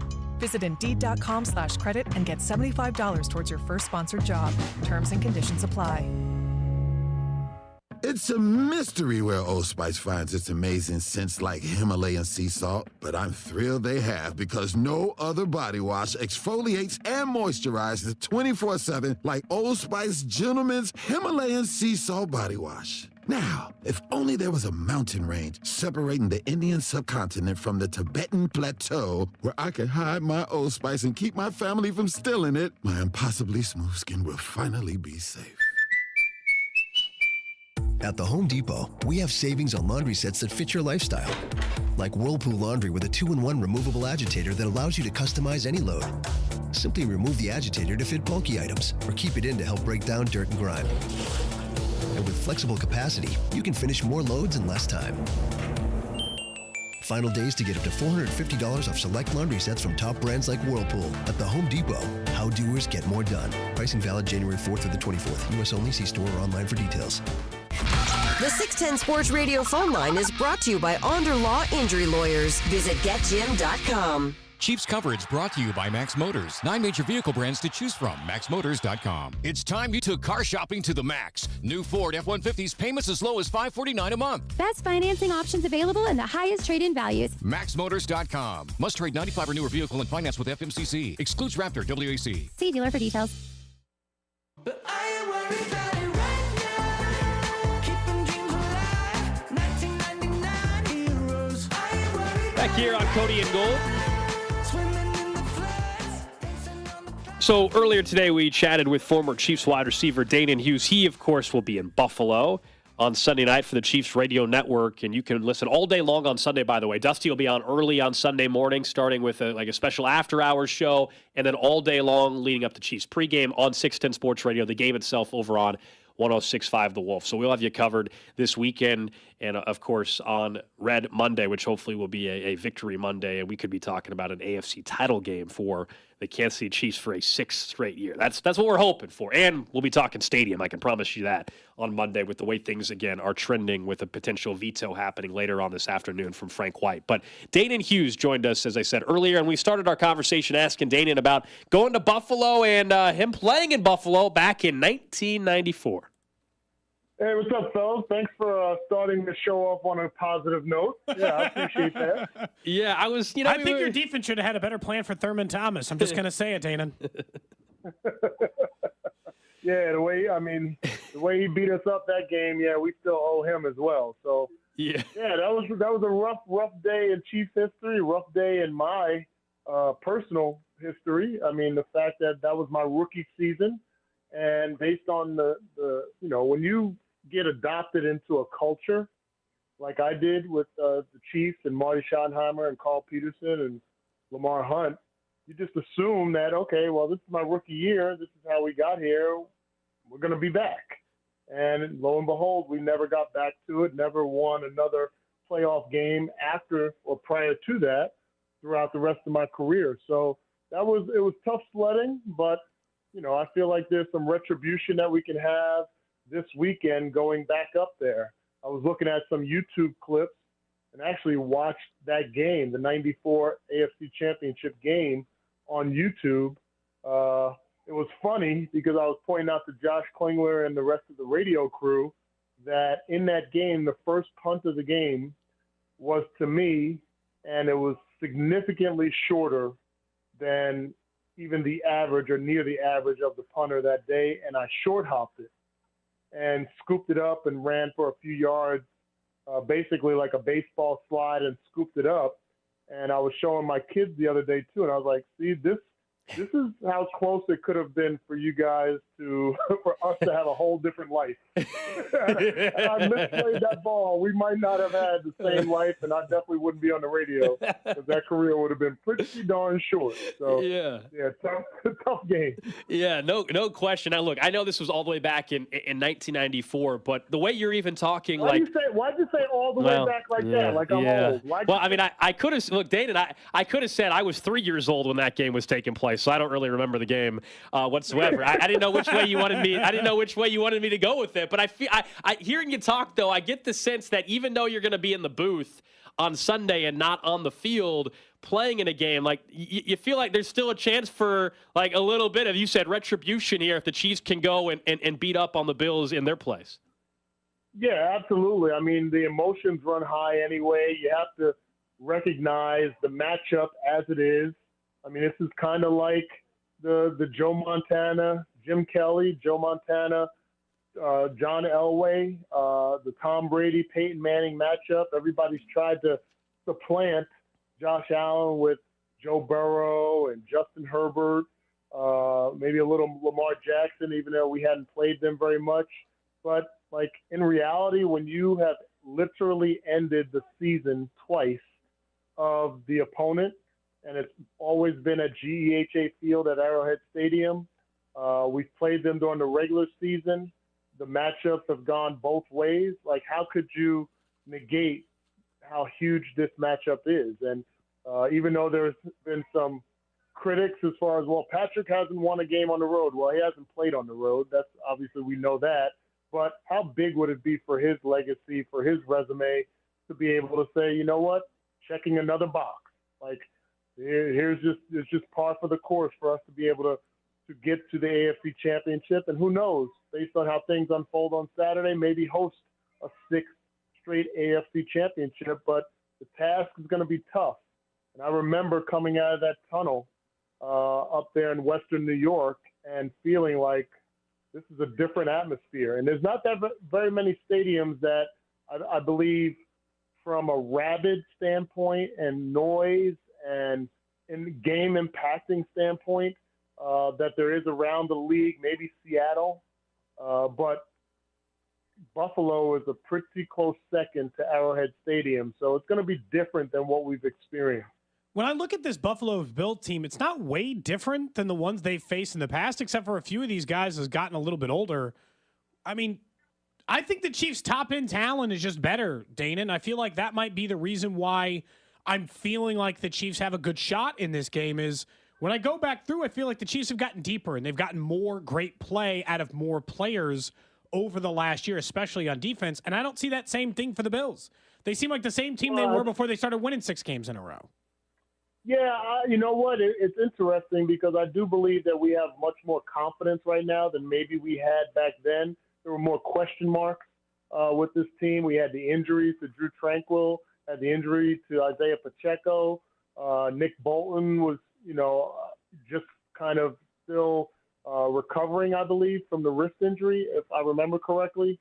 So there were some question marks as far as what team we were fielding. But here's the thing that you have to understand. In this matchup, Buffalo, they're going to come out like they're going to have half the game or a quarter of the game played emotionally before kickoff, like because of what the dynamic that they've had to experience. Nobody forgets Stephon Diggs standing at the corner of the end zone watching the celebration when we went to that Super Bowl, and he had to watch that, and the dejection that he had in his body, the sadness that they experienced on the sideline and in the locker room and the long flight home. And then to have to come back and experience that again, getting ousted in the playoffs with 13 seconds left when they were single fingering, saluting our fans and talking trash and all that stuff. And then to have that dejection happen, like there's a lot of emotion that goes into it. And we talked about last week with the Colts game in '96 because we were talking about the weather and the factor. But to tell you the truth, the most emotional game that I ever played was the next season, the '96 regular season when we played the Colts again. And I felt like after the first kickoff, like I was drained because leading up to the game, because of the emotional low that happened in the playoffs, the regular season game, like I felt like my emotions, I couldn't control them. Like I was so angry, so upset. And I feel like when you talk about the veterans there, that's what they feel. They don't have the rookies there that don't know any better, that hadn't experienced any loss like that. They for the new guys on that team, they beat the Chiefs in the regular season. But the veterans, you got to be careful that they can spend their entire energy and start to reel back in the second quarter and the third quarter because all of the emotion that it's going to take the field. Danan Hughes joining us here on Cody and Gold. Of course, he'll be on the call Sunday night on the Chiefs radio network over on 106.5 The Wolf, along with Mitch Holthus, Dan Israel, and Josh Klingler. Are you confident in both these tackles for the Chiefs going into this game? It looks like it's likely to be Donovan Smith again, although Wanya Morris was working himself back into practice, which is obviously nice to see. But, the Dolphins, I didn't feel like had the personnel to really do much against the tackles, even if they wanted to, per se. The Bills have a guy in the middle there that is capable, and Ed Oliver and Rousseau also. Are you feeling all right about these tackles? I'm a little concerned heading into this game. I don't feel any more concerned than I have for most of the season. I think when you face top tier rushers, defenders like they have, then there's always going to be justified concern. And it's not an indictment on Juwan Taylor and Donovan Smith. I think just around the league, there's so much athleticism from those defensive ends and outside linebackers, and even some of the deep tackles, like you said with Ed Oliver, that you should be concerned because one deflected pass, heck, that was the difference maker in the first game when Epinesa deflected the pass and intercepted it. I believe we were in the red zone, or at least marching to the red zone. And that changed a little bit of the momentum that we had in that game, and we wind up losing by one possession.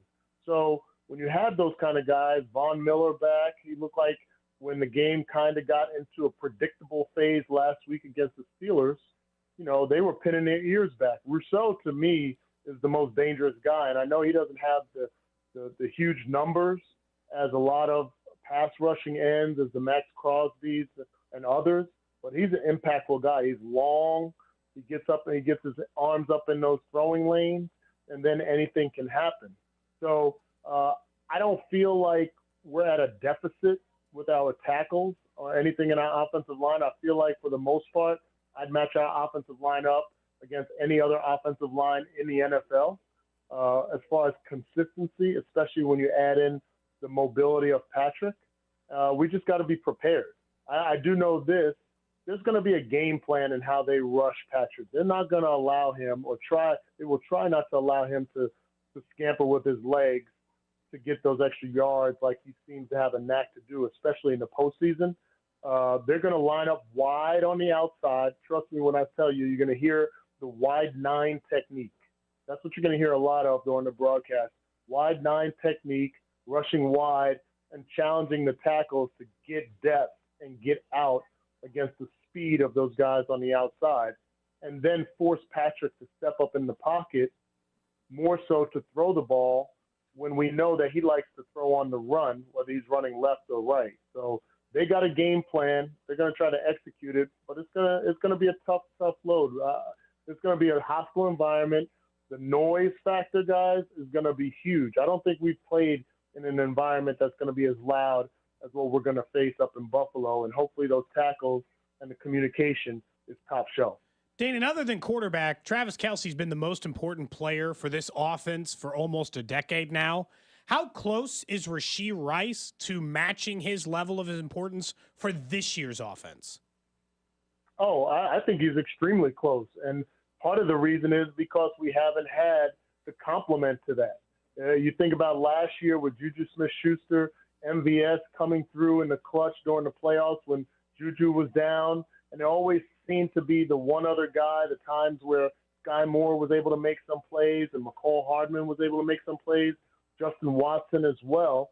We haven't really had that on a consistent level this year. So when you're talking about the threats, we're dialing back from last year when Patrick would average completing to 10 different receivers in a game to now we know that the ball is going to either go towards Rashee, towards Travis, or maybe to someone else.